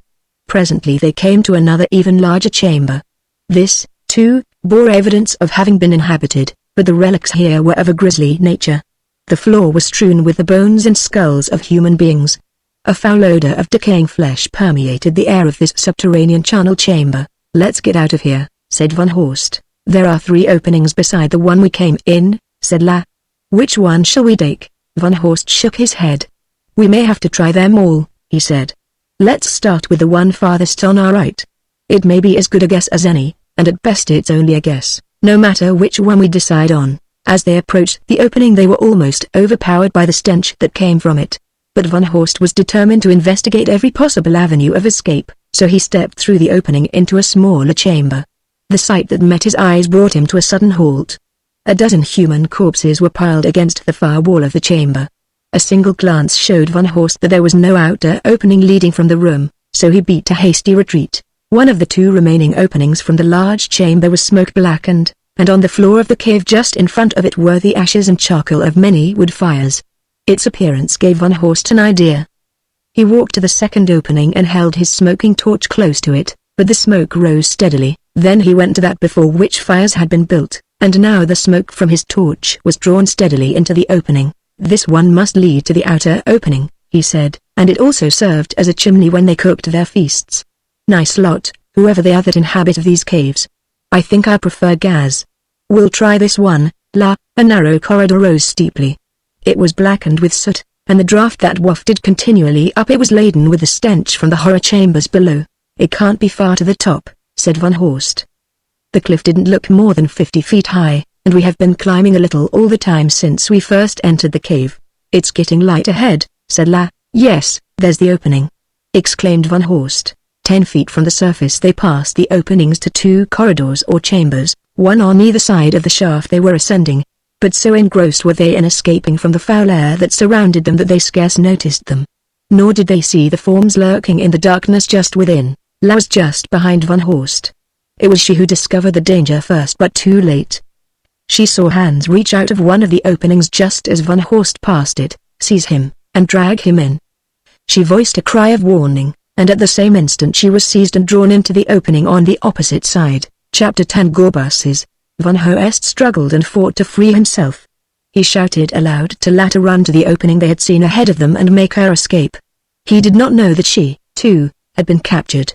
It seemed that a dozen hands clung to each of his arms, and though he was a powerful man he could neither escape nor wrench his arm free long enough to draw his pistol. His spear had been snatched from him at the moment of his seizure. It was very dark in the corridor down which he was being dragged along a steep declivity, so that he could not see whether they were men or beasts that had captured him. Yet, though they did not speak, he was sure that they were men. Presently, at a sudden turning of the corridor, they came into a lighted chamber, a vast subterranean room illuminated by many torches. And here Van Horst saw the nature of the creatures into whose hands he had fallen. They were of the same race as the man he had seen fleeing from the Zerith. They were mostly men, but there were a few women among them and perhaps a dozen children. All had white skins, white hair, and the pink and red eyes of albinos, which in themselves are not disgusting. It was the bestial, brutal faces of these creatures that made them appear so horrible. Most of the assemblage, which must have numbered several hundred people, sat or squatted or lay near the wall of the roughly circular chamber, leaving a large open space in the center. To this space Van Horst was dragged, then he was thrown to the ground, his hands tied behind his back, and his ankles secured. As he lay on his side, taking in all that he could see of the repulsive concourse, his heart suddenly sank. From the mouth of a corridor opposite that through which he had been brought into the chamber he saw La being dragged. They brought her to the open space where he lay and bound her as they had bound him. The two lay facing one another. Van Horst tried to smile, but there was not much heart in it. From what he had seen of these people and what he had guessed of their customs, he could draw no slightest ray of hope that they might escape a fate similar to that of those whose ghastly remains they had seen in those other two chambers of the cave. "It looks like a hard winter," he said. "Winter? What is winter?" she asked. "It is the time of year, oh, but then you don't even know what a year is. What's the use? Let's talk about something else." "Why do we have to talk?" "I don't know why I have to, but I do. Ordinarily I'm not a very loquacious person, but right now I've got to talk or go crazy. Be careful what you say." "Then," she whispered, "if you are thinking of talking of a way to escape, do you suppose these things can understand us?" he demanded. "Yes, we can understand you," said one of the creatures standing near them, in hollow, sepulchral tones. "Then tell us why you captured us. What are you going to do with us?" The fellow bared his yellowed teeth in a soundless laugh. "He asks what we are going to do with them," he announced in loud tones that were nonetheless suggestive of the grave because of their loudness. The audience rocked with silent mirth. "What are we going to do with them?" echoed several, and then they went off into gales of hideous, mirthless laughter that was as silent as the tomb. "If they want to know, let's show them now," suggested one. "Yes, Torp," said another. "Now, no," said he who had been addressed as Torp, the same fellow who had originally spoken to Van Horst. "We already have plenty, many of which have aged too long as it is." He stepped closer to the prisoners, and, stooping, pinched their flesh, digging a filthy forefinger between their ribs. "They need fattening," he announced. "We shall feed them for a while. Plenty of nuts and a little fruit will put a layer of juicy fat on their ribs." He rubbed his palms together and licked his flabby lips. "Some of you take them away and put them in that little room over there, get nuts and fruit for them, and keep them there until they get fat." As he finished speaking, another of the creatures entered the room from one of the runways that led above. He was very much excited as he ran into the center of the cavern. "What's the matter with you, Doug?" demanded Torp. "I was chased by a Zerith," exclaimed Doug, "but that is not all." A strange Gylak with a woman made many loud noises with a little black stick, and the Zerith fell down and died. The strange Gylak saved Doug's life, but why, I do not know. The men who had gathered about Van Horst and Latta take them to the chamber in which they were to be fattened had removed the thongs from their ankles and dragged them to their feet just as Doug finished his story, so that he saw them now for the first time. "There they are!" he exclaimed excitedly. "There is the same Gylak that saved Doug's life. What are you going to do with them, Torp?" "They are going to be fattened," replied Torp. "They are too thin. You should let them go, because they saved my life," urged Doug. "Should I let them go because the man is a fool?" demanded Torp. "If he had any sense he would have killed and eaten you. Take them away, he saved a Gorbus," cried Doug, addressing the assembled tribe. "Should we let him be killed for that? I say, let them go free, let them go," cried a few, but there were more who shrieked, "Fatten them! Fatten them! As the men were pushing them toward the entrance to the chamber in which they were to be confined, Van Horst saw Edgar facing Torp angrily. "Someday I am going to kill you," threatened the former. "We need a good chief." "You are no good, I am chief," screamed Torp. "It is I who will kill you." "You?" demanded Edgar with disgust. "You are only a killer of women. You murdered 7 of them. You never murdered a man." "I murdered 4, you poisoned them," sneered Torp. "I did not," shrieked Edgar. "I killed 3 of them with a cleaver and stabbed the other with a dagger." "In the back?"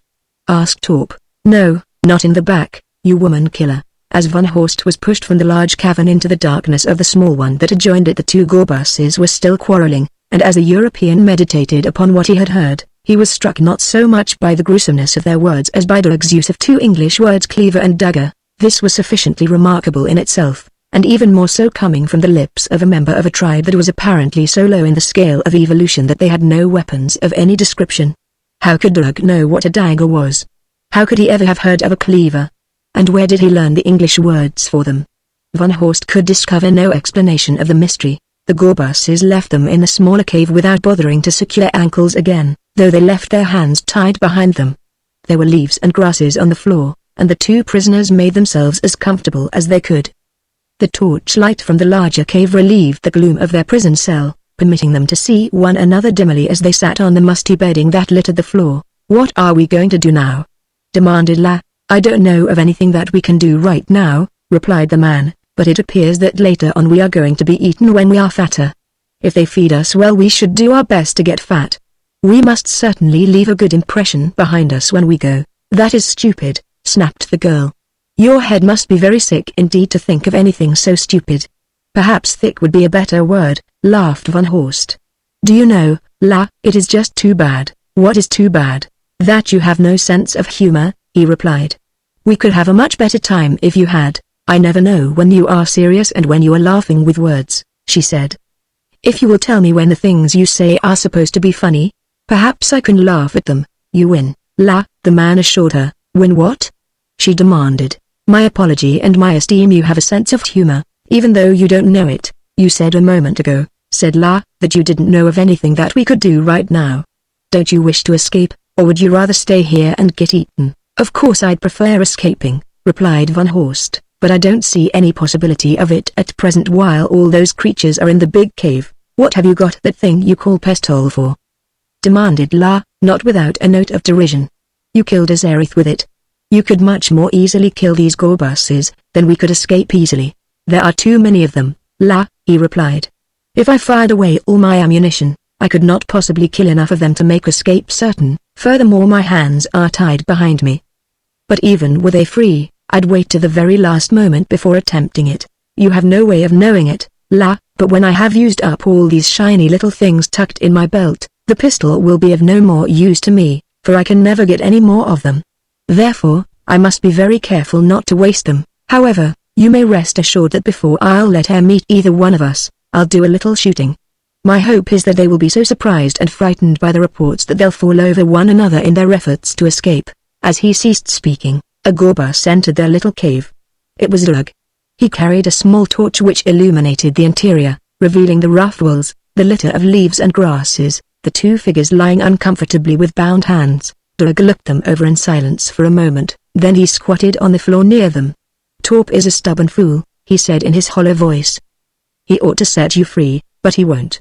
He's made up his mind that we're going to eat you, and I guess we shall. It's too bad though.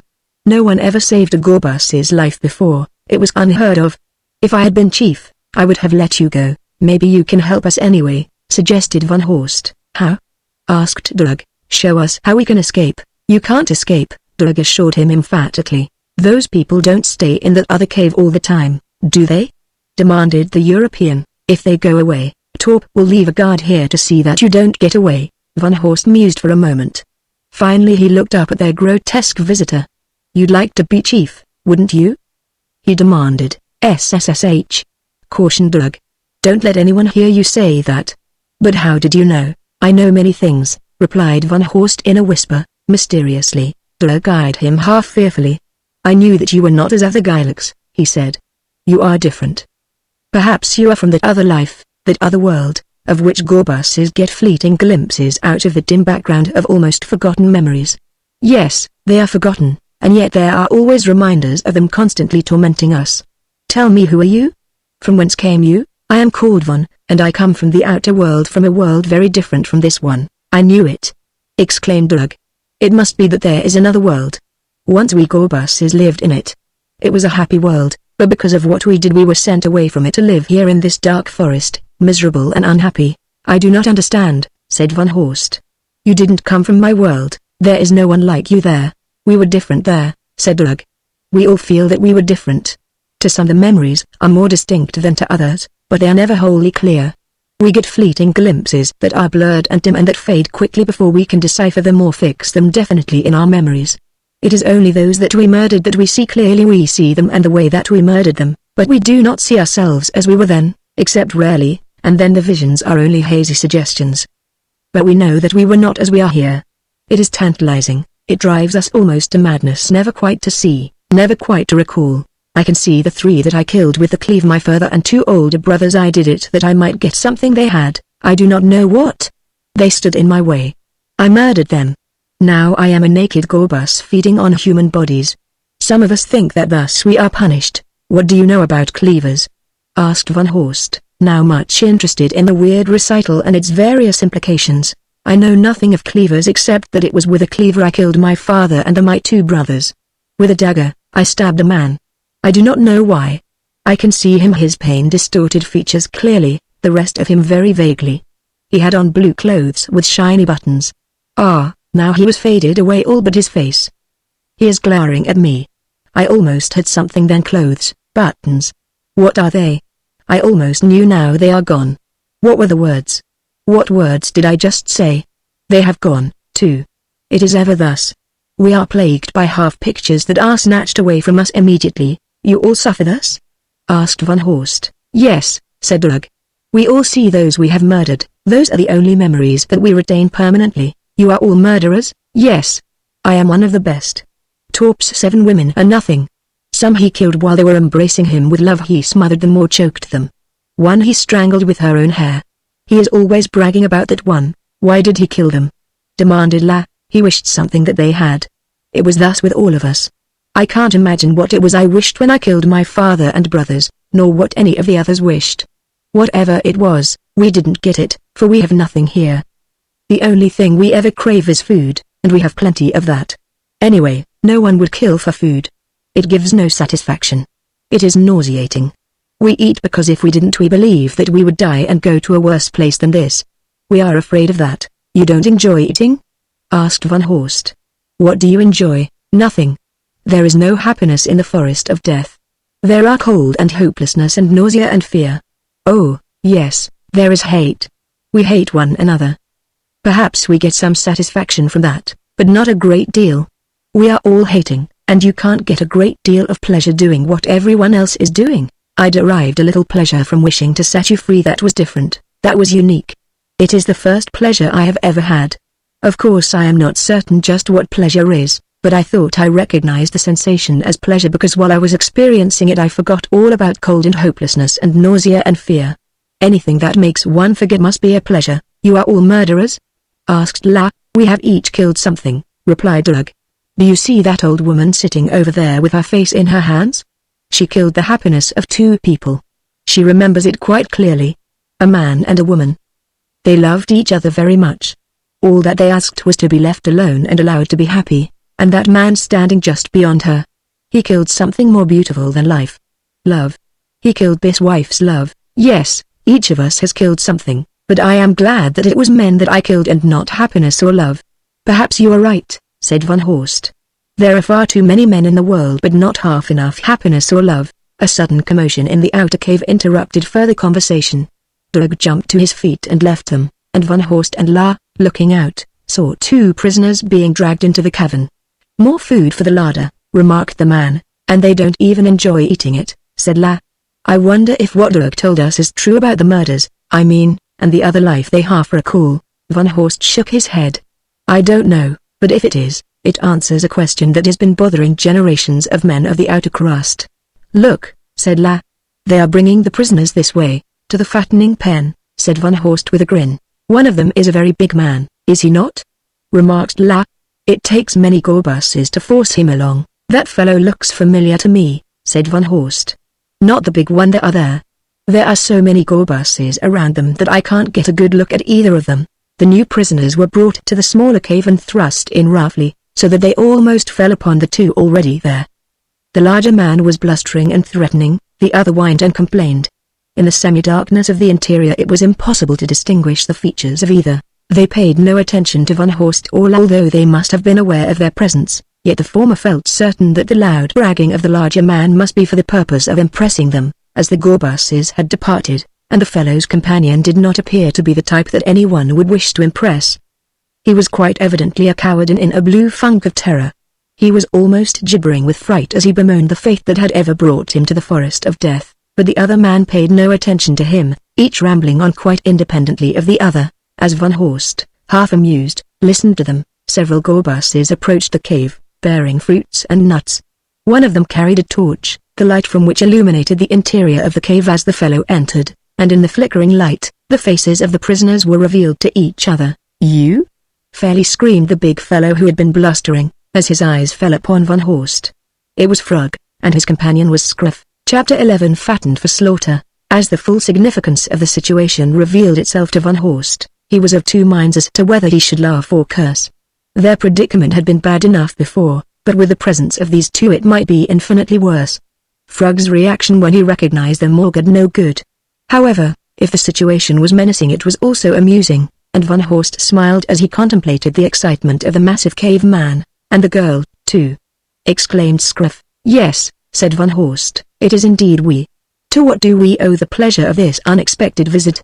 We had thought of you as being safely beside the home fires of Basti cooking your meat, and here you are waiting to be cooked as someone else's meat. Ah, but is not life filled with surprises? Some pleasurable, some are not so pleasurable. If I could break these bonds and get my hands on you, shouted Frog. Yes. What would you do then, my man? Inquired Van Horst. I'd break your neck, I'd pound your face to a pulp, Wait, begged Van Horst. Permit me to suggest a different order of procedure. If you were to break my neck first, as you intimate is your intention, you would derive little pleasure from beating my face to a pulp, as I should be dead and therefore unable to appreciate what you were doing to me. Really, Frog, you are not very bright. I cannot conceive how a person of such limited intelligence ever came to be chosen chief of Basti, but perhaps you were chosen because of the circumference of your biceps rather than for that of your cranium. The Gorbusses had dumped a quantity of fruit and nuts upon the floor of the cave and departed, leaving the cavern again in semi-darkness. Frog was still struggling with his bonds. Scruff was whimpering and moaning. Van Horst was contemplating the food. We can negotiate the softer fruit with our hands tied behind us, he remarked to La, but how do they expect us to crack the shells of some of those nuts? Perhaps we can free our hands, suggested the girl. Roll over close to me, with your back against mine, then try to untie the thongs that bind my wrists. If you can free me, I can easily free you. She had spoken in a low whisper lest Frog or Scruff hear and act upon the suggestion before she and Van Horst were free. The European wriggled his body into position behind that of the girl, then he fell to work upon the knots at her wrists. It was a slow process, partially because he could not see what he was doing and partially because of the limited use he had of his hands, but after what seemed an eternity he felt a knot loosening. With practice he became more adept, and soon the second knot gave to his perseverance. There were several more, but eventually the last one succumbed, and La's hands were free. Immediately she rolled over, facing his back, and he could feel her nimble fingers searching out the secret of the knots. When she touched his hands or arms he experienced a strange thrill that was new to him. He had felt the contact of her flesh before, but always then she had been angry and resentful, sometimes violently so, and he had experienced no pleasurable reaction. Now it was different, because, for the first time, she was ministering to him and of her own free will. What are you two doing? Demanded Frog. You are very quiet. If you think you are going to eat all the food they brought, I'll tell you you'd better not. I'll kill you if you try that, before or after you break my neck? Asked Van Horst. Before, of course, snapped Frog. No, after. No, what difference does it make? You talk like a fool. And after you have killed me and broken my neck, or broken my neck and killed me, in whichever order you finally decide to proceed, you and Scruff will undoubtedly eat the food. Am I right? Of course you're right, growled Frog. And do you know the purpose for which the food is intended? Inquired Van Horst. For us to eat, of course. But why should they care whether or not we eat? Asked the European. Are you laboring under the delusion that they are at all concerned about either our happiness or our comfort? Then why did they bring it? Demanded Scruff. To fatten us, explained Van Horst. It seems that they like their meat fat, or perhaps I should say that it tastes less nauseating to them fat and fresh. Fatten us? Eat us? Gasped Scruff. Frag made no comment. But Van Horst could see that he was redoubling his efforts to free himself of his bonds. A moment later La succeeded in negotiating the last knot, and Van Horst felt the thongs slip from his wrists. He sat up and gathered a handful of fruit, passing to La. Then he turned to Frog. My hands are free, he said. I am going to remove your bonds, and then you can liberate Scruff. You are not going to kill me. If you try to, I'll kill you. I still have the weapon with which Scruff has seen me kill many beasts, and you have seen some of your own warriors killed. I am going to set you free for 2 reasons. One is, that you may eat. The other is not a very good reason unless you have more brains than I give you credit for. I hope for the best, but I am skeptical. My brains are all right, growled Frog. What is your other reason for setting us free? We are all in the same fix here, Van Horst reminded him. If we don't escape, we shall be killed and eaten. Working together, we may be able to escape. If we waste our time trying to kill one another or trying to keep from being killed, none of us will escape. Now what do you and Scruff intend to do about it? It is up to you. I shall free your hands in any event, and I shall kill you before you can lay your hands on me, if you try to. Frog scratched his head. I swore to kill you, he said. You got me into this trouble. If you hadn't escaped from Basti, I wouldn't be here. It was while we were tracking you that we were captured. You killed some of my warriors. You liberated all of our slaves, and now you ask me not to kill you. Van Horst shrugged. You are misstating the facts, he said. I am not asking you not to kill me, I am asking you not to make me kill you. Frog, while I have this weapon, you haven't a chance on Earth to kill me. Perhaps I should have said a chance in the Earth. Promise him, Frog, begged Scruff. He is right. We can't escape if we fight among ourselves. At least you and I can't, for he can kill us both. I have seen him kill with a little black stick. He does not have to be near the thing he wishes to kill. Very well, Frog finally assented. We will not try to kill one another until after we have escaped from these people. Van Horst moved over to the chief of Basti and removed the bonds from his wrists, then Frog released Scruff. All but the latter immediately fell to eating. Scruff sat apart, his face resolutely turned away from the food. Why don't you eat? Demanded Frog. And get fat? Cried Scruff.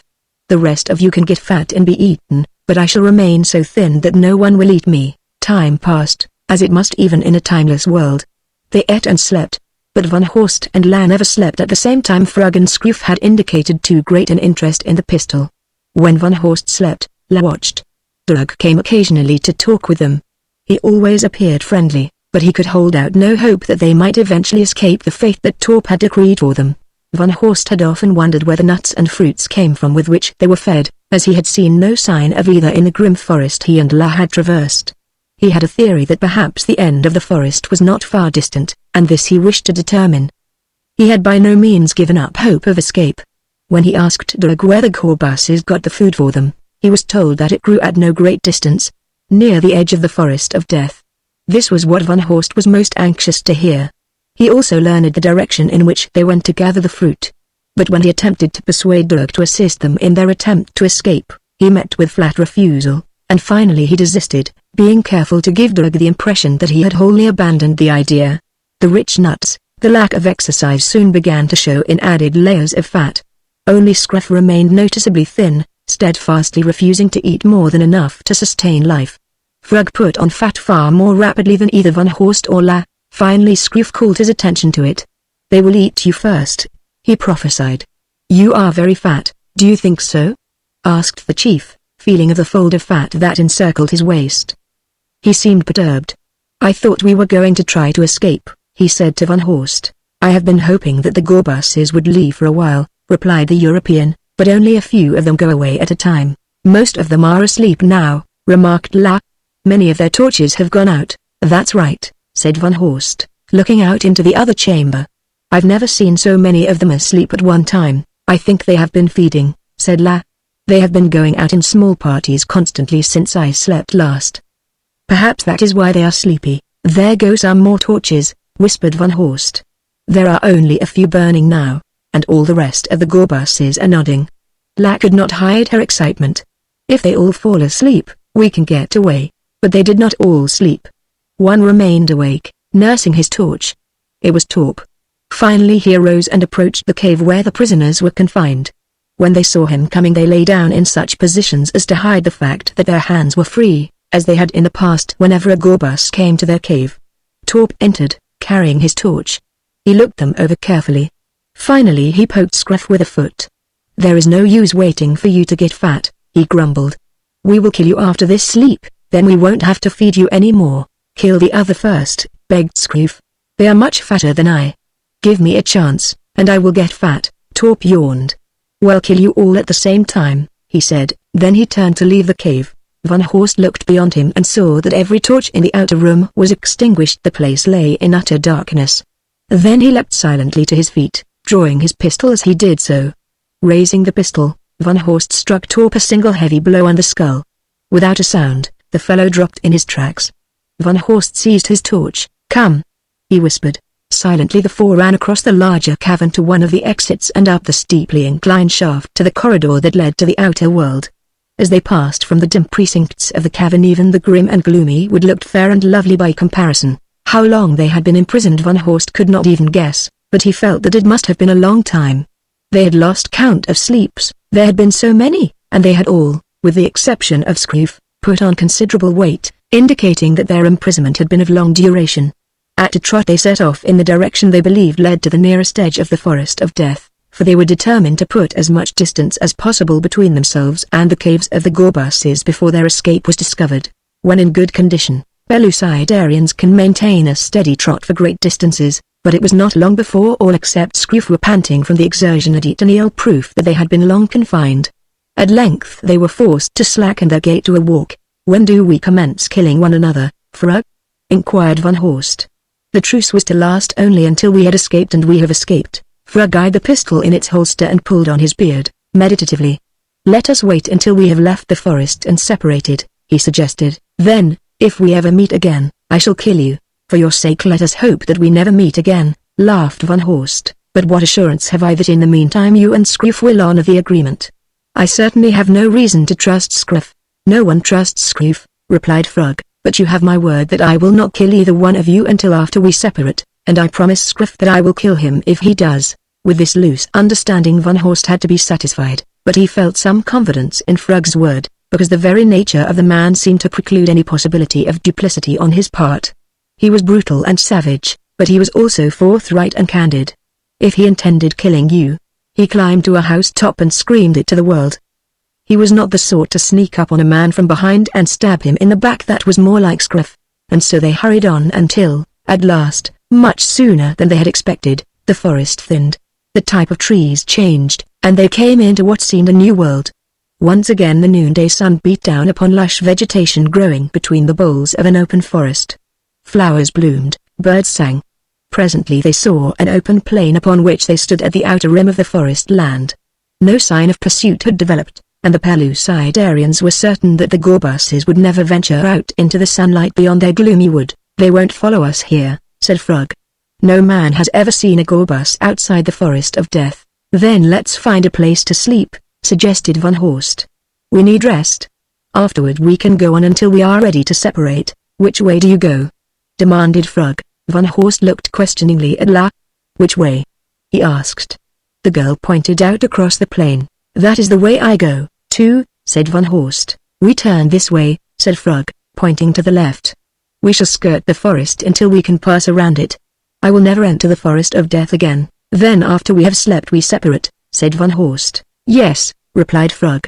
"I hope that we shall meet again soon, that I may kill you. When you get an idea into that thick skull of yours, you certainly stick to it," commented Van Horst with a grin. "We will look for a place to sleep," announced the Bastian. "There may be caves in this cliff." They discovered a place where they could descend the escarpment, and on a natural ledge they found an jutting stratum beneath which erosion had worn a large niche in which a dozen men might have found shelter from the hot rays of the sun. "You sleep first, La," said Van Horst, "and I will watch. "I am not sleepy," she replied. "You sleep." "I have slept since you." It was a bare rock that Van Horst stretched out upon, such a bed as some far distant forebear might have found good, but it was a far cry from box springs and hair mattresses. Yet so quickly had the man sloughed the last veneer of civilization and reverted to some primordial type, he seemed quite content with a naked rock, and in a moment he was asleep. When he awoke he felt that he must have slept for a long time, so thoroughly rested and refreshed was he. He stretched luxuriously before turning over to greet and see if the others were awake. When he did turn, he found himself alone. Frug and Scrooge were gone and La, too. He stepped to the edge of the shelf before the cave and looked out across the plain and to the left and to the right. There was no one in sight. He thought at first that La had run away from him, and then it occurred to him that Frug and Scrooge had stolen her. Anger and resentment swelled in his bosom at the duplicity of the Bastion chief in whose word he had trusted, and then of a sudden a new thought came to him. After all, had Frug broken his pledge? He had only promised not to kill, he had not promised not to abduct. Chapter 12 Mammoth Men. From the foot of the cliff where the cave lay, the plain stretched away knee-deep in lush grasses, and from his position above, Van Horst saw where a new trail had been recently trampled toward the left. That was the direction which Frug had said he and Scruff would take to avoid the forest of death on their return to Basti. The grass was not trampled out across the plain in the direction of Lohar. There was just the one plain trail toward the left, a trail that it would be easy to follow as long as it ran through the deep grass. Van Horst wished that he knew how long he had slept, so that he might have some idea of the start the abductors had, for he was certain that they were abductors. It was inconceivable that La would have accompanied them back to Basti voluntarily. The trail appeared quite plain from above, but when he reached the foot of the cliff he saw that it was not so apparent. A close examination showed that only the grasses that had been actually crushed and broken by the passage of the three remained down to mark the trail, all others had returned to their normal positions. It was this discovery that gave Van Horst greatest concern, as it seemed to indicate that the two men and the girl were far ahead of him. At the foot of the cliff there were some indications of a struggle. The grasses here had been crushed and broken over a considerable area. The man could visualize what had taken place. La had tried to break away from her captors and had probably put up a good fight, but finally she had been overcome and carried away. He stood looking along that dim trail that led away into a new unknown. It led away from Sari, to what unknown dangers he could not even guess. Should he follow it? And for what? There was little likelihood that he could overtake the three, and if they reached Basti, none that he could rescue the girl. Why should he wish to risk his life in an attempt to save her, an attempt that was almost certain to fail? She disliked him. She had not taken even decent precautions to hide the fact. And if he did rescue her it would be only to be killed by her savage fellow tribesmen for his pains. He thought of Gaz, the terrible man who crushed lives out with his bare hands. Were he to turn in the opposite direction he might skirt that end of the forest and pick up Danga's trail. The thought of Danga and the pleasurable anticipation of the friendly welcome awaiting him in Sari filled him with longing. He desired companionship, he longed to feel the warmth of a friend's hand again, to see the light of a friendly smile. He was tired of indifference, and enmity, and hatred. With a sigh, he turned back and followed the dim trail toward the left. Off somewhere in the distance was a little figure with a wealth of golden hair, perhaps an ignis fatuus luring him to his doom. "I wonder why I do it," he said half aloud, and then he shrugged his shoulders and swung on into the unknown. Profiting by past experience and the schooling he had received from Danga, he kept in mind constantly the necessity of directing his steps so that he would never be too far from some haven of safety were he threatened by any of the savage creatures that haunt the Pelusidrian scene. Trees were the prime factor in his defensive strategy. Never before had trees loomed so large in his consciousness, and all too often did he have to seek sanctuary among their branches. Now it would be a huge cave lion that drove him to shelter, again a mighty tarag, or some fearsome reptile of a forgotten age. Along the route that he followed he found the places that Frug and Scruff and La had slept, and here he slept, too. For food he had the eggs of birds and reptiles, fruits that grew upon some of the trees or bushes along his route, and various edible tubers that Danga or La had taught him to find and recognize. He made fire as had his primitive progenitors who trod the outer crust with the bows and the cave bear, and he took the time to fashion a new bow and arrows that he might have meat without wasting his precious ammunition. A sturdy spear he fashioned, too, its tip fire-hardened as were the tips of his arrows. He tried to make up for the time thus lost by pushing on throughout the endless day until utter exhaustion forced him to halt for sleep. Often, between his own sleeps, he passed one and sometimes two of the sleeping places of those he pursued, and this assurance that he was gaining on them heartened him and spurred him on. Yet there were times when his quest seemed utterly hopeless and discouragement sat heavily upon him. The great forest seemed to run on interminably, but at last it ended at the foot of a transverse range of rough hills. Here he had difficulty in following the trail, for the ground was no longer carpeted with tall grass but was oftentimes hard and stony. Beyond the hills stretched another rolling plain through which wound a large river. He viewed it first from the summit of the pass that he had followed through the hills along an ancient trail worn deep by the feet of men and beasts through countless ages. There was a fringe of forest along the river and little patches of wood scattered about the plain which stretched away to his right to merge in the distance with what seemed the blue of an ocean. Ahead of him, far away, another forest bounded the plain upon that side, while to his left the hills curved around to meet the forest in the distance. Game dotted the landscape as far as the eye could reach. In the nearer foreground he could distinguish bows and red deer, antelopes, tapirs, sheep, and several species of herbivorous dinosaurs, while at the edge of the forest skirting the river he made out the huge forms of mammoths and giant sloths.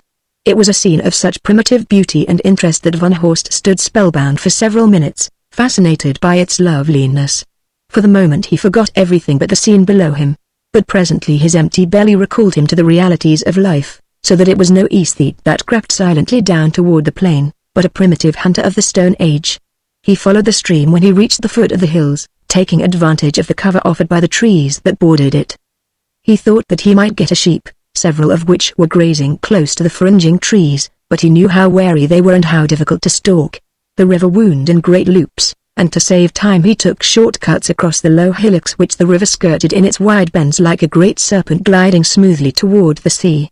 While he was below the summits of the hillocks he could not see the sheep, nor they him, yet he moved always cautiously since he never knew what dangers might confront him upon the hillocks' opposite slopes, for the country was game-filled, and where the herbivores are, there also are the flesh-eaters. As he topped one little hill he saw that which brought him to a sudden halt, a great, hairy mammoth lying upon its side moaning. It lay upon a small level flat beside the river at which was evidently a watering place or a ford, and not its moaning alone proclaimed that it was suffering but the agonized trembling of its huge bulk as well. Notwithstanding the fact that Van Horst knew that these mighty beasts might be highly dangerous, there was ordinarily such a sweet placidity in their appearance and such a suggestion of dependability and intelligence in their great bulk and dignified mien that he was wont to be lulled into a feeling of security in their presence. And there had been aroused within him a considerable fondness and respect for these shaggy progenitors of the modern elephant. To see one suffering thus filled him with compassion, and though his better judgment warned him against it, he could not resist the urge to approach more closely and investigate, though what he might accomplish was doubtless scarcely more than a nebulous conjecture in his mind. As he came closer the small eyes of the pachyderm discovered him, and it raised its head and trumpeted angrily, but it made no effort to rise.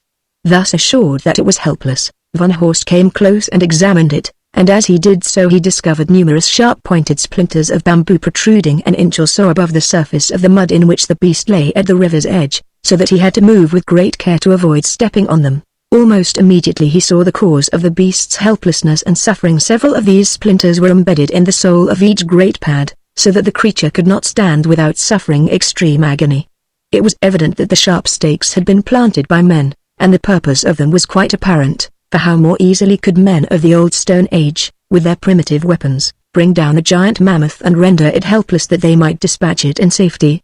The presence of the stakes suggested the proximity of men, and Van Horst had already had sufficient evidence to convince him that all men in this savage world were enemies. Yet, though he looked carefully in all directions, he saw no sign that any were about. Then he turned his attention once more to the beast and its predicament. If he could remove the splinters and permit the mammoth to arise, what might he expect from the pain-racked creature? Van Horst ran his fingers through his hair dubiously, then the beast moaned again and so piteously that the man, casting discretion to the winds, decided to do what he could to assuage its suffering. As he started to pick his way among the splinters closer to those huge pads, he realized that the beast would only be impaled upon others the moment it arose after he had removed those that it had already collected. So he set to work to pick the sharpened stakes from the ground over the entire area that they covered, a strip about 20 feet wide across the trail leading to the river, and as he worked, the eyes of the mammoth were on him constantly, watching his every move. As he worked near the great beast's head he noticed a patch of white hair the width of a man's hand growing down the side of the animal's cheek. He had seen many mammoths, but he had never seen one similarly marked. It gave the beast a strange, patriarchal expression, as though he wore an enormous white burnside. Van Horst noted the strange marking casually as he went about his work, but his principal interest was centered on speculation as to what the gigantic beast would do when it was able to rise. Some of the stakes were planted within reach of the mighty trunk, but the man gathered these, as he did the others, apparently unconcerned by the risk he took. And always the little eyes watched his every move, but whether in sullen hate or wary curiosity he could not guess. At length came the time when all the stakes that he could locate had been removed, and the next were those embedded in the great pads. Without a moment's hesitation Van Horst walked to the hind feet of the pachyderm and, one by one, drew out the torturing slivers. Then he moved to the front feet, well within reach of the sinuous trunk and the great, curving tusks. Methodically, he commenced to remove the slivers from the four pads, the powerful trunk weaving above him like a huge serpent. He felt it touch him, the moist tip of it gliding over his naked body. It encircled him, but he paid no attention to it. He had invited death by a humane gesture, and he was game. The trunk wrapped about his torso gently, almost caressingly. It did not tighten, it did not interfere with his work, yet he sensed it might close instantly at the slightest false move on his part. Death seemed very close. When he had removed the last sliver he stood slowly erect. For a moment he waited, then, very gently, he laid hold of the trunk and sought to push it from him. There was no resistance. He moved unhurriedly, with great deliberation, yet he was under high nervous strain. At last he stood free and moved slowly away. He did not stop, but continued on along the river in the direction he had been going when he discovered the mammoth. For a moment he was obsessed by a powerful urge to run to put as much distance between himself and the beast as he could before it regained its feet, but he did not. Instead, he moved on slowly, nonchalantly, casting an occasional glance behind him. The beast lay quiet for a moment, then slowly it commenced to raise its bulk from the ground. Tentatively, it tried bearing its weight on its front feet, and it stood thus for a moment, then it rose and stood with all 4 feet on the ground. It took a few steps. Evidently its feet did not pain it greatly. It raised its trunk and trumpeted, then it moved off on the trail of the man. At first Van Horst argued to himself that it was not following him and that presently it would turn aside and go about its own affairs, but it did not. It came steadily after him at a speed considerably in excess of that at which Van Horst was walking. The man shrugged resignedly. What a sentimental fool he had been. He might have known that this savage beast could not feel gratitude. He should have left it alone or put it out of its misery with a single well-placed bullet. Now it was too late. Presently it would overtake him and toss him. Such were his thoughts as he walked slowly along the trail. Overtake him it did. The sinuous trunk wrapped suddenly about him and he was lifted from the ground. This, thought Van Horst, is the end. The mammoth stopped and passed him back to its right side where it placed him on the ground, but it still let its trunk rest lightly about him, holding him facing its side, and what Van Horst saw there awoke within him a realization of the sagacity of the animal, for this side, upon which it had lain, was thickly studded with bamboo slivers such as he had plucked from his feet. It wished the man to remove them as he had removed those others. Van Horst breathed a sigh of relief as he set about his work, and when it was completed he once again moved on along the trail he had been following. From the tail of an eye he saw the mammoth swing about in its tracks and depart in the opposite direction. In a few moments it was lost to sight. The man felt that he was well out of a nasty situation that what he described to himself as maudlin sentimentality had gotten him into. But now that it was well over and he had seen the last of the great beast he was glad that he had gone to its aid. His hunger, momentarily forgotten, manifested itself once more as he started to stalk the sheep again. From the summit of a rise he saw them, and again he was the primitive huntsman of the Pleistocene. Only a cartridge belt and a .45 differentiated him in appearance from his progenitors of the Stone Age. From the next rise of ground that he mounted he saw the sheep again, much closer now, but he saw something else, far to the right across the river. At first glance he thought it only a herd of mammoths moving down a gently sloping plain from the foothills, coming toward the river, but instantly he recognized the truth. Astride the neck of each of the great beasts rode a man. The sight recalled to his memory Thorek, the Mammothmen of Aru. These, indeed, must be mammoth men. Perhaps the country to which he had wandered was Aru. However, the fact that he had been on friendly terms with Thorek induced no illusions as to the reception he might expect from the savage tribesmen of his erstwhile companion in slavery. Discretion counseled him to keep out of sight, and so he moved cautiously down the hill toward a clump of trees that grew beside the river, where, concealed from their view, he could still watch the approach of the company. As he reached the trees he saw the embers of a campfire still glowing, and his heart leapt in his bosom, for he knew that he was now close on the trail of her abductors. Which way had they gone from here? They could not be far, for no matter how much the timelessness of Pellucidar might deceive the mind of man, it could not befuddle the laws of combustion. Fire would consume wood as quickly, and embers would remain hot as long here as upon the outer crust, and no longer. He hastily examined the ground about the campsite. For the moment the mammoth men were forgotten in contemplation of the nearness of land. The surge of rage against Frog and Scroof, now almost within reach of his vengeance. He loosened the gun in its holster.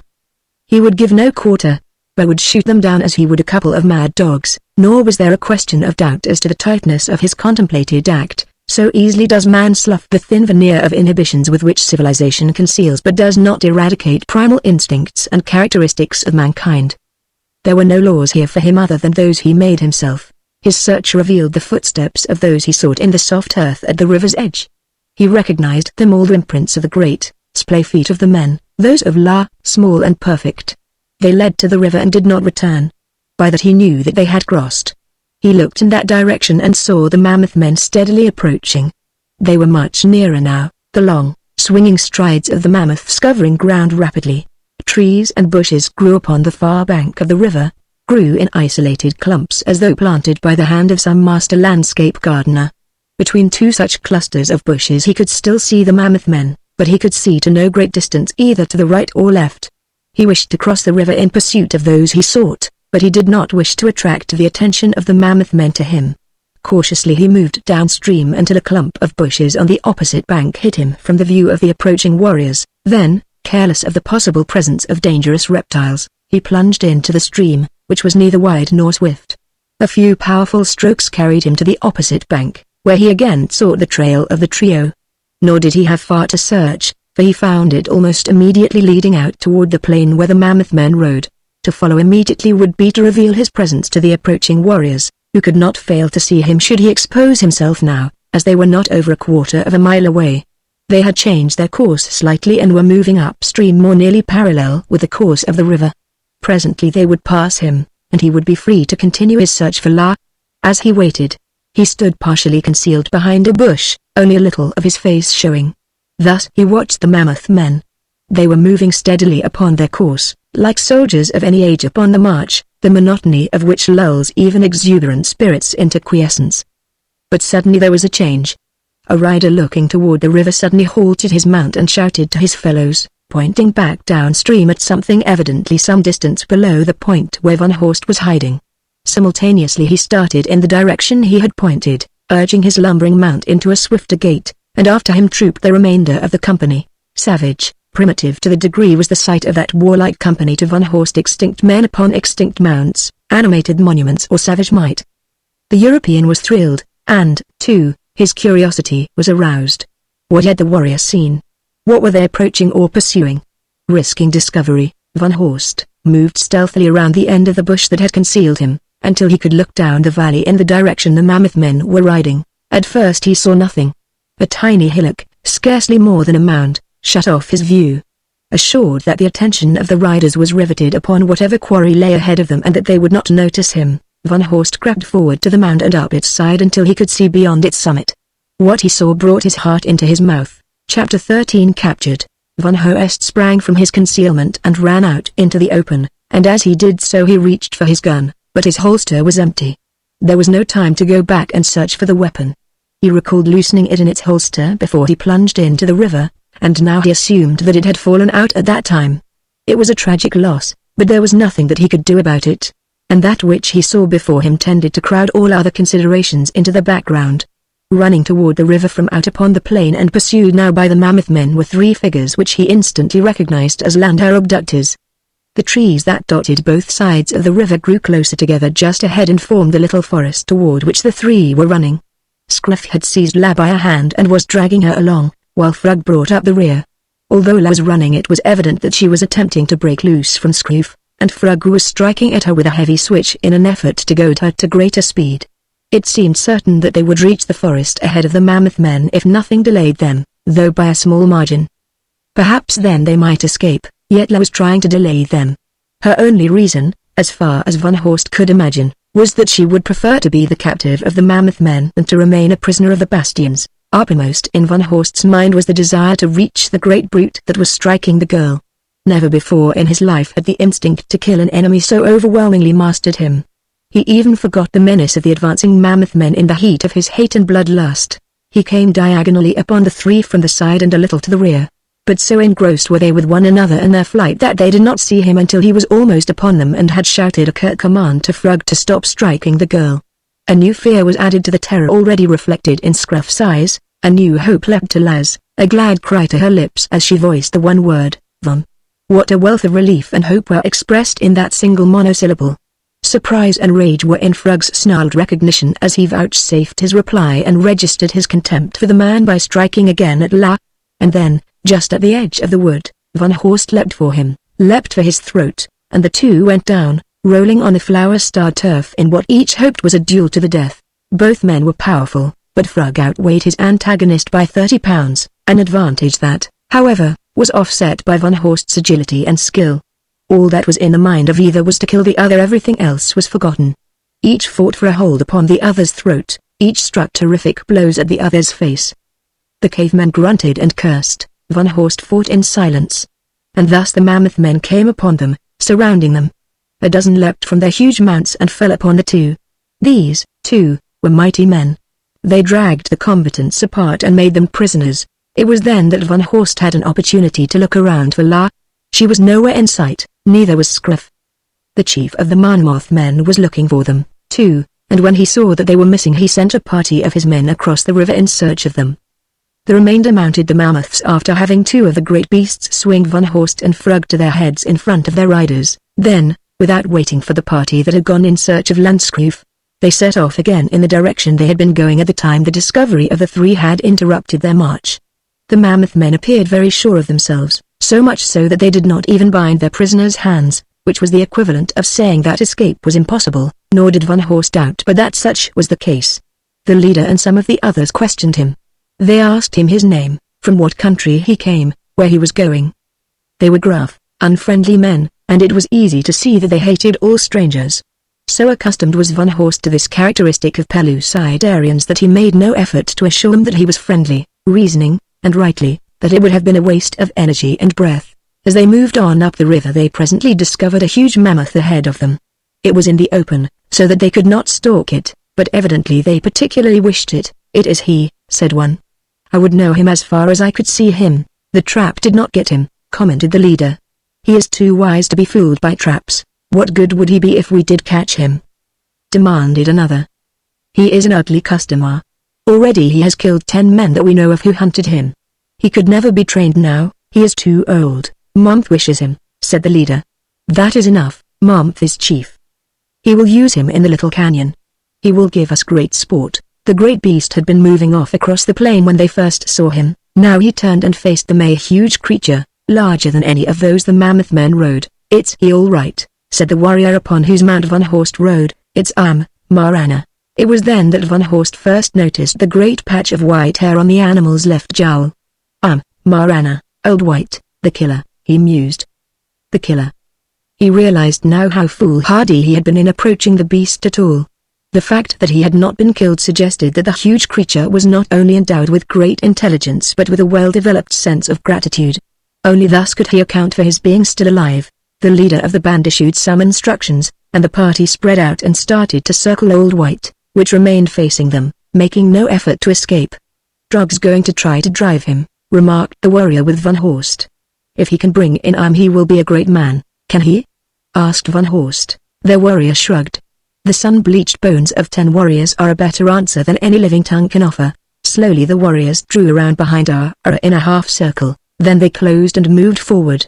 In the meantime the quarry had turned again to face them. His little eyes gleamed, his trunk weaved slowly to and fro as he rocked his head from side to side. Their warriors commenced to shout and wave their spears. They came closer. It seemed incredible that the animal did not turn and break for freedom, but it did not. Stood his ground. Suddenly he raised his trunk and, with a loud scream, charged. Straight for the center of the line he came, a solid line, for the mammoths were touching side to side. He lowered his head, and when he struck, 2 mammoths were knocked down. As he passed over them he seized one of the riders and hurled him 50 feet. Then, as he passed over him, he trampled him. After that he appeared to pay no more attention to the party, but moved on majestically in the direction he had been going before the interruption. It seemed to Van Horst that his whole manner screamed contempt for the man-things that had dared to delay him. Drog shook his head ruefully and turned toward the river. The two felled mammoths came to their feet. One of them was riderless, but he followed on with the others. No one paid any attention to the mangled warrior lying on the plain. Perhaps he was dead, but he may not have been. It was evident to Van Horst that these men held human life lightly and that they were without compassion. He wondered if Thorek would recall that he had suggested that they be friends should they meet again, for it was possible that he might meet him now that he was a prisoner of Thorek's fellows. Prompted by this recollection of a man who had escaped from the Barstans with him, he turned toward the warrior riding behind him. "Do you know Thorek?" he asked. "Yes, what do you know of him?" "We are friends." The warrior laughed. "No stranger is friend to a mammoth man," he said. "Did Thorek return from Basti?" asked Van Horst. "No," and then suddenly, "What is your name, Van?" "If Thorek were here he would tell you that we are friends." "Well, perhaps Thorek was your friend, but no other mammoth man will be. Friendship for a stranger is weakness in a warrior. Strangers are to be killed, that is why they are strangers. If there were no strangers there would be no one to kill except one another, and that would not be good for the tribe. We would soon kill each other off. Men must fight and kill, it is the lifeblood of warriors." Presently they came to the river and crossed it, keeping slightly above the regular ford. Then Trog and some of the others dismounted and examined the ground in the trail leading into the river. Van Horst watched them with amusement, for he recognized the spot well. He saw that the men were surprised and angry at what they discovered. "Ara has been down here," exclaimed Trog. "There is blood here, but where are the stakes?" "They have all been removed. I saw mud and blood on the right side of Ara as he passed close to me when he charged through a line," volunteered a warrior. "Yes, he was down here," growled Trog. "We had him. But how could he have escaped?" "He is very old and very wise," said one.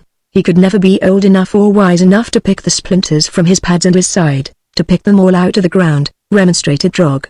"That could only be done by a man." "Here are the footprints of a man," exclaimed a warrior, "but who would dare approach Ara and take the splinters from him? Had a man done that we should find his body close by." Trog shook his head. "I do not understand." They found the splinters where Van Horst had tossed them aside, and they set them out again with great care and well concealed upon the opposite side of the river. Then they mounted and rode back toward the hills from which they had been coming when Van Horst first sighted them. "Well, get him yet," remarked Van Horst's warrior. "How?" asked the European. "When he gets splinters in his feet the pain is so great that he cannot stand. The pads of a tundra are thick, but they are very sensitive. When we come back and find him down we put heavy thongs of mammoth hide about his neck. These are fastened to 3 mammoths on each side of him, mammoths trained for this work. Then we take the splinters from the ground around him and from his pads and let him get up. After that it is easy. The 6 mammoths drag him until he tires of being choked. After that he will follow quietly. Will you ever be able to train Ara, provided you get him?" asked Van Horst. The warrior shook his head. "He would never be safe. Momth will put him in the little canyon, and he will afford us much amusement." "In what way?" The warrior looked at Van Horst and grinned. "I think you will find out soon enough," he said. After the party reached the foothills it followed a well-worn trail that led up to a wide plateau upon which several mighty canyons debouched from the mountains beyond. The plateau was covered with lush grasses and was crossed by several streams that issued from the mouths of the canyons, into one of which Trog led his savage troop. The grandeur of the scenery within the canyon was impressive, and to such an extent that for the moment Van Horst almost forgot the hopelessness of his situation. Within its narrow mouth the canyon widened into a lovely valley walled by precipitous cliffs that were broken occasionally by the narrow mouths of smaller canyons. A stream flowed through the bed of the canyon, trees and flowering shrubs grew in profusion, fish leapt in the river, and birds of weird, prehistoric shapes and coloration flew from tree to tree. Van Horst sighed. "What a lovely place," he thought. "If only Landai were here alone." Lajal, what had become of her? Had she escaped from Skoof, or was she still his captive? She would have been better off here among the mammoth men, or at least no worse off, for no one could have been more repugnant to her than Skoof. At least, were she here, she would have had one friend whom she might trust even though he were unable to do anything for her. Van Horst sighed. He had a premonition that he would never again see La, and it suddenly occurred to him that this strange world was going to be a very much more terrible place to live in because of that. He realized that something had gone out of his life that nothing could replace. Perhaps it hurt his pride to admit it even to himself, for the girl had certainly given him sufficient proof on numerous occasions that he meant nothing whatever to her, yet he could not forget the pathetic longing note in her voice when she had recognized him and called to him just before the mammoth men had separated them forever. Depressed by this sad reverie, his future fate seemed to mean nothing to him. He did not care what the mammoth men did to him. The sooner it was over, the better. Without a single companion for whom he cared, he might as well be dead as alive, for there was no chance that he might ever return to the outer world, nor little more that he would find Sari should he escape from his present predicament. While he was occupied by these unhappy thoughts, the troop turned into one of the smaller canyons, and shortly thereafter he saw the caves of the mammoth men pitting the face of the lofty cliff ahead. A considerable number of men, women, and children were on the ground at the foot of the cliff where a grove of trees offered shelter from the noonday sun. Some of the women busied themselves around cooking fires, others were fashioning sandals or loincloths. Men chipped laboriously at stone weapons in the making, scraped spear shafts into shape, or merely loafed at ease. At sight of the returning troop, they quit whatever had been occupying them and clustered about to inspect the prisoners and exchange gossip with the arriving warriors. Drog looked very important. "Where is Month?" he demanded. "He is in his cave, sleeping," said a woman. "Go and awaken him," commanded Drog. "Go yourself," replied the woman. "I do not wish to be killed." Drog, who, with the other warriors of his party, had dismounted, was standing near the woman, and at her refusal he swung his spear quickly and felled her with the haft, knocking her unconscious. Then he turned to another woman. "Go and awaken Month," he said. The woman laughed in his face. "Gava has no man," she said, "but I have. You will not knock me down with your spear. You would not have knocked Gava down if she had had one. Go and awaken Month yourself. I am not afraid of your man," blustered Drog. "Then why don't you knock me down?" taunted the woman, "for I am not going to awaken Month." The crowd gathered about commenced to laugh at Drog, adding to his discomfiture and his rage.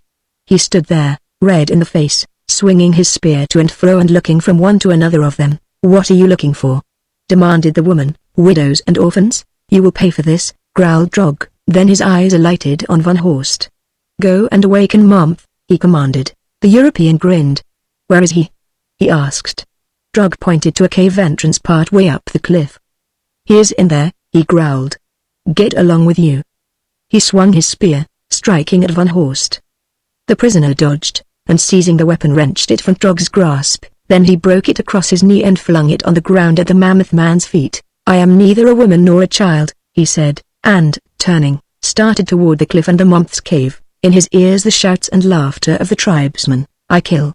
shouted Drog, and started after him, drawing his stone knife. Van Horst wheeled and waited the mad charge of the mammoth man. Drog approached him at a run, brandishing his knife above his shoulder. When he struck, Van Horst seized his wrist, turned quickly, stooped low and, drawing the man's arm across his shoulder, hurled him over his head and heavily to the ground. Then he continued on his way to the foot of the cliff and up the rude ladders that led to Month's cave. Glancing back over his shoulder he saw Drog still lying where he had fallen, apparently insensible, while the crowd laughed uproariously, evidencing to Van Horst that his act had not prejudiced them against him and, also, that Drog did not appear to be overly popular. He wondered just how popular he himself would be with Month when he awakened him, for he had gathered from what he had just heard that Month did not relish being awakened from his sleep, and he had seen just how primitive these people were and how little control they had of their tempers, like primitive people everywhere, even those who were supposed to be civilized and yet had primitive minds. When at last he came to the mouth of the cave he looked in, but he could see nothing, because of the darkness of the interior. He shouted Month's name in a loud voice and waited. There was no response. The laughter below had ceased. The watchers were waiting in tense expectancy the result of his temerity. Van Horst shouted again, this time more loudly, and this time there was a responsible-like bellow in the sound of movement within. Then a perfect mountain of a man emerged from the cave, his hair disheveled, his beard awry, his eyes sleep-bleared and bloodshot. When he saw Van Horst he stopped in amazement. "Who are you?" he demanded. "Why did you awaken Month? Do you wish to be killed?" "I am a prisoner," replied Van Horst. "Drog sent me to awaken you because he was afraid to do it himself, and as for being killed, that is probably what I was taken prisoner for." "Drog sent you? Did he?" demanded Month. "Where is he?" Van Horst pointed toward the foot of the cliff where Drog still lay. Month looked down. "What is the matter with him?" "He tried to kill me with a dagger," explained the prisoner. "And you killed him?" "I don't think so. He is probably merely stunned." "What did he wish of me?" "He wished to show you the two prisoners he brought in." I am one of them. He disturbed my sleep for that," grumbled Month. "Now I cannot get to sleep again." He pointed to the ladder. "Go down." Van Horst did as he was bid, and Month followed him. When they reached the ground, Trog was regaining consciousness. Month went and stood over him. "So-ho!" he exclaimed. "So you were afraid to come and awaken Month, but you sent a prisoner who might have sneaked into the cave and killed Month in his sleep. You are a fool. And you let the prisoner knock the wits from your head. You are a fine one to be sub-chief. What happened?" "He must have hit me over the head with a big rock when I wasn't looking," said Trog. "He did not," cried a woman. Trog was going to hit the prisoner with his spear. The prisoner took Trog's spear from him and broke it in two. "There it lies." Then Trog tried to kill the prisoner with his knife. The prisoner picked Trog up and threw him over his head. A number of them commenced to laugh as the woman recalled the events, but they did not laugh so loudly in the presence of Month. The chief looked searchingly at Van Horst. "So you broke Trog's spear and then threw him over your head?" he exclaimed. "Where is the other prisoner?" "Here," said one of the warriors guarding Frog. Month looked at the Bastian. "He is even bigger than the other," he said. "They should furnish us good sport in the little canyon. Take them away. Golf, take this one to your cave and see that he does not escape." He jerked a thumb toward Van Horst. "Truth, you take charge of the other. Have them ready when Month wishes them. Trog, you are no longer a sub-chief. Month will appoint a better man." Chapter 14. He dies. Golf was a short, stocky, middle-aged man with a wealth of whiskers and small, close-set eyes. Van Horst judged him a mean customer even before the fellow gave any indication of his true nature, which he was not long in doing, for as soon as Month indicated that he was to take over the prisoner he stepped up to Van Horst, seized him roughly by the shoulder and gave him a push toward the foot of the cliff and the nearest ladder. "Get along," he growled, "and be quick about it." Then, without other reason than pure brutality, he prodded his prisoner in the back with the point of his spear, a vicious jab that brought blood. Resentment and rage flared in the breast of the man from the outer crust, the sudden pain goading him to instant action. He wheeled and crouched. Golf, sensing attack, jabbed at him again with his spear, but Van Horst pushed the weapon aside and leapt close, pinioning the mammoth man's head beneath his right arm. Then he commenced to spin, faster and faster. Golf's feet left the ground, his body whirled, almost horizontal, in a flattening circle. Van Horst released his hold and sent the fellow spinning to the ground. Month broke into a loud guffaw, which was echoed by the other spectators. Golf staggered dizzily to his feet, but before he was fully erect Van Horst clamped the same hold upon him, and once again whirled and threw him. When Golf arose this time, dizzy and befuddled, the other was standing over him. His fists were clenched, one arm was back ready to deliver a blow to the bewhiskered chin that would have put the mammoth man out for good. But then his rage left him as suddenly as it had come. "The next time you try anything like that on me, Golf, I'll kill you," he said. "Pick up your spear and go along. I'll follow." He had given no thought as to what the reaction of the other mammoth men might be to his attack upon one of their fellows, nor had he cared, but their laughter assured him that they had enjoyed the discomfiture of Golf, as they would probably enjoy the discomfiture of any creature. Golf stood for a moment, hesitant. He heard the laughter and the taunts of his fellows. He was trembling with rage, but he looked at the man who had bested him, standing there waiting to best him again, and his courage proved unequal to his anger. He stepped over to retrieve his spear, and as he passed Van Horst he spoke in a low tone of voice. "I'll kill you yet," he said. The European shrugged and followed him. Golf walked to a ladder and started to ascend. "See that nothing happens to him, Golf," shouted Month. "Hell be a good one for the little canyon, you see," remarked Van Horst, "that between Month and me it'll be best for your health that you treat me well." Golf mumbled in his beard as he climbed to the third tier of caves, Van Horst following him upward. Here the mammoth man followed the wide ledge to the right and stopped before a large entrance in which squatted three women. One was middle-aged, the other two much younger. Of these, she who appeared to be the elder was short and squat like Golf, an unprepossessing girl with a sinister countenance. Their only clothing was scanty loincloths. "Who is that?" demanded the woman. "Another mouth to feed," grumbled Golf, "one of the prisoners that Trog brought in. We keep him and guard him, but if he falls off the cliff it will not be my fault." The elder of the two girls grinned. "He might," she said. The man walked to the younger girl and kicked her. "Get me food," he growled, "and be quick about it." The girl winced and scurried into the cave. Golf squatted beside the other two women. The elder was fashioning a pair of sandals with soles of mammoth hide, the other just sat staring vacantly at nothing. Golf eyed her, scowling. How much longer shall I have to hunt for you, Graham? Demanded Golf. Why don't you get a man? Won't any of them have you? Shut up, growled Grum. If they won't have me it's because I look like you, because I am like you. If you'd been a woman you'd never have had a mate. I hate you. Golf leaned over and struck her in the face. Get out of here. He cried. Go get yourself a man. Leave her alone, said the older woman wearily. Keep out of this, warned Golf, or I'll kick your ribs in. The woman sighed. That is all that Mumel does, sneered Grum. She just sits and sighs, she and that monkey-faced Lotai. Sometimes I could kill them both. You are a bad daughter, said Mumel. The time that I bore you was a bad time indeed. Get out, growled Golf. I told you to get out. He pointed a stubby finger at Grum. Try to put me out, snapped the girl. I'd scratch out your eyes. Get me a man. If you were any good you'd get men for both your daughters. You're a coward. You're afraid to fight men for us. If I ever made a man marry you he'd sneak up behind me in the woods the first chance he got and kill me. I'd help him, said Grum. Lotai, bellowed Golf. Where is the food? Coming, called the girl from the interior of the cave, and a moment later she came with a handful of dried meat. She trusted on the ground in front of Golf and backed away to the far corner of the entrance, where she sat in huddled misery. Golf attacked the meat like a ravenous wolf, breaking off great hunks between his powerful teeth and swallowing them whole. Water, he snapped. When he had finished, the girl called Lotai rose and hurried back into the cave. A moment later she returned with a gourd which she handed to Golf. That is all, she said. There is no more water. Golf gulped it down and arose. I am going to sleep now, he said. I'll kill anyone who awakens me. Mumel, you and Grum go for water. Lotai, watch the prisoner. If he tries to escape, scream, and I'll come out and what? Inquired Van Horst. Do as I told you, said Golf to the women, ignoring Van Horst's query. Then he lumbered into the cave. The two older women followed him, returning shortly each with a large gourd. Then they descended the ladders on their way for water. Van Horst looked at the young girl who had been left to guard him. Now that the others had gone the strained expression that had clouded her face had disappeared, and she was more beautiful than before. Happy family, he remarked. She looked at him questioningly. Do you think so? She asked. Perhaps the others are happy, though they do not seem so.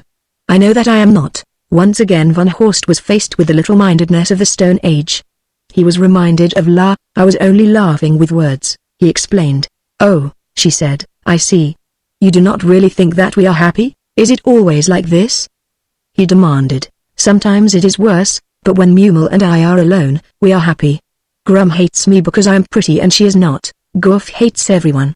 I think he even hates himself. It is strange that you have no mate, said Van Horst. You are very good looking. No man will take me because he would have to take Grum, too, if Golf insisted. That is a law of the mammoth men. You see, she is older than I, and should have a man first. What did Grum mean when she said that Golf was afraid to fight men for you? If we picked out men that we wanted they would have to take us if Golf fought them and won, but I would not wish a man that way. I would wish my man to want me so much that he would fight to get me, and that is the only way that Grum could get a mate?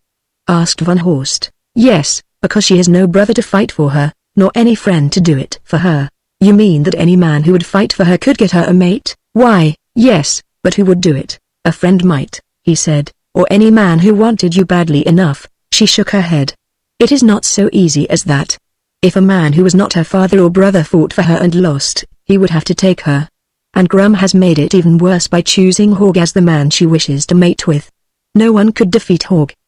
He is the biggest and strongest man in the tribe. Rather a precarious method of getting a mate, mused Van Horst.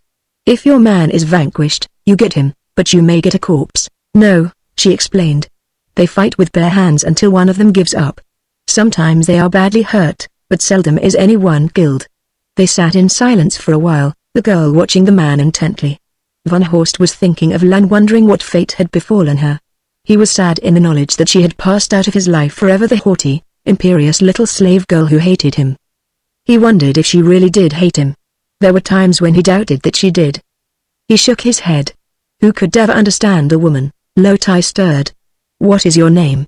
She asked. Von, he replied. I think you are a very nice man, she said. Thank you. I think you are a very nice girl. You are not like any man I have ever seen before. I think you are a man that I would trust. You would never beat me. You would always be kind, and you would talk to me as men talk to men. That is something our men never do. At first, maybe, they are nice, but soon they only speak to give orders or to scold. Oh, some of them are not so bad as others, she added. I think that Golf, my father, is the worst. He is very bad.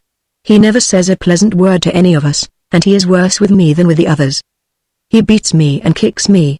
I think that he hates me. But that is all right, because I hate him. There was one very nice man. I liked him, but he went away and never came back. He must be dead. He was a big man and a great warrior, but he was kind to women and children, and he laughed and was pleasant. The women would all have liked him for a mate, but he never would take a mate to live always in his cave. Thorek was different that way. Thorek! Exclaimed Van Horst. He did not come back to Aru, you know him? Asked Lotai. We were prisoners of the bastions, and we escaped together. We were friends. He should have been here before this. Since we parted I have traveled far and slept many times. Something must have happened to him. The girl sighed. He was such a nice man, but then, what difference does it make? He was not for me. I will get a mate like Gorf and be kicked and beaten the rest of my life. The women of Aerie have a hard time of it, I should say, remarked Van Horst. Not all of them. Only those like Mumel and myself. Some of them are big and strong and like to fight. If they are kicked, they kick back. These have a happy time. Mumel and I are different. She is not of Aru. Gorf stole her from another tribe. I'm like her, and Grum is like Gorf. We would run away and go back to my mother's country, but it is very far, and the dangers are great. We would be killed long before we got to Sari, mused Van Horst. That is the country that anger came from. That is where I should like to go when I escape from here. You will never escape, said Lotai. You will go into the little canyon, and you will never come out. What is this little canyon I have heard so much about? Demanded the man. You will find out soon enough. Here come Mumel and Grum with the water. We must not talk together too much in front of Grum and Gorf. If they thought that I was friendly with a prisoner they would kick me and beat me all the more. The two women came into view up the ladder from below, each balancing a heavy gourd of water on her head. Mumel looked tired and dejected. Grum was hot and irritable, her evil face twisted in a black frown. She paused in the entrance to the cave. I am going to sleep, she said. See that you don't make any noise. Then she entered the cave. Mumel stooped and stroked Lotai's hair as she passed.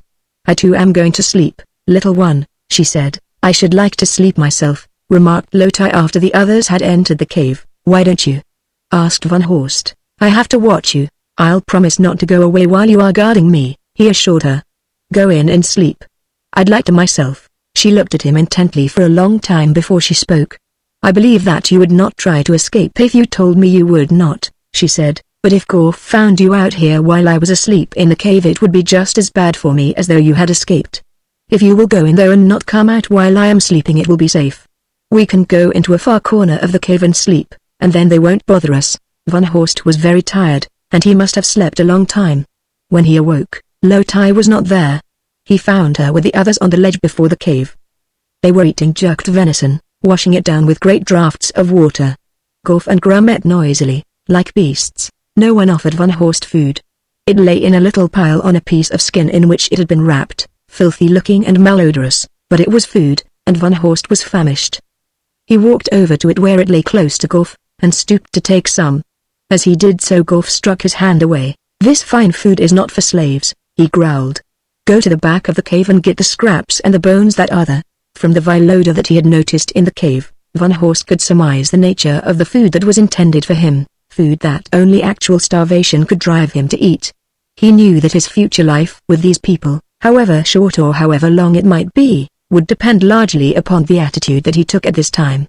He reached again for the food, and again Gorf struck at his hand, but this time Van Horst seized the fellow's wrist, jerked him to his feet, and struck him a heavy blow on the jaw.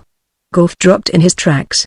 Van Horst gathered up a handful of the venison, picked up a gourd of water and crossed to the opposite side of the entrance where Mumel and Lotai sat wide-eyed and trembling. There he sat down and commenced to eat. Grum had not spoken, and now she sat with her eyes upon Van Horst, but what was passing in the dark convolutions of that savage brain none might guess. Was she filled with rage that a stranger had struck down her father? Was she selfishly resentful that he had taken food? Or was she secretly admiring his courage, strength, and skill? Presently consciousness returned to Gorf. He opened his eyes and raised himself on one elbow. He looked puzzled, and was evidently trying to gather the threads of what had transpired. He stared at Van Horst and the venison he was eating. Presently he rubbed his jaw, feeling of it gingerly as though to discover if it were broken, then he fell to eating.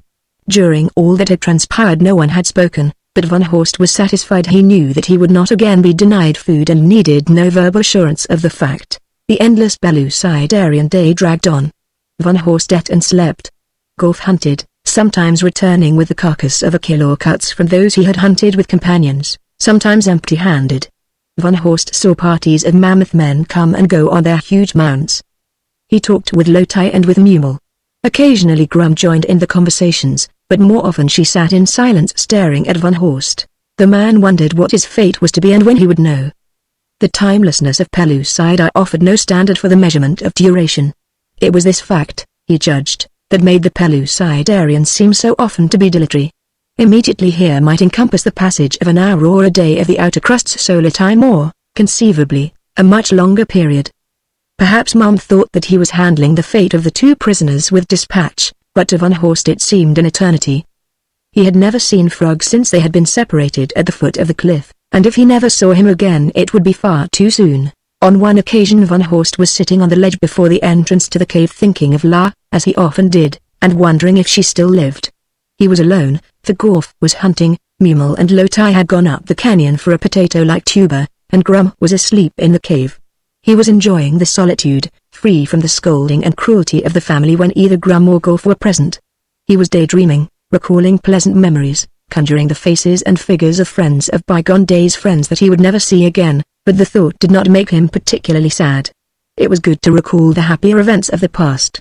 His reveries were interrupted by the shuffling of sandaled feet within the cave. Grum was awake. Presently she came out on the ledge. She stood looking at him intently for a moment. "You would make me a good mate," she said. "I want you," Van Horst laughed. "What makes you think I would make a good mate?" he asked. "I saw the way you handled Gorf," she replied. "I was told what you did to Trog. I want you for my mate, but I am a stranger and a prisoner.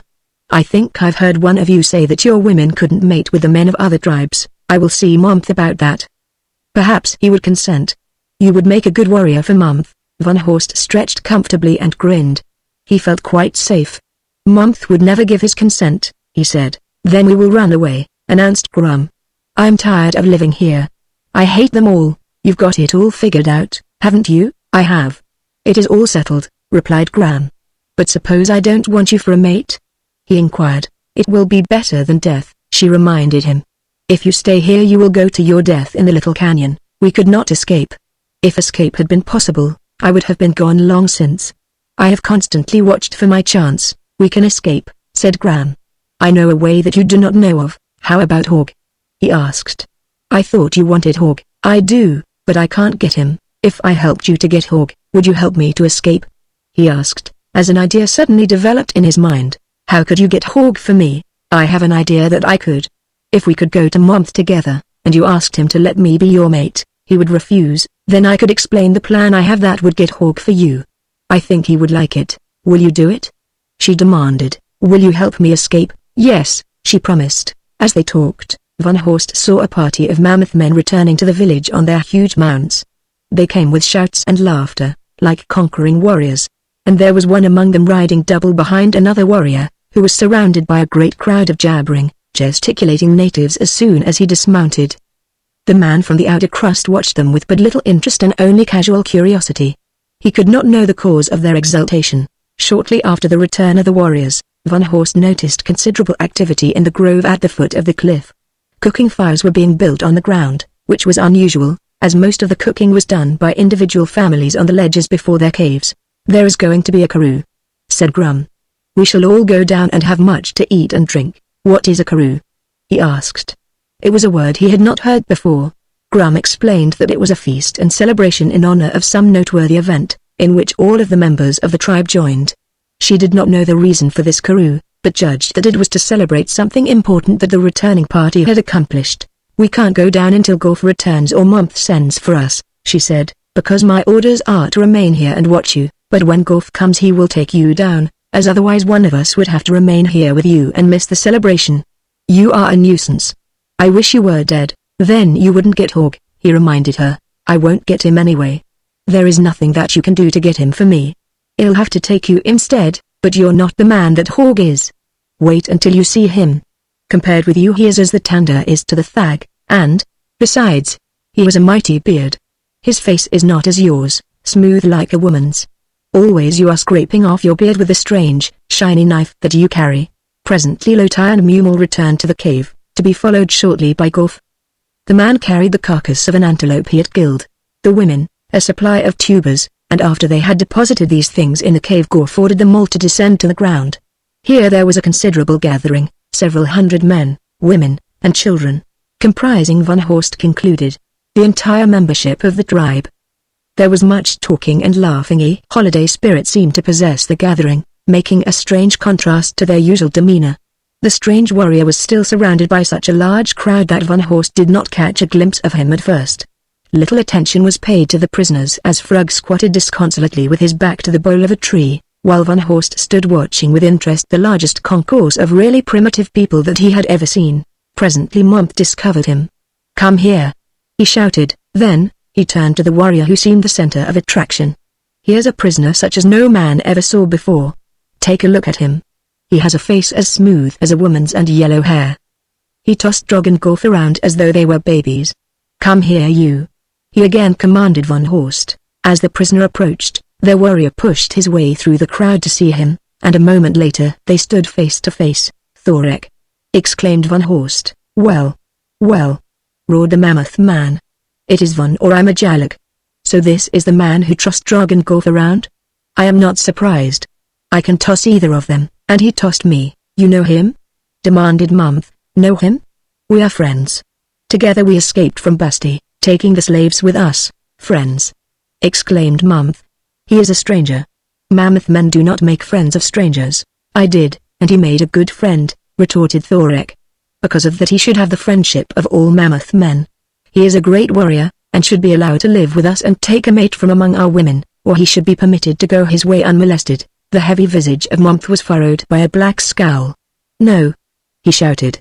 "He is a stranger and an enemy, and he dies as should all the enemies of the mammoth men. Mump has been saving him for the little canyon. When Mump is ready, he goes there." Mump has spoken. Chapter 15. The Bridegroom. The sentence of death had been pronounced, but Van Horst was not shocked, because he was not surprised. He had known all along that death in some form would end his captivity if he did not escape. When it would come, in this timeless world, could not be even a matter of conjecture. Thorek was angry, but he could do nothing to save his friend, because Mump was chief and his word law. He sulked and grumbled beneath his breath, but when the feast started he felt with the rest and soon apparently forgot his grievance in enjoyment of food and drink. Van Horst and Frug were permitted to join in the celebration, and after a taste of the brew that was being served, Van Horst concluded that it would not require much of it to cause a man to forget more than a grievance. It was fermented by the women, a mixture of wild maize, several herbs, and honey, and while far from unpalatable it had the kick of an army mule. One taste sufficed for Van Horst. Both men and women partook of it freely with varying results. Some became more loquacious and hilarious, others morose and quarrelsome, so that there was usually a fight progressing in some part of the grove. There were some who did not drink at all, and Van Horst noticed that Lotai and Mumel were among these. Grum, on the contrary, was evidently a two-fisted drinker, and while she carried it well, it accentuated her distinctive characteristics, so that she became more bellicose, domineering, and assertive. Van Horst watched her not without some amusement, as she approached an enormous man and threw her arms about his neck, revealing a characteristic that it had taken several potent draughts to coax to the surface. Grum evidencing affection bordered upon the ludicrous. Evidently the large man felt the same way about it, for he roughly disengaged her arms from about his neck and gave her a violent push that sent her sprawling on the ground. She was up in an instant, a veritable fury, her face distorted with rage. Van Horst thought that she was going to attack the ungallant one, but instead she barged down on Mump. "I want a mate," she screamed. "I want Hog." Mump turned toward the big man. "What does Hog say?" he demanded. So that was Hog. Van Horst appraised the fellow and was glad that he had not elected to fight him for the sake of the delectable Grum. The man was a giant. He must have weighed close to 300 pounds, and he bulged with muscles. Hog guffawed loudly. "Take that she-tarag as a mate," he bellowed. "I'd as soon take a maha." "You heard him," said Mump. "Go back to the karoo and leave the man alone." He is not for you. He is for me, screamed Grum. I have a warrior who will fight Hog for me. Every eye sought Golf, and a great laugh followed. Come on, Golf, a warrior shouted. Show us how you will best Hog, but don't kill him. Hog laughed uproariously. Come on, Golf, he cried. If you beat me I'll take Grum off your hands, and I don't blame you for wanting to be rid of her. She's drunk too much tumult, growled Golf. I never promised to fight Hog for her. Hog is my friend, I do not wish to harm him. This elicited another roar of laughter, and Hog thought that it was so funny that he rolled on the ground bellowing his amusement. Grum said nothing. She just watched Hog and Golf in silence for a moment, then she turned to Mumf. I didn't say that Golf was going to fight Hog for me.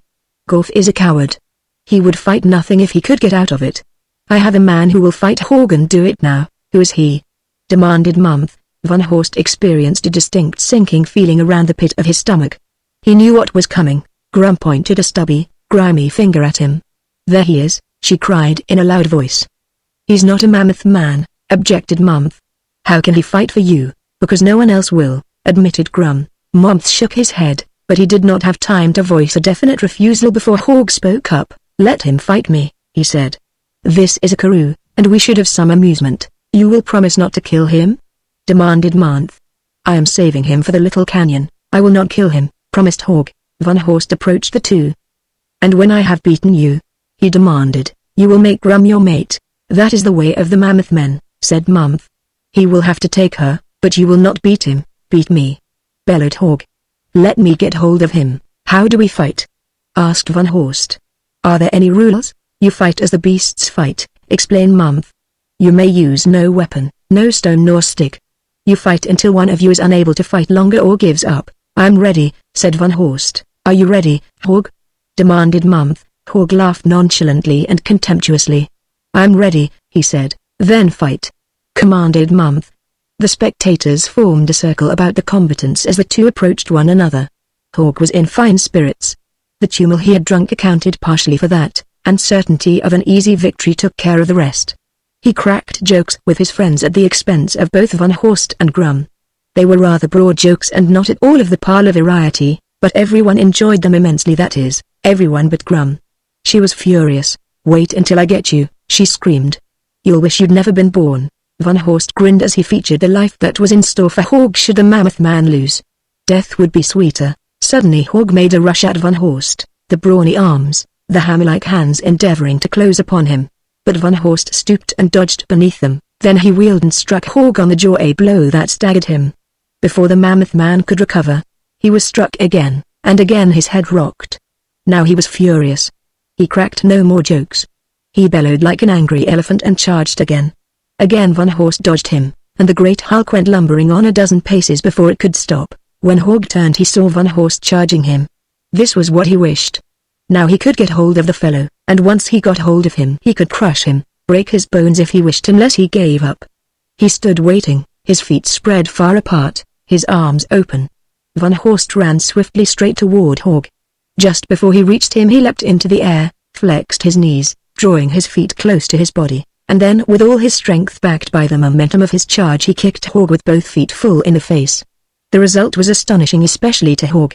He turned a complete back somersault, landed on his head, and dropped face down in the dirt. Groggy and only half conscious, he staggered slowly to his feet. Van Horst was waiting for him. Have you had enough? He asked. He did not wish to punish the man further in the condition he was in. The crowd was yelling encouragement to him, and with the fickleness and cruelty of crowds was jeering at its fallen champion. Grum, seeing her hopes about to be realized, screamed at the top of her voice as she urged Van Horst to finish the almost helpless man, but Hog would not give in. Perhaps he heard Grum and preferred death. He lunged for his lighter antagonist, growling beast-like, I kill. He screamed. Thus was Van Horst compelled to continue, for he knew that Hog had uttered no idle threat. If the fellow could get those great paws on him, get one good hold, he would kill him. In both his hands he seized one of the outstretched wrists, swung quickly around, bent suddenly forward, and hurled the mighty man over his head, a trick of jujitsu far simpler than it appeared to the amazed onlookers. Hog fell heavily and lay still. Van Horst approached and stood over him. There were cries of kill him. Kill him. For the bloodlust of these primitive savages was aroused, stimulated perhaps by the tumult they had drunk. Van Horst turned to Mumf. Have I won? He asked. The chief nodded. You have won, he said. The victor looked at Grum. Here is your mate, he said.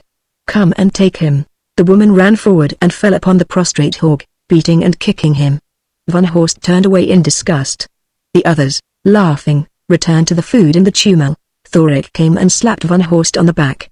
I told them you were a great warrior, he exulted. You should know, said Van Horst with a grin. Come and join the karoo, said Thorik.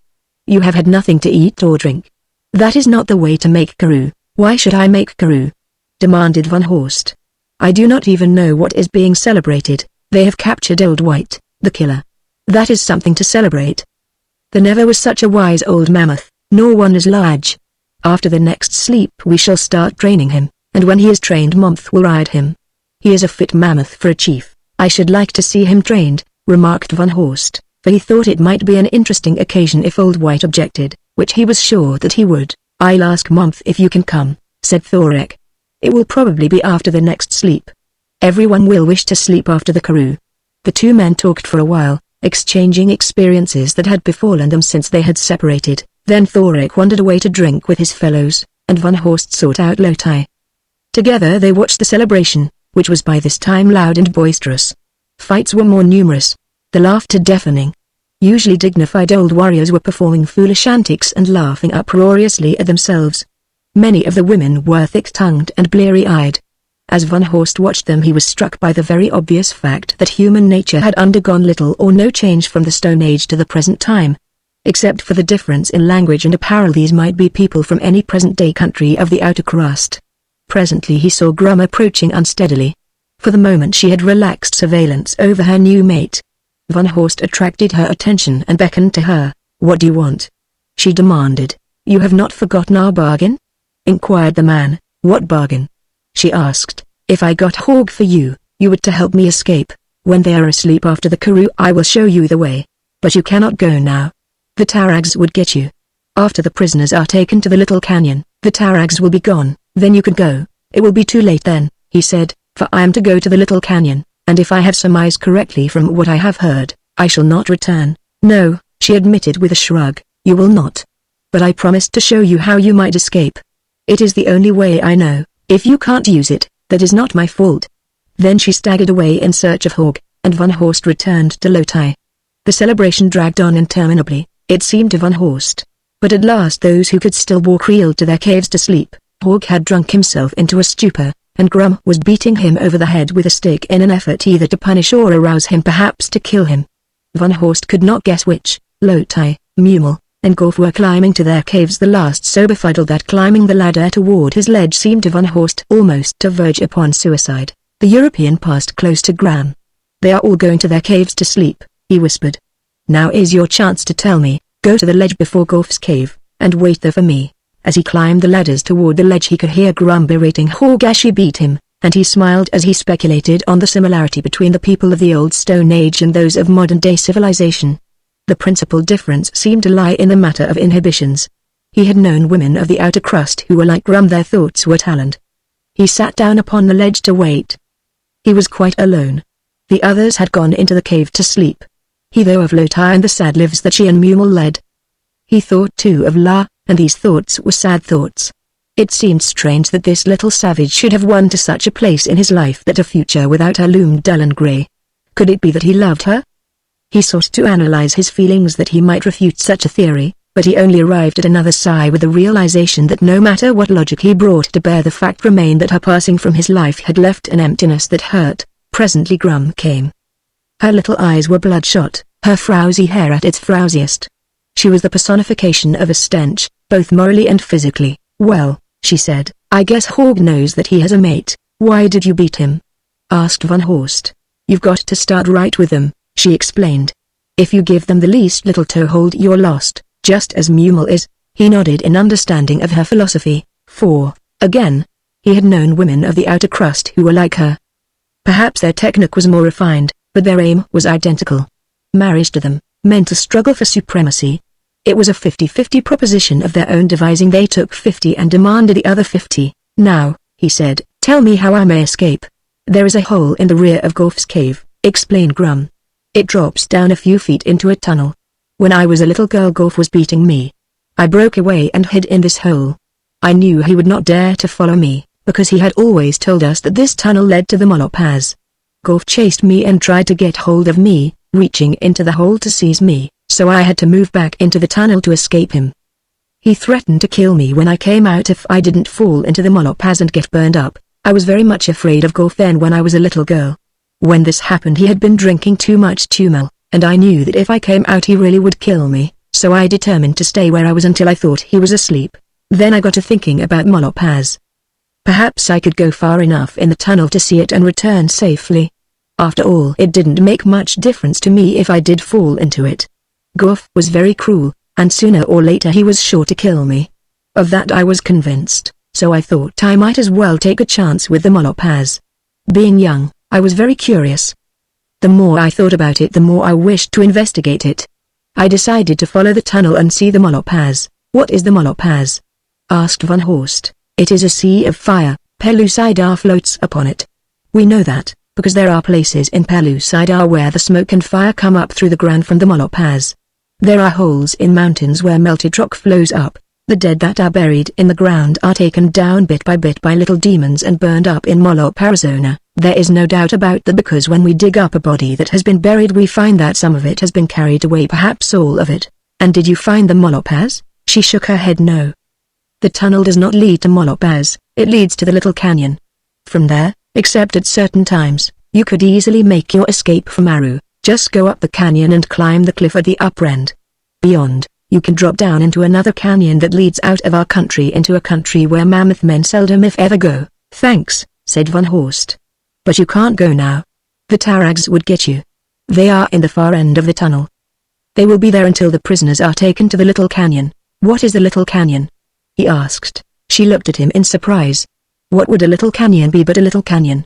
she demanded. "What happens there, you will find out soon enough.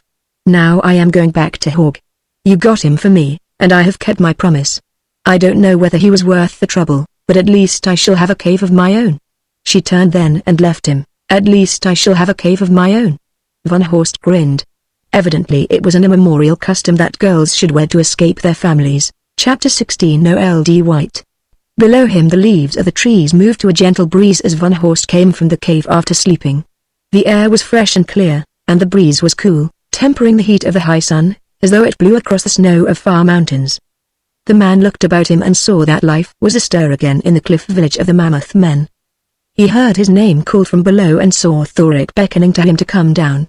Golf had yet come from the cave, so Van Horst descended and joined Thoric at the foot of the cliff. Many warriors were assembling. Month was there, and though he saw Van Horst he paid no attention to him. "We are going to train Old White," said Thoric. "Month had said that you may come with us. You may ride with me upon my mammoth." Presently the herd appeared, driven by herders mounted on their great beasts. These were all well-trained mammoths, and they moved quietly and obediently. When all the warriors were mounted, Month led the way up the main canyon. The gorges that ran into it were mostly narrow with steep, rocky sides. Before the entrance to one of them Month halted. The opening into the gorge was very narrow, and across it were bars, each of which was a good-sized tree.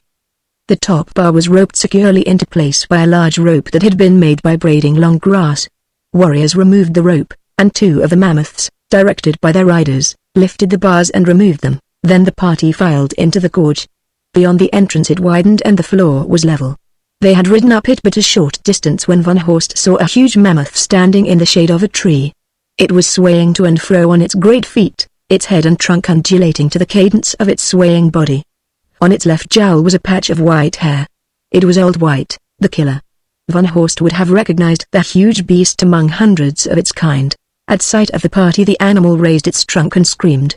The rocky hills trembled to the giant's warning. It started toward them, and then Van Horst saw that one of its feet was secured to a great log. It could move about, but the log prevented it from moving rapidly. Two mammoths were ridden in on either side of Old White. When he attempted to raise his trunk to seize the riders, the other mammoths caught and held it with theirs, and it required the combined strength of the two to do it. Now a third warrior rode close and clambered over the back of one of the tame mammoths to sit astride Old White's neck, and the close contact of the man threw the captive into a fury. Trumpeting and bellowing, he sought to escape from the beasts that pressed close on either side.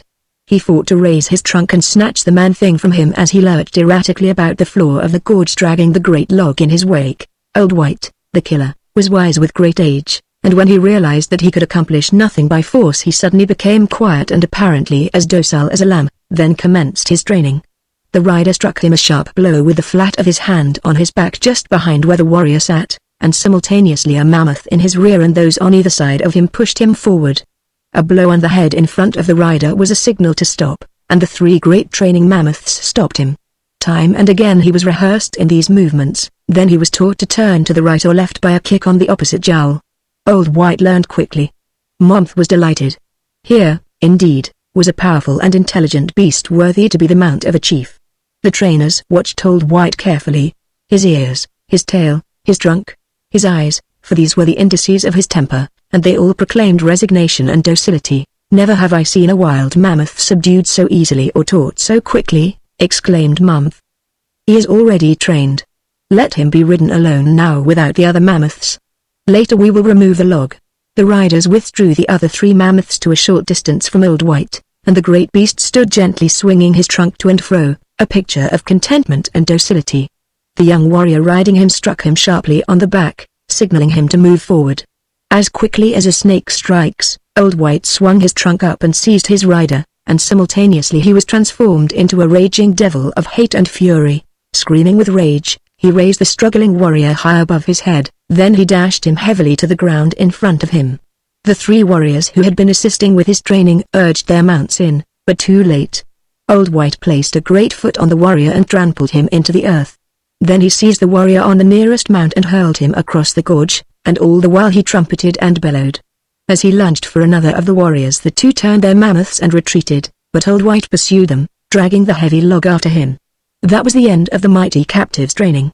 Mammoth, disappointed and angry, ordered all from the gorge. The bars of the gate were replaced, and they rode back down the canyon toward the village. Van Horst had been an interested spectator, his interest augmented because of his former remarkable experience with Old White. His sympathies were with the mammoth, and he was secretly pleased by the manner in which the wise old beast had completely deceived his captors and won at least a partial revenge for the sufferings and indignities that he had been subjected to.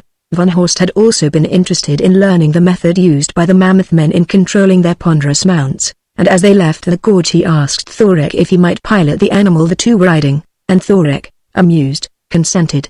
Thus he acquired an accomplishment that appeared quite as useless as anything that he had ever learned in his life. "Will you ever be able to tame Old White?" he asked. Thorek shook his head. "Not unless Mammoth is crazy," he replied. "Will he ever risk another warrior on that brute? He is a natural killer. Such as he are never tamed. He has killed many warriors, and knowing how easy it is to kill us he would never be safe. What will become of him? He will be destroyed, but not before he has afforded the tribe some entertainment." They rode on in silence. Van Horst's thoughts were rummaging in the attic of memory, rediscovering many a half-forgotten souvenir. Bold and fresh and clear among them was the figure of La. He turned his face a little toward Thorek. "Lotai is a fine girl," he said. Thorek looked surprised, and scowled. "What do you know of Lotai?" he demanded. "I am quartered in Grof's cave." Thorek grunted. "Lotai will make some warrior a good mate," ventured Van Horst. "He will have to fight me," said Thorek. Van Horst smiled. "Grum has a mate," he said. "Whoever takes Lotai will not have to take Grum, too. He will only have to fight you. But I did not know that you cared." "Lotai does not know that you care." "How do you know?" "She said so." "Do you want her?" demanded Thorek. "She is very desirable, but she loves another." "And you are afraid to fight him?" "No," replied Van Horst. "I am not afraid to fight him. I have already done so and beaten him." "And you have mated with her?" Thorek's tone sounded like the growl of a beast. "No. I know that she loves him." "Who is he?" "He'll not have her. I'll kill him." "Who is he?" "Tell me." "You," said Van Horst, grinning. Thorek looked very foolish. "You are sure?" he asked. "Positive. She has told me. Before the next sleep I shall ask Mammoth, and I shall take Lotai to my cave."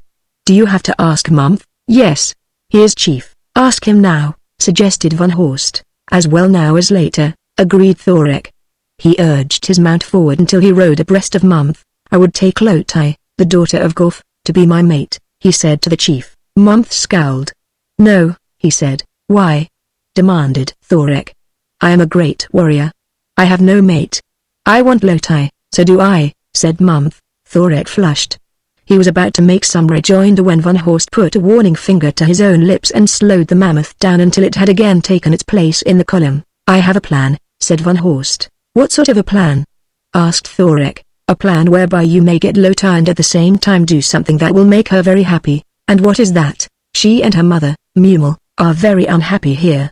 Mumel wishes to return to Sari, the country from which Goff stole her, and Lotai wishes to go with her. Well, what can I do about it?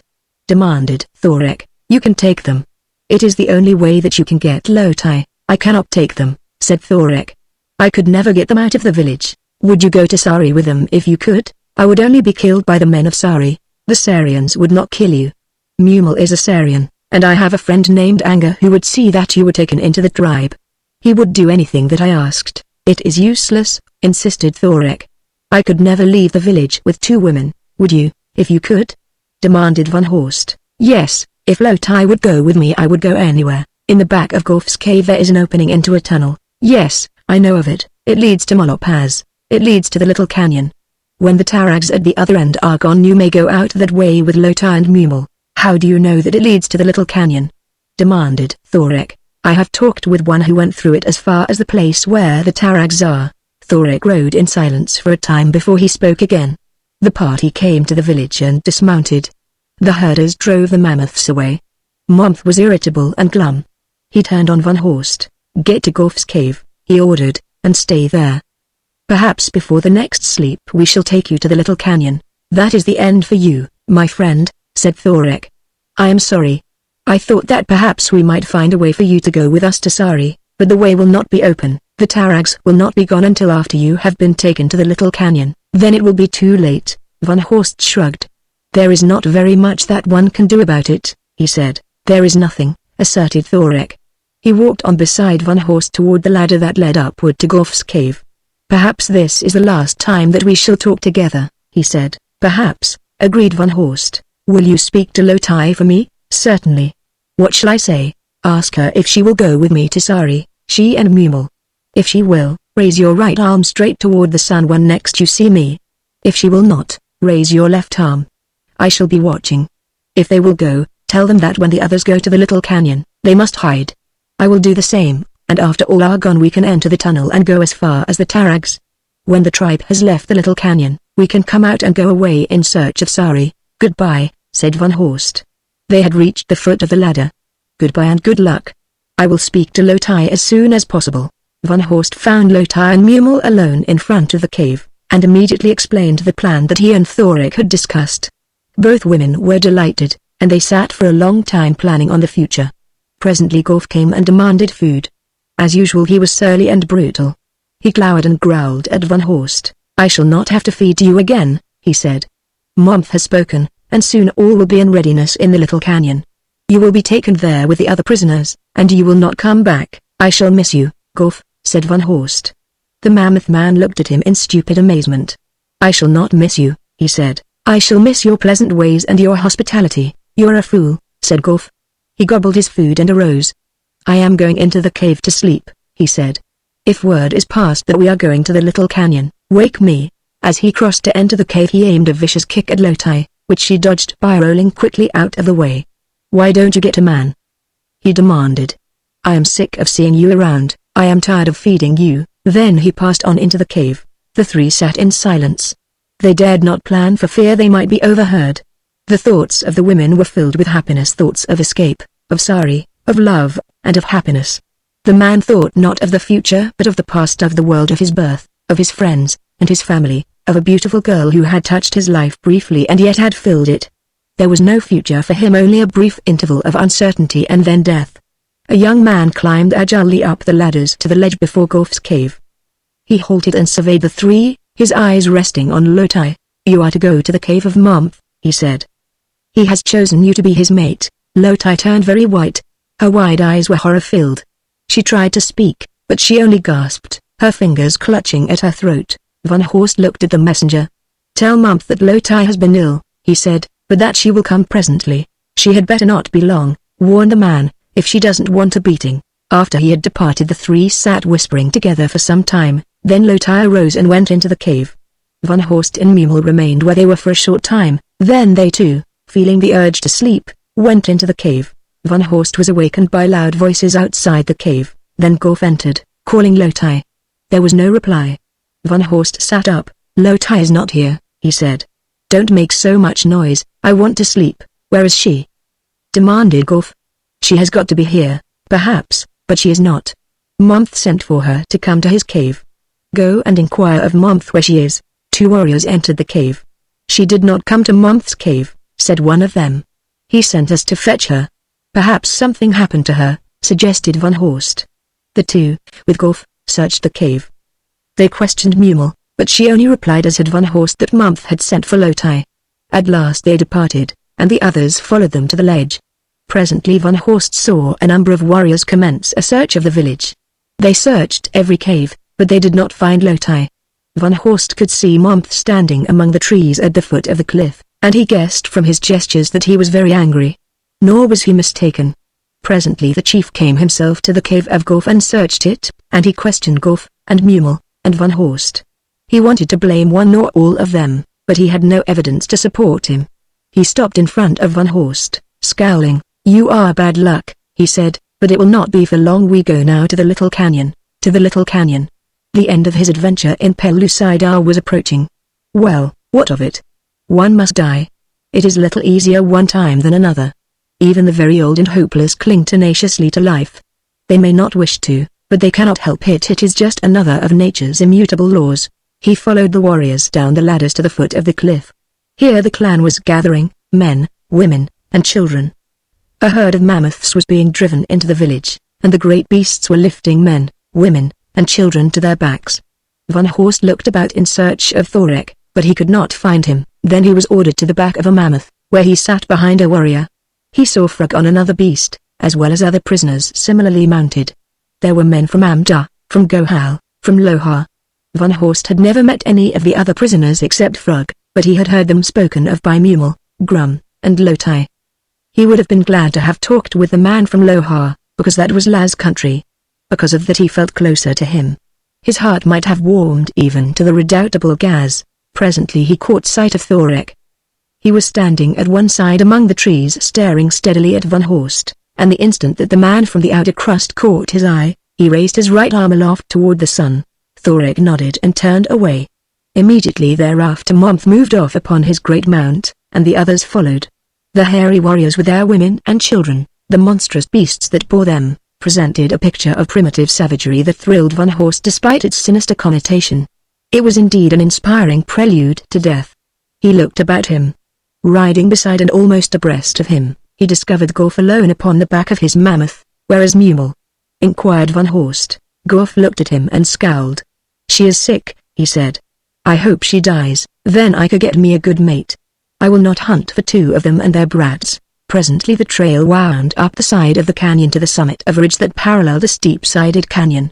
Here the tribe dismounted, turning the mammoths over to the herders, after which the men, women, and children ranged themselves along the edge of the canyon which formed an amphitheater below them. This, said the warrior with whom Van Horst had ridden, is the Little Canyon. Chapter 17 The Little Canyon. The edge of the canyon was a ledge along which the members of the tribe pressed to obtain a view of the floor of the canyon some 30 feet below. At the upper end of the canyon a massive corral had been built in which were several mammoths, and in the wall opposite the spectators a cave entrance was barred with small timbers. As Van Horst stood looking down into the Little Canyon, Hogg came carrying a rope in one end of which was a noose. Stick your leg through this, he said to Van Horst, and hold on tight. 2 other warriors approached and took hold of the rope with the first. Get over the edge, directed Hogg. Your troubles will soon be over. I would almost like to change places with you. Van Horst grinned. No thanks, he said. I know when I'm well off. When you reach the bottom, step out of the rope, instructed Hogg. Then the 3 lowered him to the floor of the canyon. As they pulled the rope up again they tossed down a stone knife and a stone-tipped spear. Then they lowered another prisoner. It was Frog, the chief of the Basti. Glowered at Van Horst. You've got me into a nice mess, he growled. You are rationalizing, my friend, replied Van Horst.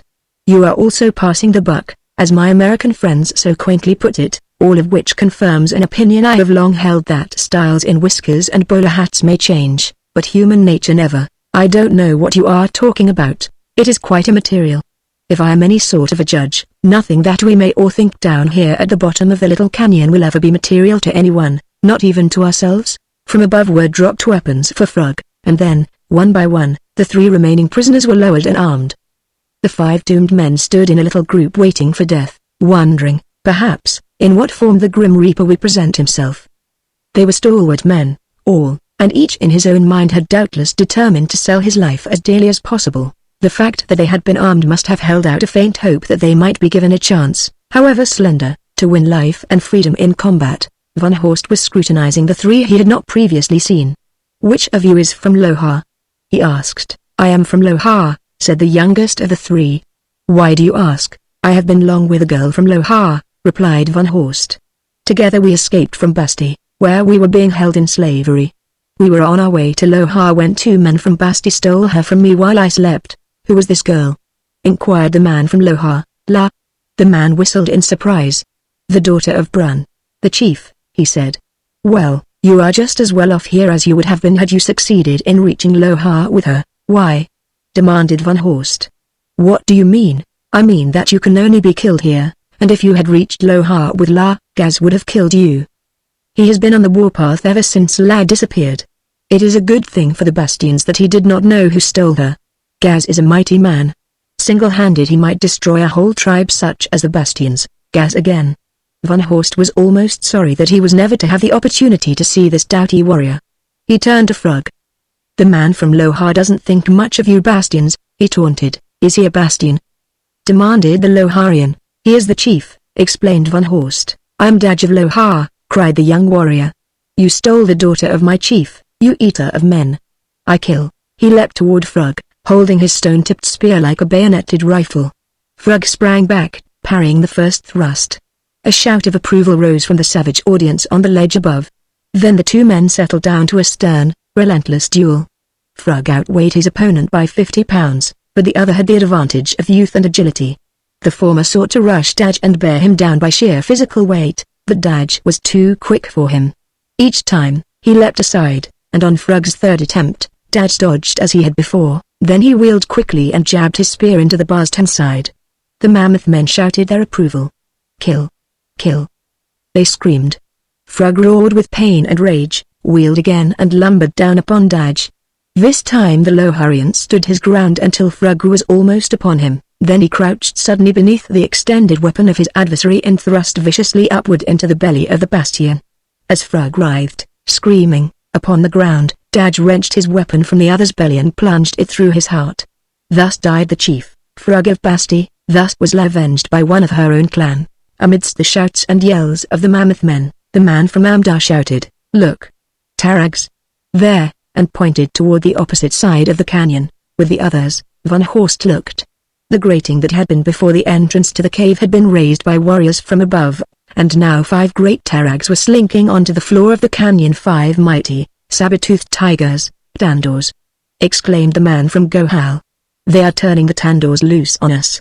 They give us a spear and a knife to fight Tarags and Tandors. They think well of us as fighting men," said Van Horst, grinning, as he glanced toward the upper end of the canyon and saw that the mammoths had been released from the corral. There were 5 mammoths, bulls that were untamable killers. One of them towered above his fellows, a huge monster, bellowing angrily as it caught the scent of the Tarags and the men.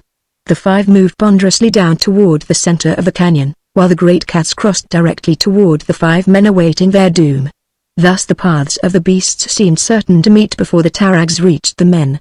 But one of the latter trotted ahead, so that it seemed apparent that it would cross in front of the mammoths and reach the 4 prisoners without interruption.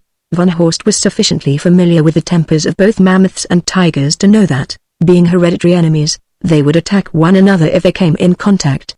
Just what this would mean to himself and his fellow prisoners he could only guess. Perhaps enough of them might be disabled in the ensuing battle to permit the men to dispatch those that were not killed.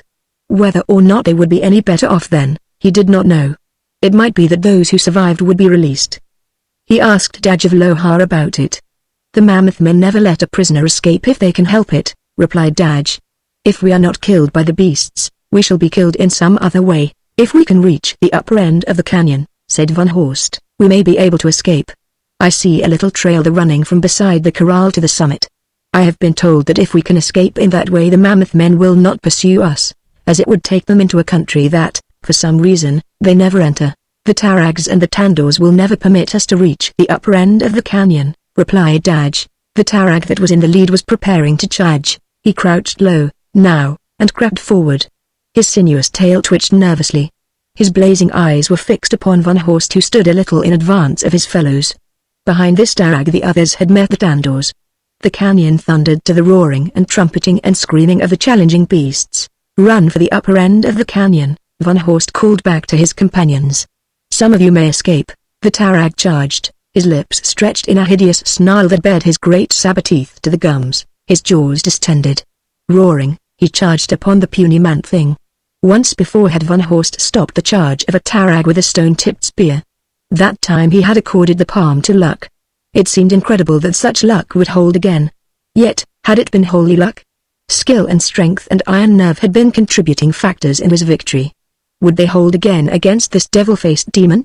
As the Tarag rose in its final spring, Van Horst dropped to one knee and planted the butt of the spear firmly against the ground. He was very cool and deliberate, though he had to move with lightning speed. He held the point of the spear forward, aiming it at the broad white chest of the saber-tooth. Then, as the beast struck, the man rolled to one side, leaping quickly to his feet. The spear sank deep into the chest of the Tarag, and with a hideous scream the beast rolled in the dust of the canyon floor. But it was up again in an instant, seeking with ferocious growls and terrifying roars the author of its hurt. It turned its terrible eyes upon Van Horst and tried to reach him, but the butt of the spear, sticking into the ground, drove the point farther into its body, and it stopped to claw at the offending object. Its roars, now, were deafening.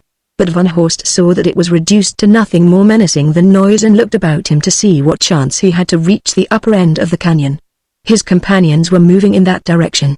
To his right, the Tarags and mammoths were engaged in a titanic struggle. 3 of the former had centered their attack upon the smallest of the bulls. The other 4 bulls stood in a little group, tail to tail, while the remaining Tarag, the largest of the 5, circled them. Van Horst moved in the direction of the upper end of the canyon. He hoped that he might go unnoticed by the beasts, but the great Tarag that was circling the 4 bulls saw him. It stopped in its tracks, eyeing him, and then it came for him.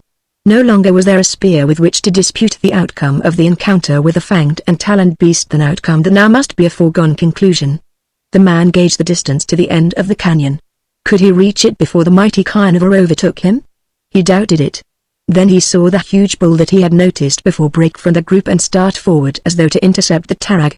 Van Horst imagined that the Tanda thought the great cat was trying to escape him and was thus emboldened to pursue and attack. Now there might be a chance to escape. If the mammoth overtook the saber-tooth before the latter reached Van Horst, or if the saber-tooth's charge were diverted by a threatened attack by the mammoth, then he might easily reach safety while all of the animals in the canyon were occupied with one another. With this slender hope to speed him on, he started to run. But the Tarag was not to be denied this easy prey. It paid no attention to the mammoth as it continued on in pursuit of the man. Van Horst, glancing back across a shoulder, was astounded by the terrific speed of the huge mammoth. Like a thoroughbred, it raced to head off the carnivore. The latter gained rapidly upon Van Horst. It was a question which would reach him first, and to the man it seemed only a question as to the manner of his death. Would he die with those terrible talons at his vitals, or would he be tossed high in air and then trampled beneath tons of prehistoric flesh? Upon the rim of the canyon the savage cavemen were howling their delight and approval of this exciting race with death.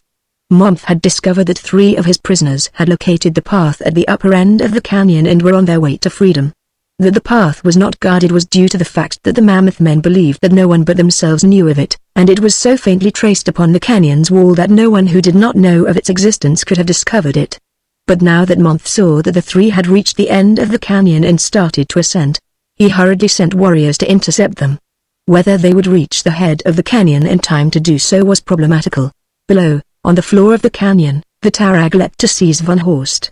The savage beast was apparently either indifferent to the close proximity of the mammoth racing now parallel with it, or else it sought to wrest the prey from its competitor. Then a strange thing happened. The mammoth's trunk shot out with lightning speed and circled the body of the Tarag, halting its spring in midair. Once the mighty titan swung the screaming, clawing creature to and fro, then, with all its great strength, it hurled it high in the air and to one side. Whether by intent or chance, it hurled it to the rim of the canyon among the spectators, scattering them in all directions. Infuriated, and only slightly injured, the tarag charged among the fleeing tribesmen, striking them down to right and left. But none of this Van Horst witnessed. He was too much engrossed with his own perilous adventure. And perilous it seemed. For no sooner had the mammoth disposed of the tarag than it encircled the man with its powerful trunk and lifted him high in the air. To Van Horst it signified the end. He breathed a silent prayer that it might be soon over and without suffering. As the beast wheeled, he had a fleeting glimpse of the melee on the ledge above the mad tarag, a score of spearmen rallying courageously to meet its savage attack. Then he saw the 3 tarags and the 4 mammoths engaged in a terrific battle to the accompaniment of trumpeting, screams, growls, and roars that were almost deafening. The bull that was carrying him aloft moved straight down the canyon at a shuffling trot. Van Horst wondered why he had not been tossed or trampled. Was the creature playing with him to prolong his torture? What was in the sagacious brain of the ponderous monster? Now the trunk curled back, and to Van Horst's amazement he was lowered gently to the beast's neck. For a moment the trunk held him there until he gained his equilibrium, then it was removed. Past the madly battling beasts the mammoth bore Van Horst toward the lower end of the little canyon. The man settled himself more firmly back of the great tiers which he grasped as additional support, and as he did so he chanced to glance down. Upon the mammoth's left jowl grew a path of white hair. Marana Old White, the killer. Could it be that the great beast recognized him? Was it repaying the man for the service he had rendered it? Van Horst could scarcely believe this, yet why else had it refrained from killing him? What was it doing now other than seeking to save him? Van Horst was well aware of the great sagacity of these huge beasts and the unusual wisdom ascribed to Old White by the mammoth men, so it was this knowledge and the hope that springs eternal that tended to convince him against his better judgment that he had found a faithful friend and a mighty ally. But what might it avail him? They were still trapped in the little canyon in which blood-mad beasts battled to the death. If he were at the upper end of the canyon, he might escape by the trail, but he was not. He was being borne toward the lower end across which was a massive gate of logs. That Old White was seeking escape from the canyon in this direction was soon evident. He was directing his shuffling trot straight for the barrier. Now, as he approached it, he increased his gait, and as he came within 50 feet of it, he lowered his head and charged. Van Horst was aghast. Ahead, upon the instant of impact with the logs of the barrier, lay death for both of them. He thought of slipping from the back of the charging beast. But why?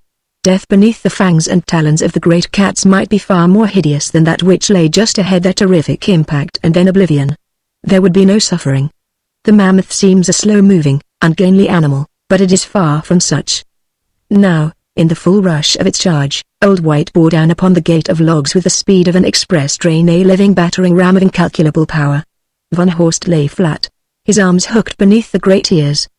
He waited for the end, and he had faced so many dangers in savage Pellucidar since he disembarked from the O-220 that he was not greatly concerned by the imminence of death.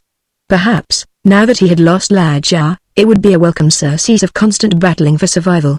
After all, was life worth this unremitting strife? It was all over in a split second. The mighty skull crashed into the heavy barrier. Logs, splintered like matchwood, flew in all directions. The great beast stumbled to its knees over the lower bars, nearly unseating the man, then caught itself and rushed from the little canyon to freedom. Chapter 18 Bison Men. That he was free seemed almost incredible to Van Horst. A veritable miracle, the reward for his humane treatment of his giant savior, had wrought his salvation in an extremity from which only a miracle might have saved him. But what of the future? He had a mount, but what could he do about it? Where was it taking him? Could he control it? Could he even escape it? And if he did, where was he to go? He knew now that there was practically no hope that he might ever find Sari. Even though he might retrace his steps to the forest of death, through which he must pass to pick up Danger's trail, he knew that it would be suicidal to enter that grim and forbidding wood. He would have liked to make his way to Lohar because that was Laz country. From the point at which he had left the forest of death he knew the general direction of Lohar, and so he decided that when he was again a free agent he would seek out the land of La. There might always be at least the hope that she found her way there. That she could, though, through this fearsome land of grotesque and terrible dangers appeared such a remote possibility as to verge closely upon the impossible.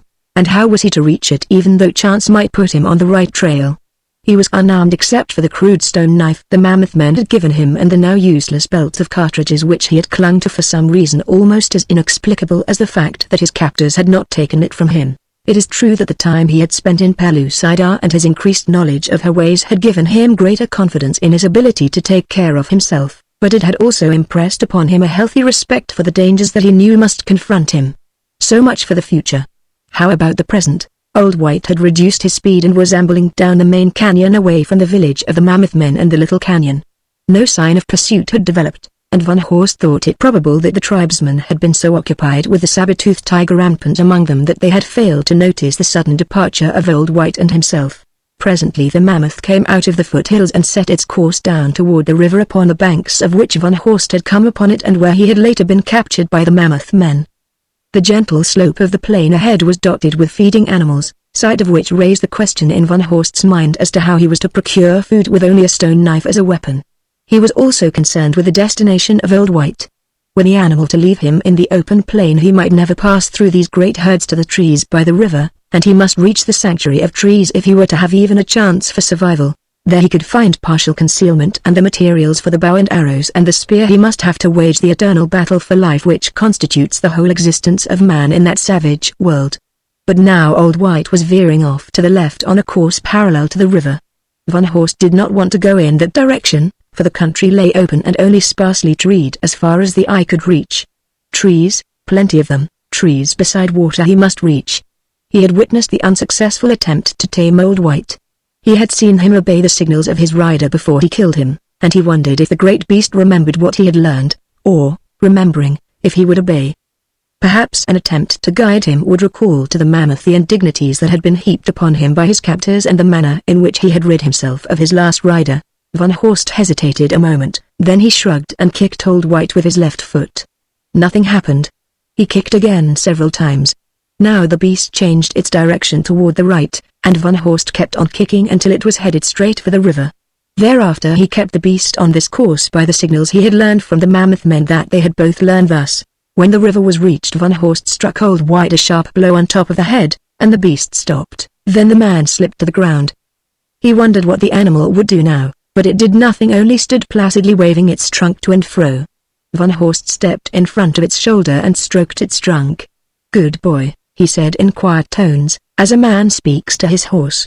Old White wound his trunk about the man gently, then he released him, and Van Horst walked away toward the trees and the river. He lay down on his belly and drank, and the mammoth came and drank beside him. Van Horst could not know how long he remained there among the trees beside the river. He caught fish and gathered nuts and fruit and ate and slept several times, and he fashioned a bow and arrows and a good, stout spear. He made his spear with a thought to Tarags. It was longer than the spears he had had before, but not too long, and it was heavy. The wood of which it was made was long-grained and pliant. It would not break easily. While he was there he saw Old White often. The great beast fed in a great patch of bamboo that grew beside the river only a short distance from the tree in which Van Horst had constructed a rude shelter. Often, when not feeding, it came and stood beneath the tree that housed the man. Upon such occasions Van Horst made it a point always to handle the beast and talk to it, for it offered him the only companionship that he had. After a while he came to look forward to Old White's return, and worry a little if he seemed gone over long. It was a strange friendship, this between a man and a mammoth, and in it Van Horst thought he recognized a parallel to the accidents that had resulted eons before in the beginning of the domestication of animals upon the outer crust. His weapons completed, Van Horst determined to set off upon his search for Lohar. He did not expect ever to find the country, but he had to have an objective. It was just as likely that he would stumble upon Sari as that he should find Lohar, but he could not simply remain where he was waiting for death by accident or old age. Furthermore, a sense of humor as well as curiosity impelled him to wish to see the fabulous Gaz. Old White was standing under a nearby tree, out of the heat of the noonday sun, swaying gently to and fro, and Van Horst walked over to give him a final goodbye caress, for he had grown to be genuinely fond of his gigantic friend and companion. "I'm going to miss you, old boy," he said. "You and I've been places and done things. Good luck to you." And he gave the rough trunk a final slap as he turned and walked away into the unknown upon his hopeless quest. As his eyes scanned the broad, horizontal vista that melted into a soft vignette at the uttermost range of human eyesight, it was difficult to reconcile the complete primitiveness of this untouched world with his knowledge that a bare 500 miles beneath his feet might be a city teeming with the traffic and the concerns of countless humans like himself who went their various ways and lived their lives confronted by no greater menace than a reckless driver or a banana peel thrown carelessly upon the pavement. It amused him to speculate upon what his friends might say could they see him now. The trim, sophisticated Lieutenant Frederick Wilhelm Erich von Mendeldorf and von Horst naked but for a loincloth, a man of the Pleistocene if ever there was one. And then his thoughts turned back to Pellucidar and La.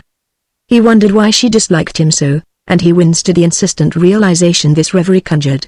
He had sought to deny it and beat it down below the threshold of his consciousness, but it persisted with the insistent determination of a stricken conscience. He loved her. He loved this little barbarian who was as unconscious of the existence of an alphabet as of finger bowls. He plodded on, sunk deep in reverie, which is no way to plod Pellucidar, where one must be either very quick or very dead. He did not hear the thing that walked behind him, for it walked on padded feet. He was thinking of Lohar. Then, suddenly, he was startled into consciousness of his surroundings and the need for constant vigilance, but too late. Something seized him around the waist and swept him off his feet. As he was lifted high in air he squirmed and looked down into the rough and hairy face of Old White, then he was lowered gently to the broad neck. He almost laughed loud in his relief. Instantly he felt new hope for the future that will companionship do, even the companionship of a dumb beast. "You old son of a gun!" he exclaimed.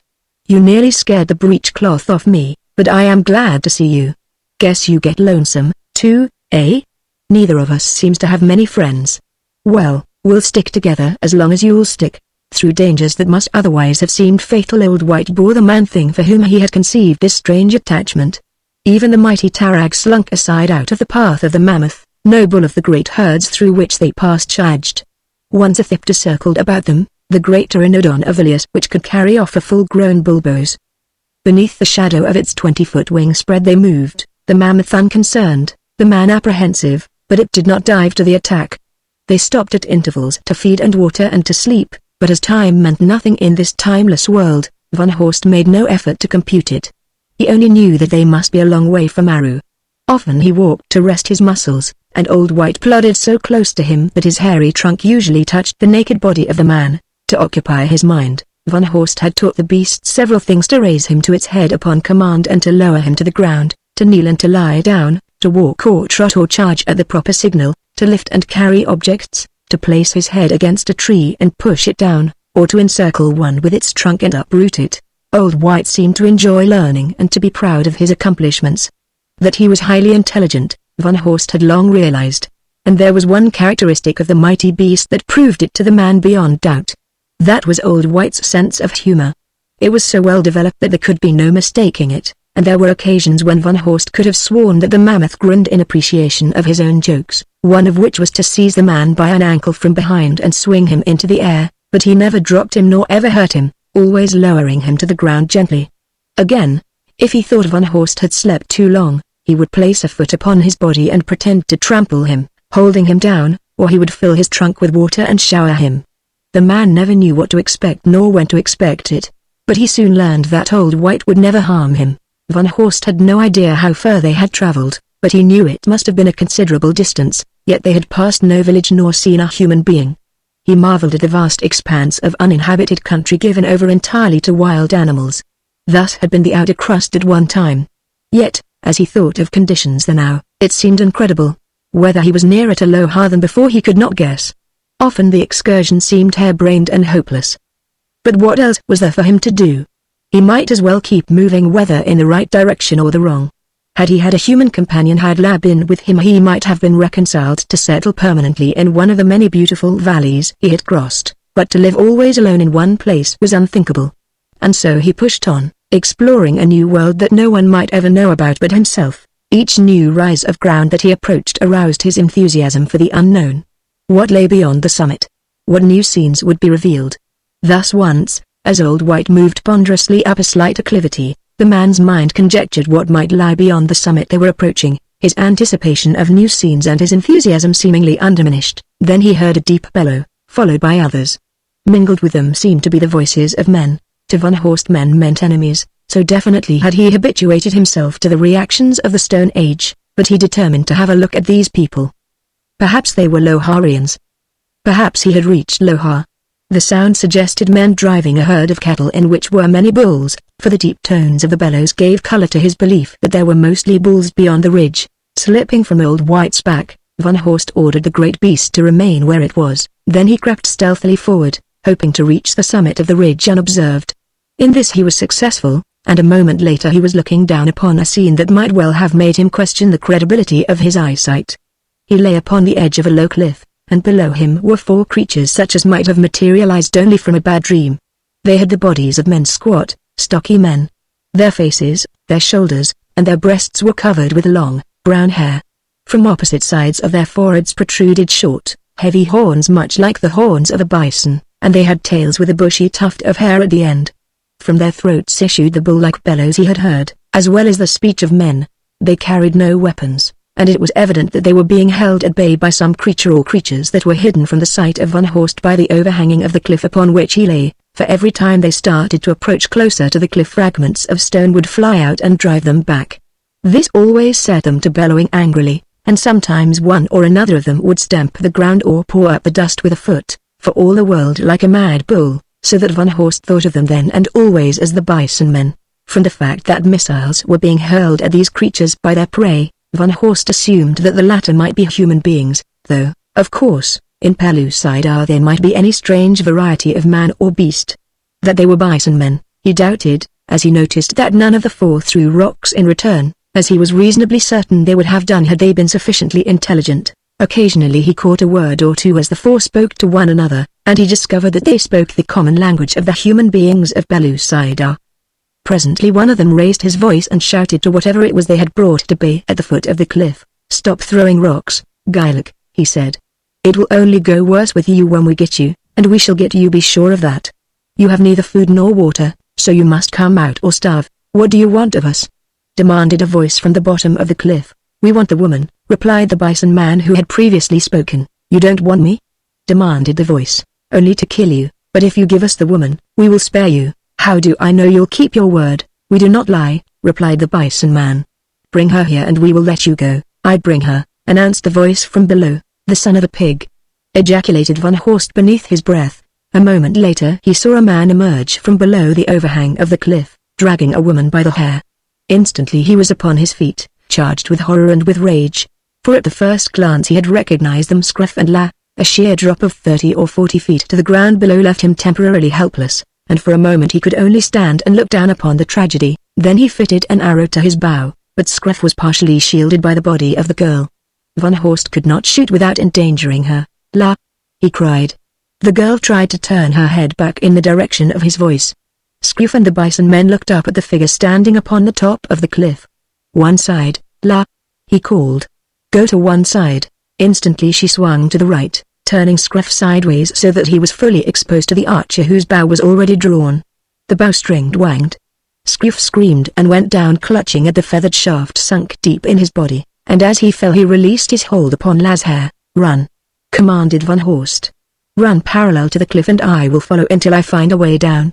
Already, recovered from their first surprise, the bison men were running toward the girl, but she had a little start, and with luck she might outdistance them. Their heavy, squat figures did not seem designed for speed. Van Horst turned and called to Old White to follow, then he ran along the cliff top a little behind La. Almost at once he realized that the appearance of the bison men belied their agility. They were overhauling the girl. Again he fitted an arrow to his bow. Just for an instant he paused long enough to take aim at the leading bison man and release the shaft, then he sprang forward, but he had lost ground that he could not regain. However, he had temporarily widened the gap between La and her pursuers, for the leading bison man lay groveling on the ground, an arrow through his back. The others were closing up, and again Van Horst was forced to stop and shoot.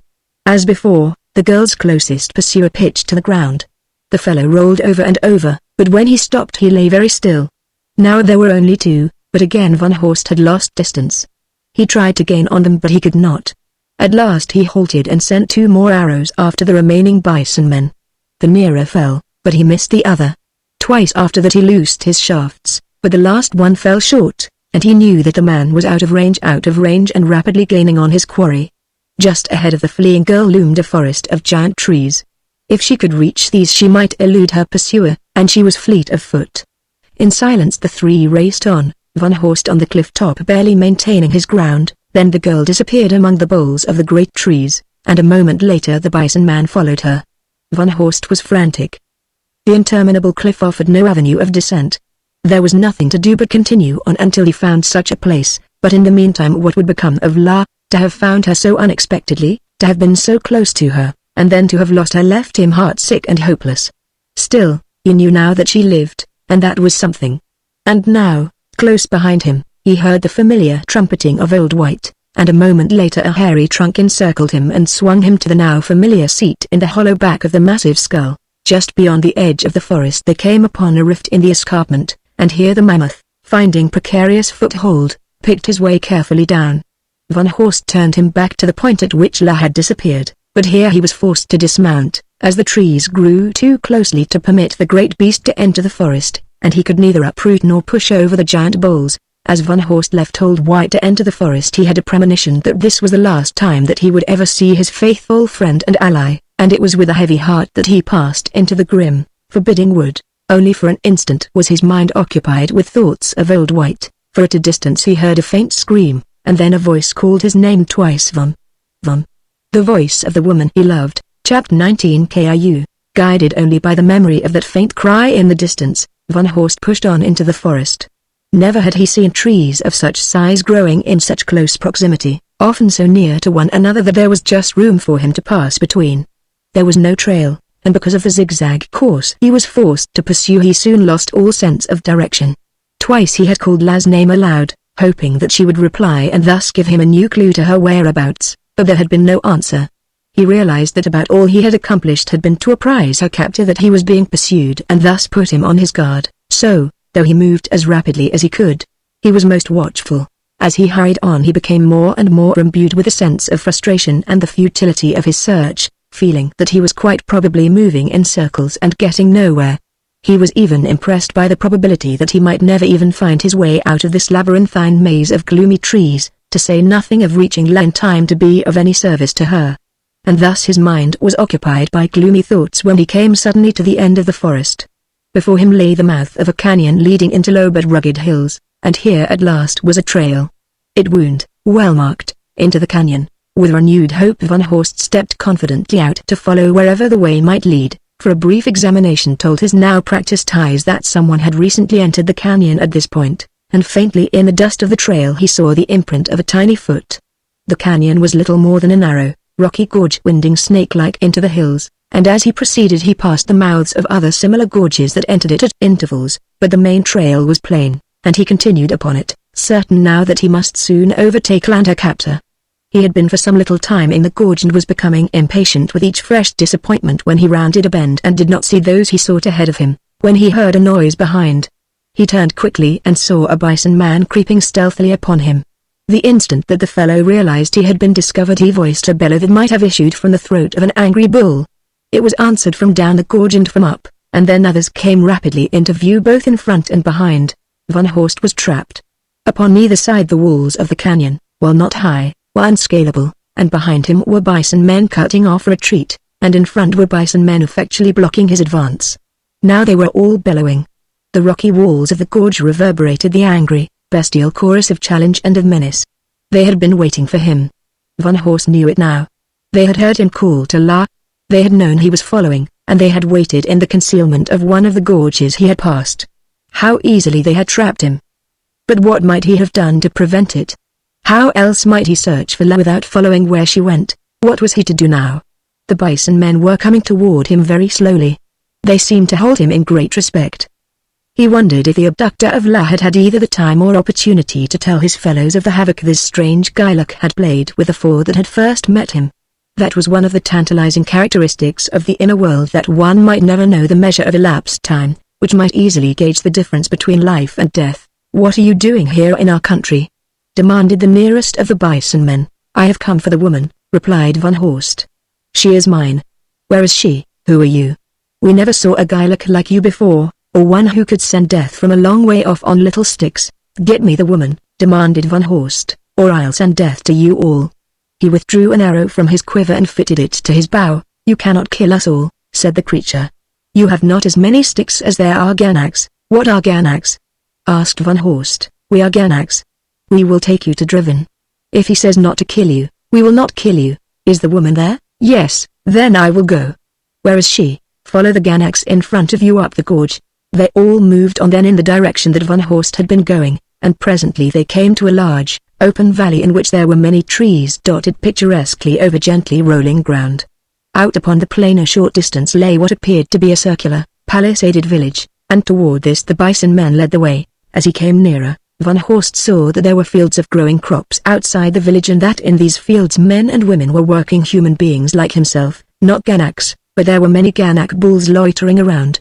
These performed no labor. A single small gateway led into the village which consisted of a complete circle of mud huts, one adjoining the other except in this one spot where the gateway lay.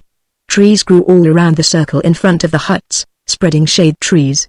In the center of the large compound was a cluster of huts, and here too there were shade trees. To these central huts his guides led Van Horst, and here he saw a large bison man standing in the shade switching the flies from his legs with his tufted tail. Facing him stood La with her captor, and half surrounding them was a curious throng of Ganaks. As the new party approached, the big bull looked in their direction. He had massive horns, and the hair upon his face and shoulders and chest was heavy. His small, round eyes, set wide apart, were red-rimmed and fierce as they glowered menacingly at Van Horst. His head was lowered, much after the manner of a beast's. "What is this?" he demanded, indicating Van Horst. "This is the Gylak that killed the 3 who were with me," said La's captor. "Tell me again how he killed them," directed the big bull. "He sent little sticks to kill them," said the other. "Little sticks do not kill, Drun. You're a fool or a liar. Little sticks did kill the 3 that were with me and another that was there, a Gylak. I saw them kill, Driven. See them? They are in that thing upon his back. Fetch a slave," commanded Driven, "an old one that is not much good." Van Horst stood there gazing at La. He scarcely saw or heard what was going on about him. La was looking at him. Her face was almost expressionless. "So you are not dead yet," she said. "I heard you call me, La," he said. "I came as soon as I could." She raised her chin. "I did not call you," she said haughtily. Van Horst was dumbfounded. He had heard her call, plainly, twice. Suddenly he became angry. His face flushed. "You are a little fool," he said. "You are absolutely without appreciation or gratitude. You are not worth saving." Then he turned his back on her. Instantly he regretted his words, but he was hurt as he never had been in his life before. And he was too proud to retract what he had said. A bison man approached bringing an old slave woman with him. He led her to Driven. The chief gave her a rough push. "Go over there and stand," he ordered. The old woman moved slowly away, a bent and helpless old creature. "That's far enough," shouted Driven. "Stand there, where you are, you," he bellowed, pointing at Van Horst. "What is your name?" The man eyed the half-beast insolently. He was mad all the way through, mad at himself and the world. "When you speak to me, don't bellow," he said. Driven lashed his legs angrily with his tail and lowered his head like a mad bull about to charge. He took a few slow steps toward Van Horst, and then he stopped and pawed the ground with one foot and bellowed, but the man did not retreat, nor did he show fear. Suddenly the chief espied the old slave woman standing out in the compound as he had directed her. Then he turned again to Van Horst. He pointed at the old woman. "If your sticks will kill," he said, "kill her." "But I do not believe that they will kill." "My sticks will kill," said Van Horst. "The Ganaks will see that they will kill." He took a few steps out into the compound toward the old slave woman and fitted an arrow to his bow. Then he turned toward Driven and pointed at La. "Will you set that girl and myself free if I show you that my little sticks will kill?" he demanded. "No," growled the chief. Van Horst shrugged. "Let it be on your own shoulders," he said, and with that he drew back the feathered shaft, and before anyone could guess his intention or interfere he drove it through Driven's heart. Instantly the compound was a riot of bellowing bulls. They fell upon Van Horst before he could fit another arrow to his bow and by weight of numbers bore him to the ground, striking him with their fists and trying to gore him with their horns, but there were so many of them that they interfered with one another. The man was pretty nearly done for when the attention of his attackers was attracted by a voice of authority. "Do not kill," it commanded. "Let him up." "It is I, the chief, who speaks." Instantly the bulls abandoned Van Horst and turned on the speaker. "Who says Crew is chief?" demanded one. "It is I, Dant, who will be chief now that Driven is dead." During the argument Van Horst had dragged himself to his feet. He was half stunned for a moment, but he soon gathered his wits. Quickly he hunted for his bow and found it. Some of the arrows that had dropped from his quiver during the melee he found and retrieved.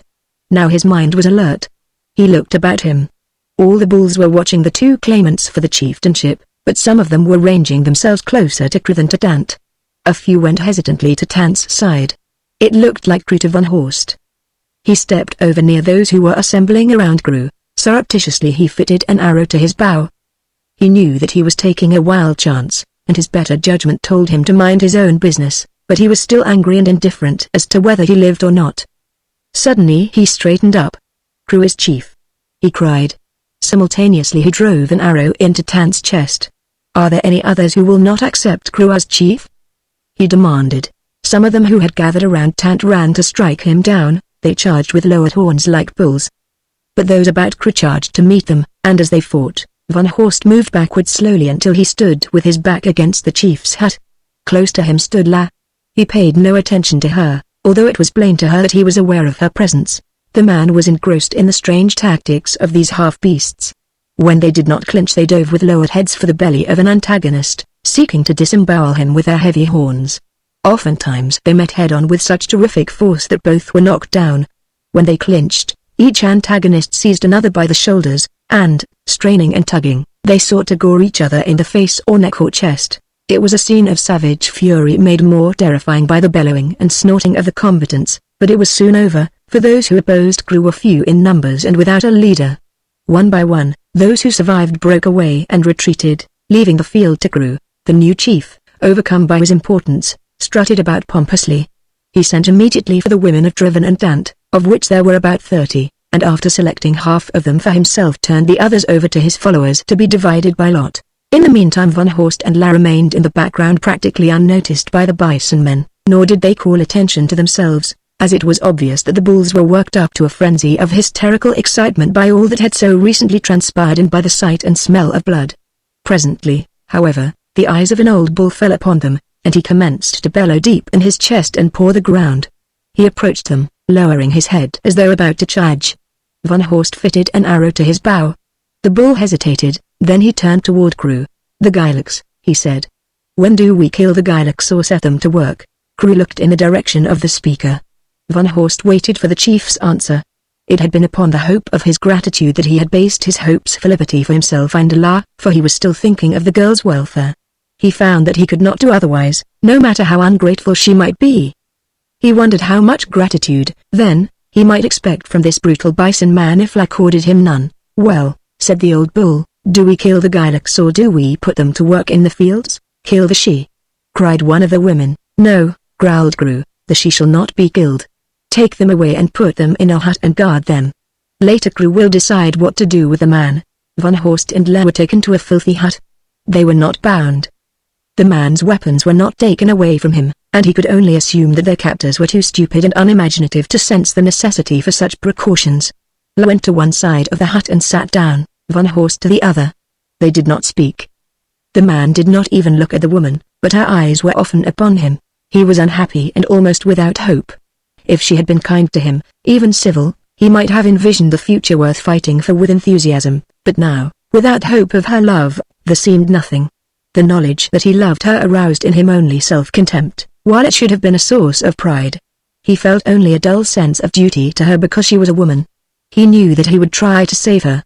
He knew that he would fight for her, but he felt no elation. Presently he lay down and slept. He dreamed that he slept in a clean bed between cool sheets, and that when he awoke he put on fresh linen and well-pressed clothes and went down to a sumptuous dinner at a perfectly appointed table. A waiter, bringing a salver of food, bumped against his shoulder. He awoke to see a woman standing beside him. She had kicked his shoulder. "Wake up," she said. "Here is your fodder." She dumped an armful of fresh cut grass and some vegetables on the filthy floor beside him. "It is for the woman, too," she said. Van Horst sat up and looked at the woman. She was not a Ganak, but a human being like himself. "What is the grass for?" he asked. "To eat," she replied. "We do not eat grass," he said, "and there are not enough vegetables here to make a meal for one." "You will eat grass here or you will starve," said the woman. "We slaves are not allowed many vegetables. How about meat?" inquired Van Horst. "The Ganaks do not eat meat, so there is no meat to eat.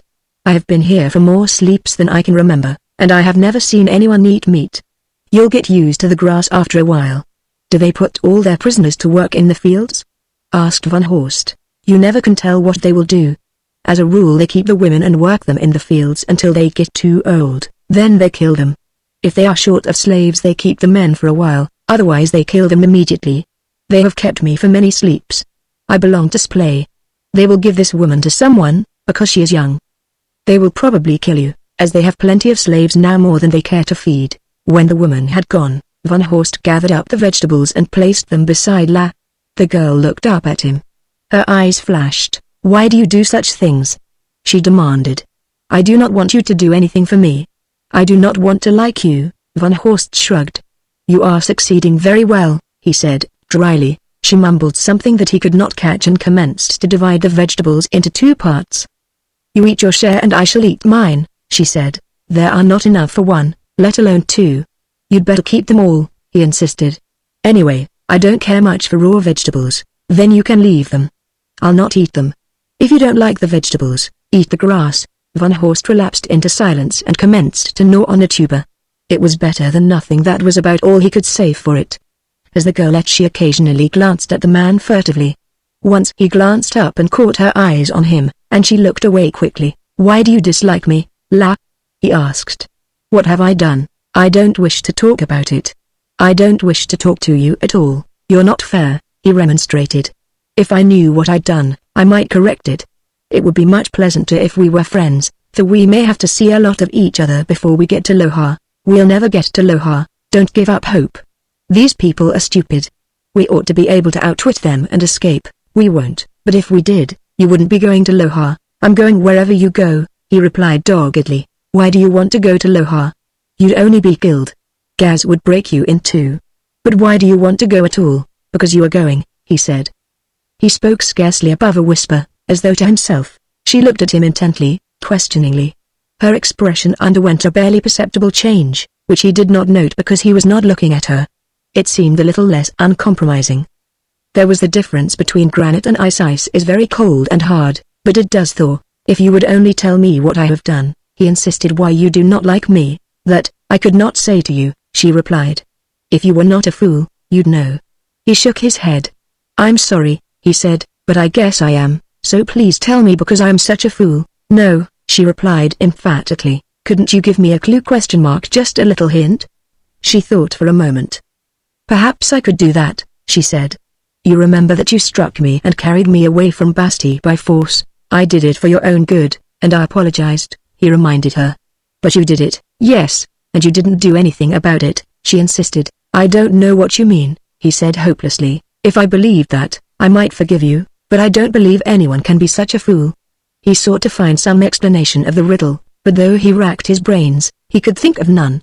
What could he have done about it? "Perhaps," said La presently, "neither one of us understands the other. Tell me just exactly why you insist on going to Lohar with me, and if your reason is what I am beginning to suspect it is, I'll tell you why I have not liked you." "That's a bet," exclaimed the man. "I want to go to Lohar because—" 2 bison men burst into the hut, cutting him short. "Come!" they commanded.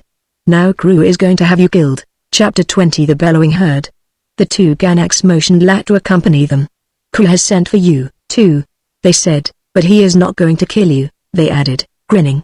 As they passed through the village toward the hut of the chief, many of the Ganaks were lying in the shade of the numerous trees that grew within the compound.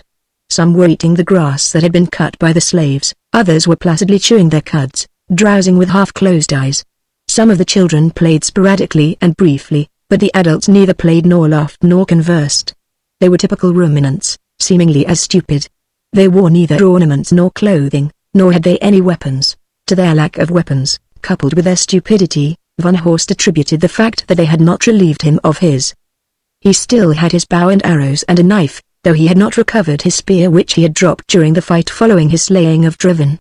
The prisoners were led before Crew, who lay in the shade of the great tree that overspread his hut, the hut that had been driven so recently. He looked at them through his red-rimmed eyes, but mostly he looked at La. "You belong to me," he said to her, "you belong to the chief. Pretty soon you go in hut, now you stay outside, watch Gylak man die. You will see how you die if you make Crew mad." Then he turned to a bull lying beside him. "Splay, go tell the slaves to bring the dancing water and the death tree." "What's the idea?" demanded Van Horst. "Why should you kill me? If it hadn't been for me you wouldn't be chief." "Too many men slaves," grunted Crew. "They eat too much. Dancing water good, death tree fun. Fun for whom? Me? No, fun for Ganaks, no fun for Gylak." Presently Splay returned with a number of slaves. Several of the men carried a small tree that had been stripped of its branches. Other men and the women bore quantities of small sticks and rude jars and gourds filled with the liquid. At sight of them the bison men commenced to gather from all parts of the village. Their women came too, but the young were chased away. They sat down forming a great circle about the tree before the chief's hut. A slave passed a jar to one in the circle. He took a long draught and passed it to the next in line. Thus it started around the circle. The slaves bearing the other gourds and jars followed it around just outside the circle. When it had been emptied another was started at that point. The men slaves who bore the small tree trunk dug a hole in the ground in an open space between the chief's hut and the village gate. When the hole was sufficiently deep they set the tree upright in it and tamped dirt around it. It protruded about 6 feet above the surface of the ground. And while this was going on many gourds and jars had been passed around the circle. Now men and women were bellowing, and presently a woman arose and began to leap and skip in clumsy, awkward simulation of a dance. Soon others joined her, both men and women, until all the adults of the village were leaping and staggering and lurching about the compound. "Dancing water," said von Horst to La, with a grin. "Yes, it is the water that takes men's brains away. Sometimes it makes brave men of cowards and beasts of brave men and always fools of all men. Gas drinks much of it before he kills.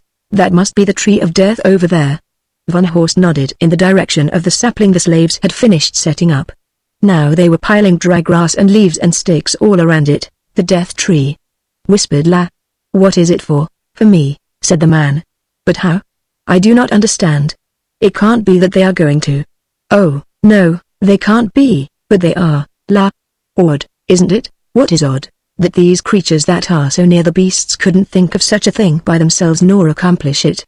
That only man of all the animals has the faculty of devising torture for amusement." "I had never thought of that," she said, "but it is true, and it is also true that only man makes the drink that steals away his brains and makes him like the beasts." "Not like the beasts, only more human, for it removes his inhibitions and permits him to be himself." She did not reply, but stood staring at the stake in the center of the compound, fascinated. Von Horst watched her lovely profile, wondering what was passing in that half-savage little brain. He knew that the end must be nearing rapidly, but he had made no move to escape the horrible death the slaves were preparing for him. If there had been only himself to consider, he could have made a break for liberty and died fighting, but there was the girl. He wanted to save her far more than he wanted to save himself. All about them the bison men were dancing and bellowing. He heard crew shout, "Fire! Fire! Give us a fire to dance around! More dance water! Bring more dance water, slaves!" As the slaves refilled the jars and gourds, others built a large fire near the stake, and the bellowing herd immediately commenced to circle it. With the lighting of the fire the demeanor of the bison men became more uncontrolled, more boisterous, and more bestial, and with the added stimulus of the new supply of drink they threw aside all discretion. To right and left they were falling to the ground, those remaining on their feet so drunk that they could scarcely stagger. Then someone raised the cry, "The Geilag! To the death tree with him!" It was taken up on all sides by those who could still speak, and then Krug came staggering toward von Horst. "To the death tree with him!" he bellowed. "The girl!" he exclaimed. It was as though he had forgotten her until his eyes fell on her on that minute. "Come with me. You are Cruz." He reached out a dirty paw to seize her. "Not so fast," said von Horst, stepping between them. Then he struck Krug in the face, knocking him down, seized La by the hand and started to run for the village gate, which the slaves had left open when they brought in the tree and the firewood. Behind them was the whole herd of bison men, bellowing with rage as they commenced to get it through their befuddled minds that the prisoners were making a break for escape. In front of them were the slaves. Would they try to stop them? Von Horst dropped La's hand and removed his now useless cartridge belt. Useless? Not quite. A slave tried to stop him, and La swung the loaded belt to the side of his head, knocking him down. That and one look at von Horst's face sent the other slaves scurrying out of his way, but now some of the bison men were taking up the pursuit. However, a single backward glance assured von Horst that either he or La could outdistance them at the moment, as they had difficulty in remaining on their feet at all, while those that did moved about so erratically as to make the idea of pursuit by them appear ridiculous. Nevertheless, they were coming, and the gate was a long way off. To von Horst's disgust, he saw that a few of the bison men were steadying. But their vile drink held most of them in a state of helplessness. A few, however, had rallied and formed a definitely menacing group as they followed the two fugitives. "I'll give them something to think about besides us," said von Horst, and as they passed the roaring fire he threw his cartridge belt into it. As they neared the gate he spoke again to La. "Run," he said. "I'll try to hold them for a moment or two." Then he wheeled and faced the oncoming bison men. There were only about a dozen of them sober enough to control their actions or hold to a fixed purpose. The majority of the others were milling about the fire or lying helpless on the ground, and even the dozen were erratic in their movements. Von Horst loosed an arrow at the nearest of the pursuers. It caught him in the belly, and he went down shrieking and bellowing. A second arrow bowled over another. The remainder were quite close now, too close for comfort. He sent another arrow into a third, and that stopped them, momentarily at least. Then the cartridges in the fire began to explode. At the first detonation those who were pursuing the fugitives turned to see what had caused this startling sound, and simultaneously Von Horst wheeled and started for the gate. He found La standing directly behind him, but she too turned and ran the instant that she saw that he was leaving. "I thought I told you to run," he said. "What good would it have done, if you had been recaptured or killed?" she demanded. "They would only have caught me again. But it would have done them no good.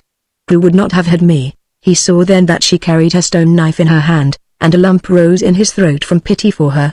He wanted to take her in his arms from sympathy, but when one is running from imminent death one cannot very well take a woman who hates one into one's arms. "But you might have escaped and reached Lohar," he protested.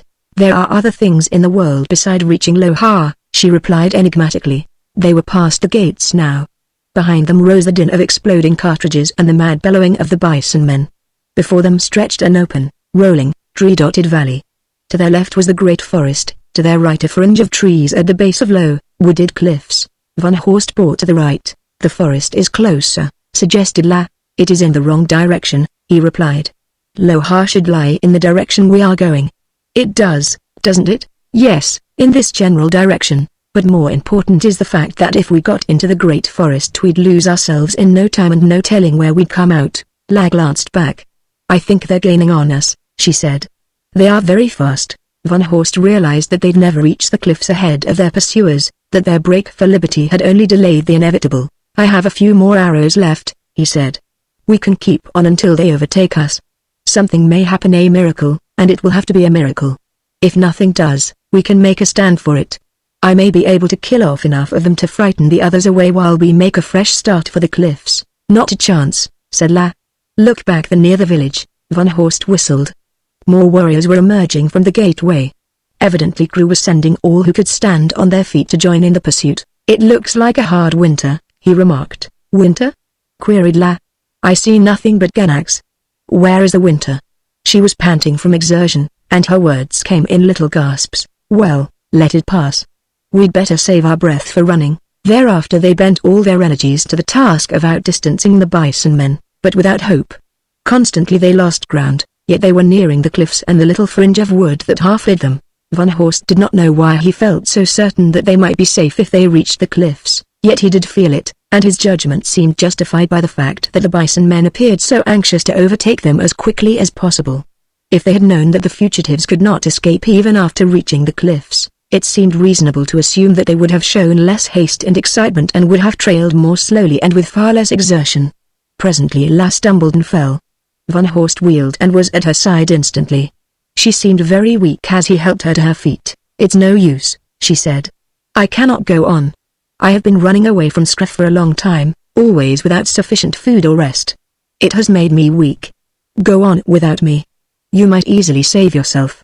There is nothing more that you can do for me." "Don't worry," he said. "We'll make our stand here. We'd have had to made it pretty soon anyway." He turned to glance at the oncoming half-beasts. In a moment they'd be within arrow range. There were 9 of them, and he had 6 arrows left. If he got 6 of the pursuers he might bluff off the other 3, but how about the swarm that was now pouring up the valley from the village? He was thinking how futile was his foolish little stand against such odds, when something impelled him to turn suddenly and look at La. It was one of those strange, psychic phenomena which most of us have experienced, and which many trained researchers ridicule. Yet the force which caused Von Horst to turn about seemed almost physical, so powerfully did it affect him and so peremptorily. And as he turned he voiced a cry of alarm and leapt forward, seizing La's right wrist. "La!" he cried. "Thank the Lord I saw you." He wrenched her stone knife from her fingers, and then dropped her hand. He had broken out into a cold sweat and was trembling. "How could you?" La, how could you? It is best, she said. If I were dead you might escape. Soon they will take us, and then we shall both die, for they will kill you, and I will kill myself.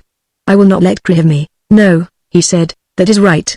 But wait until all hope is gone. It is gone. You have already done too much for me.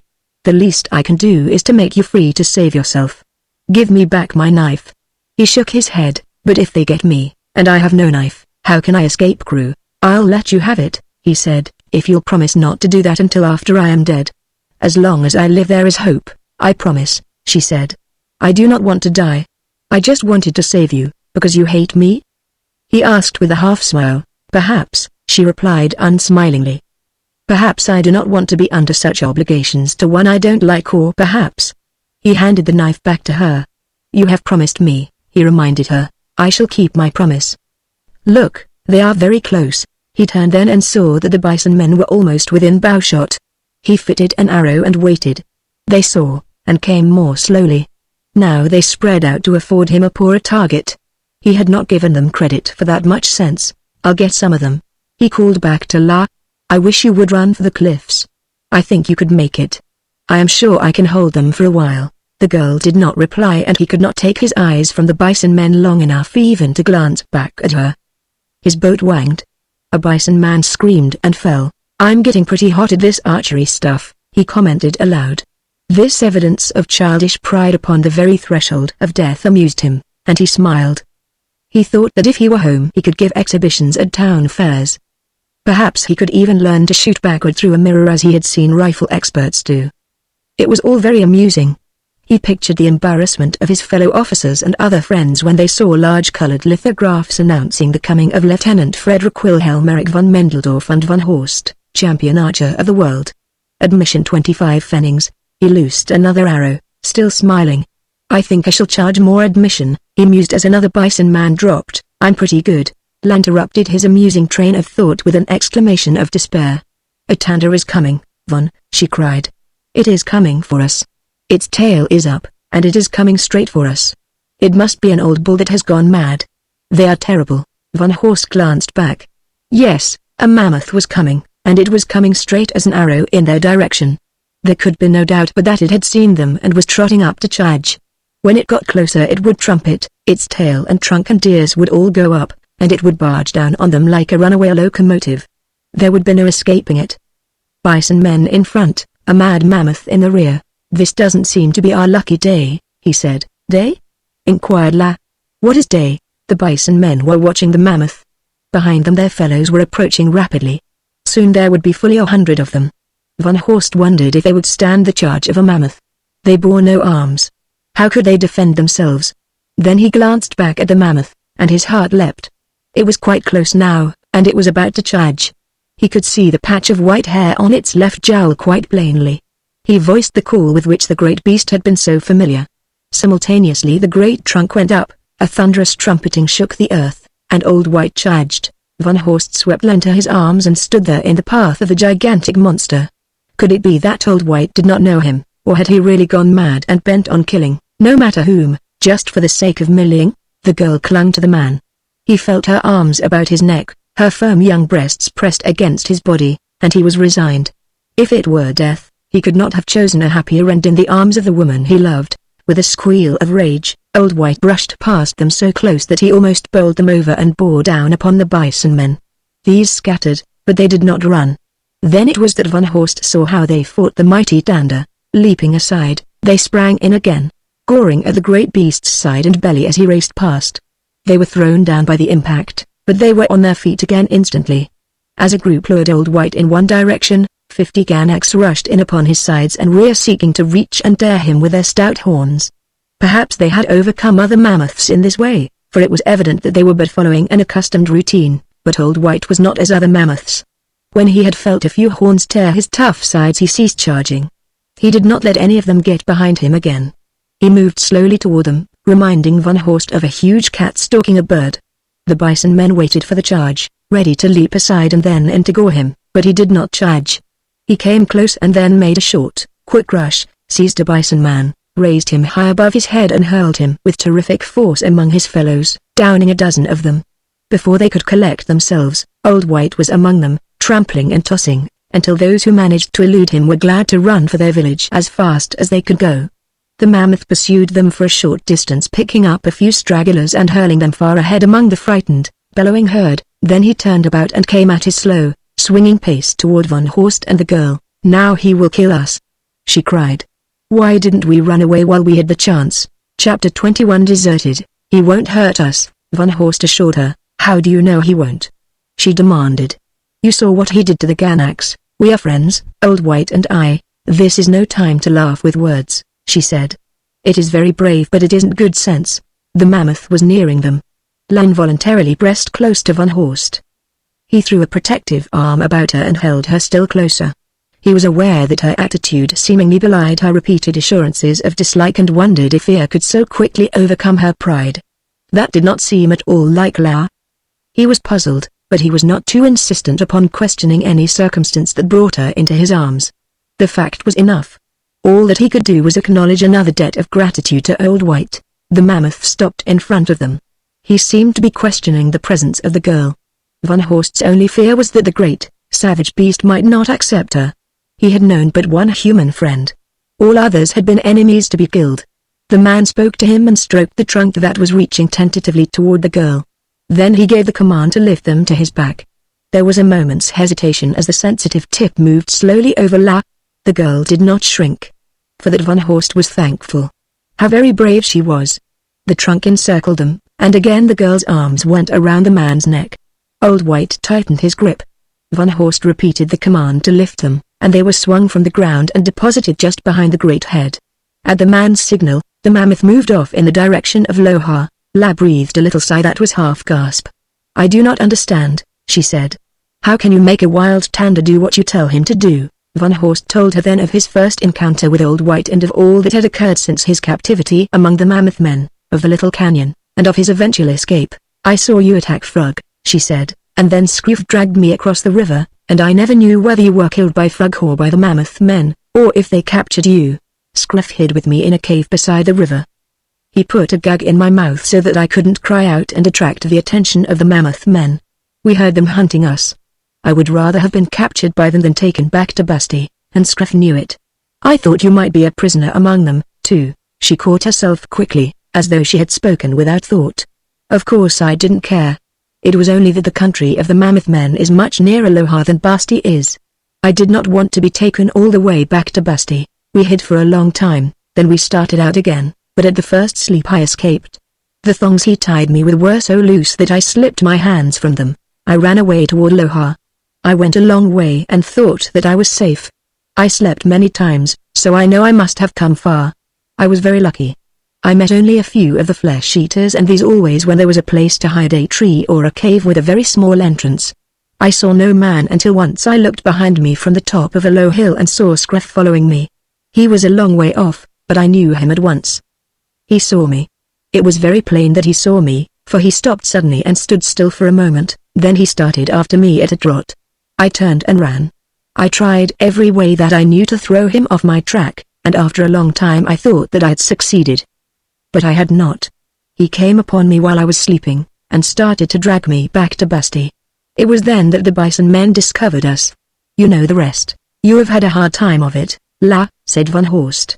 I can't understand how you have come through alive. I think I have had a very easy time of it, she replied. Very few girls who are stolen from the tribe ever escape their captors. Many of them are killed, the others have to mate with men they do not like. That I would not do. I would kill myself first. I think I am a very lucky girl. But think of all the dangers and hardships you have had to face, he insisted. Oh, yes, she admitted, it is not easy to be alone always with enemies. It is not pleasant, but I have not had so many dangers. The Gorbuses were the worst. I did not like them. Van Horst was amazed. It seemed incredible that a girl could pass through what she had without being a nervous wreck, yet Le appeared to take it all as a matter of course. It was difficult for him not to compare her with girls of his own world and forget how different her environment had been. Where they walked with assurance, she might be as terrified as would they in Pellucid, although it was not easy to visualize less terrified under any circumstances. It often pleased him to dream of taking her back to the outer world with him. There were so many things, commonplace to him, that would astonish her first ride on a train, in an automobile, in an airplane, the sight of the great buildings, the giant liners, huge cities. He tried to imagine what the reaction would be of one who had never seen any of these things, nor dreamed of their existence, nor of the civilization that had produced them. She would find many things foolish and impractical: the wearing of high-heeled shoes that pinched her feet. She would think it foolish to wear furs when it was not cold, to dress warmly in the daytime and go half-naked at night. All clothes would hamper her, she would not like them. But with the beauty of her face and figure, her pride, and her femininity, she would soon learn to like them. Of that he was quite certain. Poor little La! What a crime it would be to let civilization spoil her. However, that was nothing for him to worry about. She would not have him even in Pellucidar, nor was there much likelihood that he would ever himself see the outer world again, much less take her or anyone else back with him. With reveries such as these and desultory conversation with La, he whiled the time while Old White bore them in the direction of Lohar. Even the larger beasts of prey they encountered on the way turned aside from the path of the great bull mammoth, so that their journey was one of ease, free from the constant menace of these fierce flesh-eaters which would have constantly harassed them had they been on foot. They had slept 3 times and eaten not a few when La announced that they were approaching Lohar. They had halted to rest and sleep. It would be the last sleep before they reached Lohar, and La seemed preoccupied and dejected. During this last journey together she had been friendly and companionable, so that Van Horst's hopes had risen, though he had had to admit to himself that she still gave him no reason to believe that side which they were camped and upon which great very happier than he had been since he had entered this strange world, perhaps happier than he had ever been, for he had never been in love before. They had made camp and he had gone out on the plain and brought down a small antelope with an arrow from his bow. Now they were grilling cuts over a small fire. Old White had moved ponderously to a clump of young trees which he was rapidly denuding of foliage. The noonday sun beat down upon the open plain beside which they were camped and upon which great herds grazed peacefully, for the moment undisturbed by any prowling carnivore. Van Horst felt the peace and contentment that hung over the scene like a white cloud above a summer sea, and his mood was in harmony with his environment. His eyes rested upon La, devouring her, and almost upon his lips was an avowal of the passion that filled his whole being. She chanced to turn and catch his eyes upon her. For a moment they held, then she looked off across the plain. She pointed. "When we set out again," she said, "I go in that direction alone." "What do you mean?" he demanded. "That is not the direction of Lohar. It is straight ahead, in the direction we have been traveling. A great lake lies to our left," she explained. "We have had to make a detour to pass around it. You cannot see it from here because it lies in a deep basin rimmed by cliffs." "You are not going alone," he said. "I am going with you. Haven't I made it clear to you many times that I do not want you to come with me? How many times must I tell you that I do not like you? Go away and leave me. Let me go back to my own people in peace." Van Horst flushed. Bitter words were in his throat, but he choked them. All he said was, "I am going with you, because you can't go on alone." She rose. "I do not need you, and I do not want you," she said. Then she went and lay down in the shade of a tree to sleep. Van Horst sat brooding disconsolately. Old White, his meal finished, drank from the stream beside the camp and came and stood beneath a nearby tree, dozing. Van Horst knew that he would remain there and constitute a better guard than any man, so he stretched himself upon the ground and was soon asleep. When he awoke, Old White was still standing in the shade, his great shaggy body rocking gently to and fro. The herd still grazed over the broad plain. The eternal noonday sun still shone down serenely upon the peaceful scene. He might have slept for no more than a minute, or, he realized, he might have been sleeping for a week of outer earthly time. He looked for La. She was not where he had last seen her. A sudden presentiment of evil brought him to his feet. He looked quickly in all directions. The girl was nowhere in sight. He called her name aloud again and again, but there was no response. Then he went quickly to where she had been sleeping and searched the ground in the vicinity of the camp. There was no sign that either man or beast had been there other than themselves, but this was not entirely strange, as the grass, close cropped by the grazing herds, would have registered no sign of an ordinary passing. Presently he dismissed the possibility that La had been taken forcibly by either beast or man. Had such an attempt been made she would have called to him for help, and surely Old White would have protected the camp from any intruder. There was but one explanation: La had gone on alone, eluding him. She had told him that she did not want him to come with her. His insistence that he would come anyway had left her no alternative other than the thing she had done. She had simply run away from him. His pride was hurt, but that hurt was as nothing to the ache in his heart. The bottom had dropped out of his world. There seemed nothing in life to look forward to. What was he to do? Where might he go? He had no idea where Sari lay, and only in Sari might he hope to find a friend in all this vast, savage world. But only for a moment was he undecided. Then he called to Old White, and at his command the beast swung him to its back. As the mammoth moved off, Van Horst guided it in the new direction La had pointed out before they had slept. His mind was made up. He was going to Lohar. While life remained in him he would not give up hope of winning the girl he loved. He urged Old White on in the hope of overtaking the girl. Not knowing how long he had slept, he had no idea how far ahead of him she might be. She had told him that Lohar lay but a single march from their last campsite, yet on and on they went until he was half dead with fatigue, and at last Old White refused to go farther without rest. Yet there was neither sign of land nor of any village nor even of the great lake that she had told him they must skirt. He wondered if he was searching in the right direction, for it was easily possible that the village might lie either to the right or left of his line of march, but it seemed strange that he should have passed close to any village without seeing some sign of man. Hunting parties were always abroad, and the sight of a stranger would have brought them to investigate and probably to have killed. He banked on his acquaintance with La, however, to get him a peaceable hearing from her father, Brun, the chief, when it was his intention to ask to be taken into the tribe. At last he was forced to halt that Old White might feed and rest, but it was not until they finally did so beside a stream that he realized how much he, too, was in need of both food and sleep. He had brought with him, wrapped in its own hide, some of the antelope he had killed at his last camp, and upon this and some fruit he broke his long fast. Then he slept. He must have slept for a long time, for he was very tired, but with his safety assured by the watchful presence of Old White he slept soundly. When he awoke, something was touching his breast. He did not immediately open his eyes, for he recognized the feel of the moist tip of Old White's trunk upon his naked flesh. He just lay there luxuriating in the sensuous delight of the brief, lazy moments that lie between awakening and full consciousness. But as consciousness returned, bringing command of all the senses, he gradually became aware of an odor that was not the odor of Old White. It was a strong, acrid scent, and slowly he raised his lids. A sudden numbness seized him as he recognized the creature that stood over him sniffing at his body with its moist muzzle moving over his bare flesh. It was that most gigantic and feared of all Pellucidarian beasts of prey, the wraith, a colossal cave bear long extinct upon the outer crust. He closed his eyes again and feigned death, for he had heard that a bear will not maul a dead body unless it is its own kill. He had little belief in the truth of the statement, but it was the proverbial straw and the only one. All that he could do was lie still and hope for the best. The nose left his body. There was no sound but the breathing of the beast. What was it doing? The suspense was maddening, and at last he could endure it no longer. The bear was standing over him with its head turned to one side, looking away, sniffing, listening. Van Horst lay in a gentle depression beneath a wide-spreading tree. He could see but a short distance in the direction the bear was looking. Nor could the bear see farther than the summit of the gentle slope that ran down to the bank of the stream beside which Van Horst lay, but it must have scented or heard something approaching. Van Horst thought that it must be Old White returning. He must have wandered much further from camp than usual.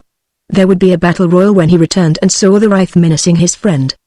The man knew that Old White was afraid of nothing, and he knew the reputation of the mighty cave bear for fearlessness and bellicosity. He had been told that one of these great beasts could kill a mammoth with a single blow of its mighty paw, but Old White was not just a mammoth, he was the mammoth. The mammoth men had said there was never one like him for size and ferocity and cunning. And then a man topped the rise and walked in full view of the bear and Van Horst. He was quartering down the slope so that he was not facing them directly, and he had not yet seen them, for they were in the dense shade of the tree. He was halfway down the slope, and Van Horst thought the bear was going to let him pass, when he saw them. Simultaneously Van Horst recognized him. It was Daj, the young warrior from Lohar whom he had met in the little canyon in Aru, the land of the mammoth men. When Daj saw the bear he looked for the nearest tree. It was man's only defense against such a creature. As he started to run, the bear voiced a deafening roar and started for him. Van Horst sprang to his feet. He was saved, for he could clamber into the tree above now before the bear could turn and reach him. But what of Daj? The tree nearest him was evidently a little too far away to be reached before the bear overtook him, yet Daj was straining very muscle to reach it. As Van Horst had risen he had gathered up his bow and arrows that had lain on the ground beside him. In them he saw a possibility of saving Daj. Fitting an arrow to his bow he took aim and let drive. The missile sank deep in the bear's rump, eliciting a roar of rage and pain and bringing it around with an alacrity and agility that belied its great bulk as it sought the temerarious creature that dared assault it, and upon the instant, Without a pause, it charged Van Horst. He had saved Daj, but perhaps he had underestimated the safety of his own position, for he had not reckoned with the surprising agility and speed of the enormous wraith. The instant that he had loosed the first arrow he had fitted another to his bow, which he bent now until the point of the arrow rested upon his thumb, and when he loosed it he drooped his weapon and sprang for a tree branch directly above him. He did not know if he had scored a hit or not. The bear did not pause, but came thundering down upon him. He felt the wind of its raking talons against his legs as he drew them to the safety of the tree. A deep sigh of relief registered acknowledgment of his escape from a seemingly hopeless situation. When he looked down he saw the bear standing beneath him, pawing at the feathered shaft that protruded from the left side of its chest. It was roaring, but not so strongly now, and blood was flowing from its mouth. Van Horst saw that his last shot had delivered a serious wound, though perhaps not fatal. Those mighty, prehistoric creatures were most tenacious of life. The bear pawed viciously at the shaft and then sprawled forward, struggled spasmodically, and lay still. Van Horst guessed that it had driven or twisted the arrow into its own heart, but he did not venture down at once. He looked for Daj but could not see him, as much foliage intervened. Then he called his name aloud. "Who are you?" Came the answer. "The Mammoth Men called me Yvonne. We met in the little canyon." "Now do you recall me?" "Yes. Because of you I escaped death that day. I could not very well forget you." "What has happened to the bear?" "It is lying down. It looks as though it were dead, but what could have killed it?" "Wait until I make sure that it's dead," cautioned Van Horst. "If it is, we'll come down." With his stone knife he hacked a branch from the tree and threw it down upon the bear. As the beast gave no sign that it had felt it, Van Horst was satisfied that it was dead, and slipped down to the ground. As he was retrieving his weapons Daj approached him, a friendly smile upon his face. "Now you have saved my life again," he said. "I do not know why, because we are not of the same tribe." "We are of the same race," said Van Horst. "We are both Gilaks." The Pellucidarian shrugged. "If everyone felt that way there would be too many Gilaks in Pellucidar and all the game would soon be killed off." Van Horst smiled as he thought of the vast area of the inner world with its handful of inhabitants and of the teeming city slums of the outer crust. "For the good of the Gilaks of Pellucidar," he said, "may you never be persuaded to the brotherhood of man." "I do not know what you are talking about," admitted Daj, "but what I would like to know is what made the wraith die." Van Horst showed him the bloody arrows that he had withdrawn from the carcass. "The one in his chest killed him," he said. "It punctured his heart." "Those little slivers of wood killed the wraith?" exclaimed Daj. "There was a lot of luck mixed in with them," admitted Van Horst, "but if you get one of them into the heart of anything, it will kill." "Yes, but how did you get it in?" "You couldn't go close enough to a wraith to stick it in without being killed, and they're too light to throw in as you might a spear." Van Horst showed Daj his bow and explained its use, and the Pellucidarian was much interested. After he had examined it for a moment he handed it back. "We'd better move away from here," he said. "That wraith was down here on the plain hunting. His mate may be around somewhere. If he doesn't show up she'll follow his scent until she finds him. This will not be a good place to be." "Where are you going?" asked Van Horst. "To Lohar," replied Daj. "I have been many sleeps on the way from Aru, but now I shall be there in 3 or 4 more sleeps." "3 or 4? demanded Van Horst. "I thought I was very close to Lohar." "No," said Daj. "But where are you going?" "To Lohar," replied Van Horst. "Why?" "I have no other place to go. I am from another world to which I cannot possibly return. I know one person in Sari who would be my friend, but I cannot find my way to Sari. In Lohar I know 2 people who should not dislike me. I am going there to ask Bran to make me a member of the tribe." "Whom do you know in Lohar?" asked Daj. "You and La," replied Van Horst. Daj scratched his head. "Bran will probably have you killed," he said. "If he doesn't, Gaz will kill you. But if you want to go to Lohar, I will take you. You might as well die there as anywhere." Chapter 22 Gaz. 3 long marches in the direction from which he had just come brought Van Horst and Daj to the campsite at which La had deserted the former and convinced him that the girl had deliberately set him upon the wrong trail.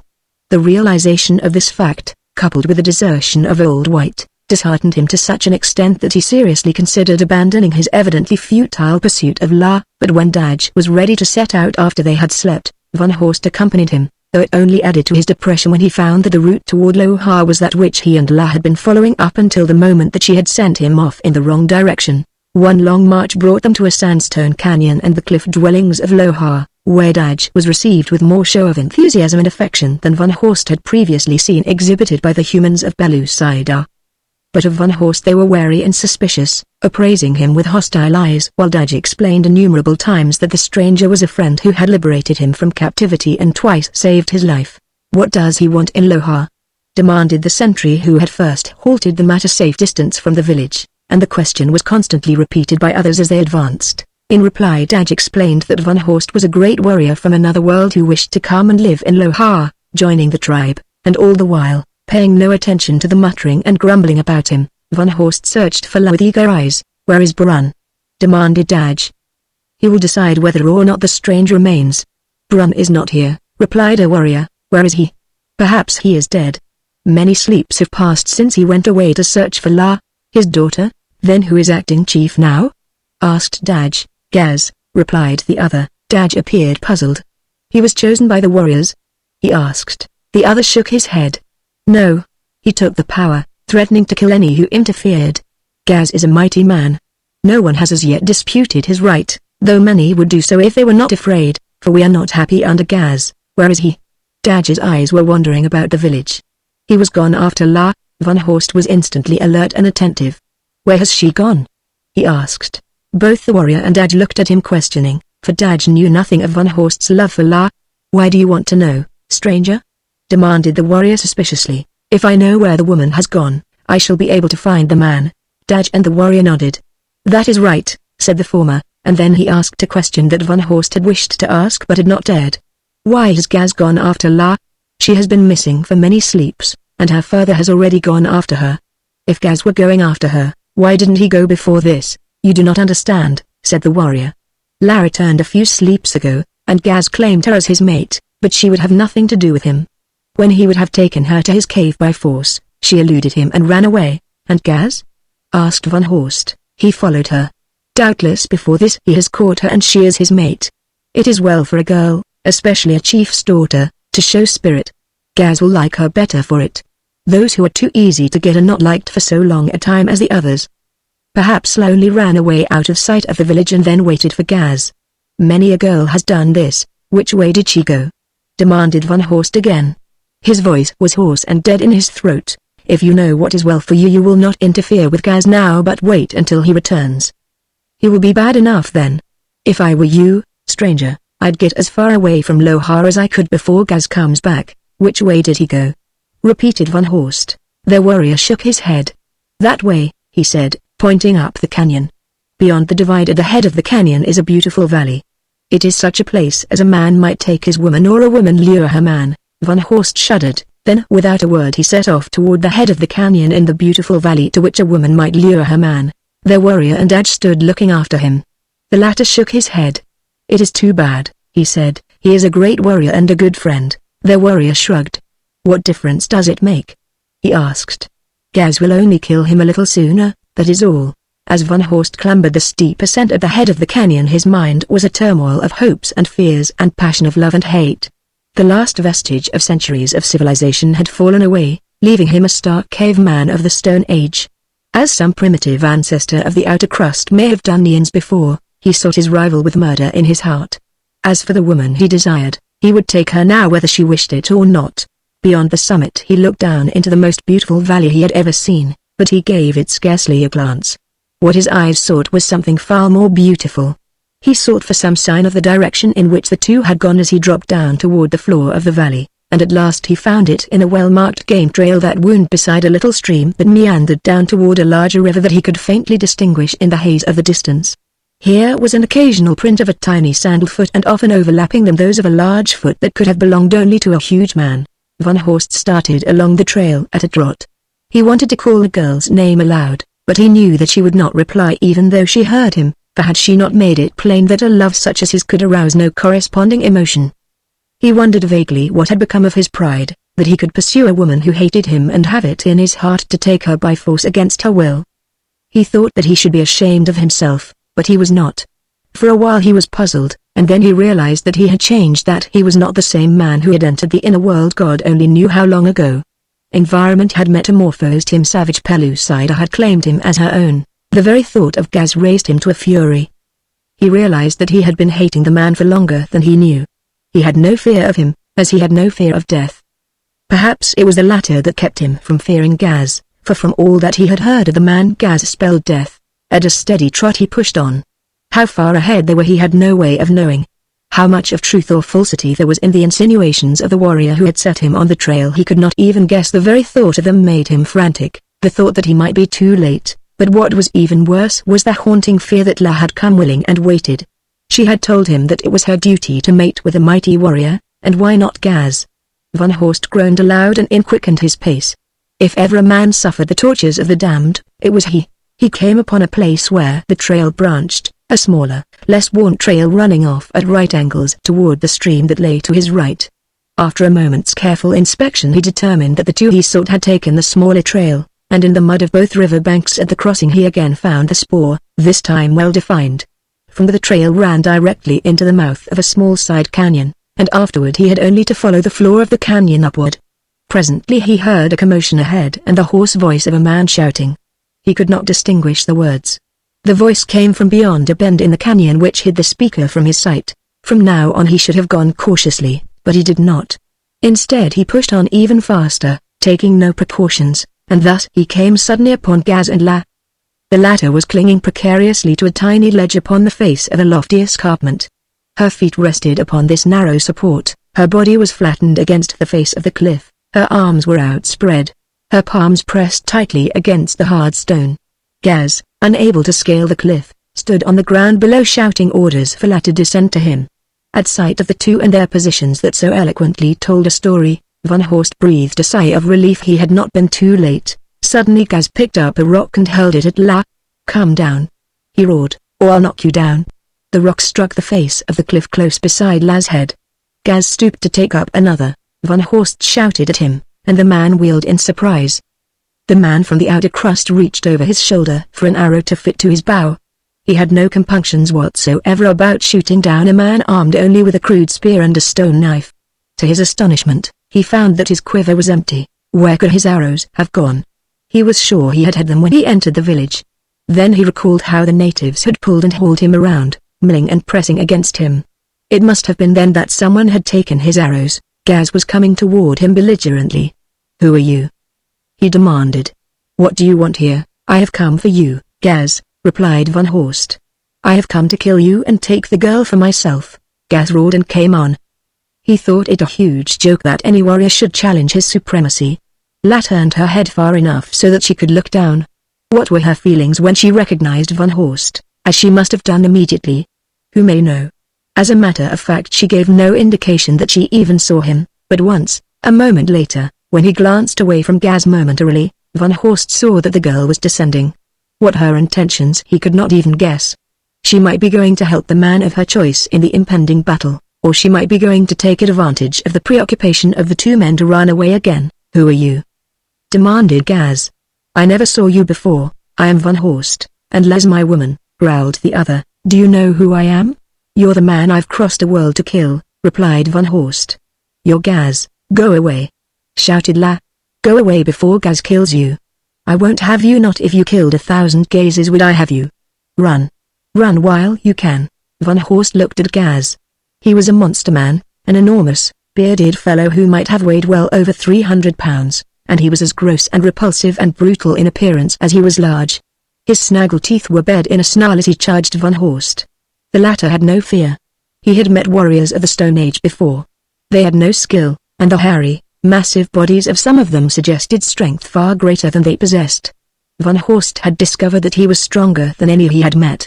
They had had only an advantage in weight, nor was that always an advantage, as it lessened their agility. Van Horst's patience with La was at an end. He wanted to be done with Gaz as quickly as possible so that he could take the girl in hand. He even contemplated giving her a sound beating. He thought that she deserved it. He was thinking in terms of the Stone Age. As Gaz charged down upon him, Van Horst struck him a heavy blow in the face, as he stepped aside out of the path of the huge body. Gaz staggered and let out a bellow of rage, and as he turned to rush Van Horst again he drew his stone knife from his G-string.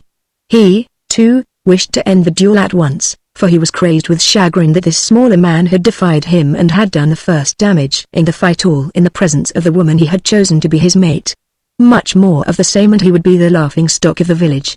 Van Horst saw the weapon in Gaz's hand and drew his own.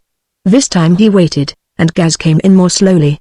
When he was quite near Van Horst, he leapt in, swinging a terrific knife blow at his antagonist's chest.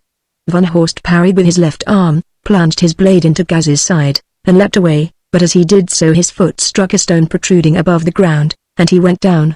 Instantly Gaz was on top of him, hurling his great carcass full upon the body of his fallen antagonist. One great paw reached for Van Horst's throat, the other drove the stone blade down toward his heart. The European caught the other's wrist, stopping the descending knife, but with his other hand Gaz was choking the life from him, and at the same time he was trying to wrench his knife hand free and plunge the weapon into Van Horst's heart. As Van Horst had fallen he had dropped his own knife. Now, while he held Gaz's weapon from him he groped for his own on the ground about him. Occasionally he relinquished his search to strike Gaz a heavy blow in the face, which always caused him to loosen his hold upon the other's throat, giving Van Horst an opportunity to gulp in a mouthful of fresh air. But the man from the outer world realized that he was weakening rapidly and that unless he found his knife the end would come quickly. He had struck Gaz again heavily, and when he reached down again to grope for his weapon his hand contacted it immediately, as though someone had placed it in his grasp. He did not pause then to seek an explanation, in fact the only thing that mattered was that he possessed the knife. He saw Gaz glance back and heard him curse, then he drove his blade deep into the left side of the caveman. Gaz screamed and, releasing his hold on Van Horst's throat, sought to seize his knife arm, but the other eluded him, and again the stone knife was driven into his bleeding side. Then Gaz tried to get up and away from Van Horst, but the latter seized his beard and held him. Relentlessly he struck again and again. Gaz's roars and screams diminished. His body commenced to slump, then, with a final shudder, it collapsed upon the victor. Van Horst pushed it aside and rose. Panting, blood-covered, he looked about for the woman, his woman now. He saw her standing the nearby wide-eyed, incredulous. She came slowly toward him.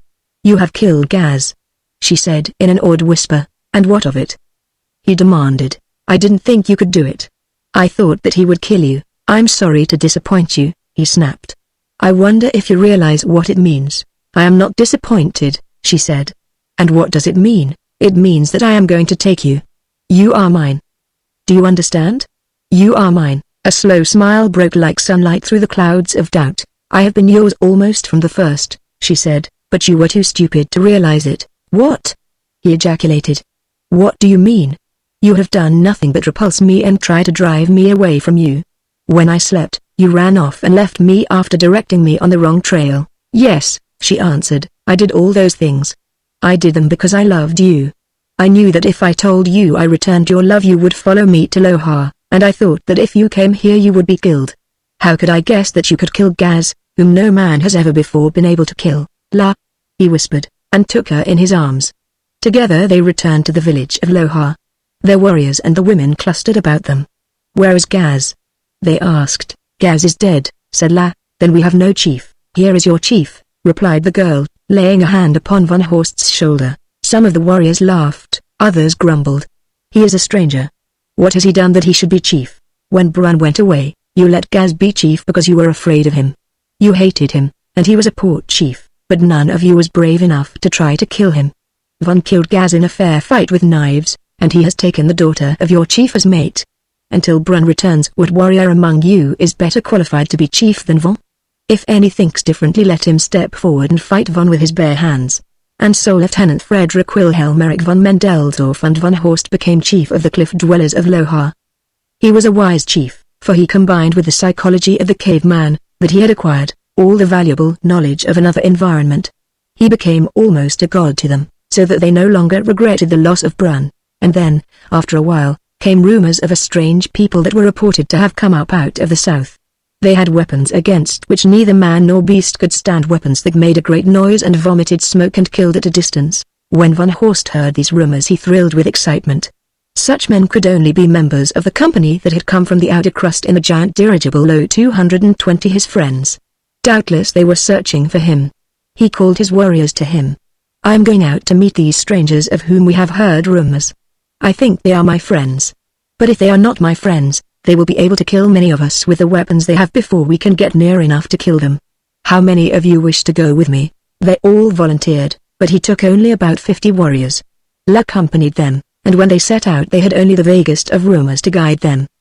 But as they went south and talked with men of other tribes, whom they captured along the way, the reports became more definite. And then at last Von Horst's scouts came back from the front and reported that they had seen a body of men camped by a river a short distance away. Led by Von Horst, the cavemen of Lohar crept close to the camp of the strangers.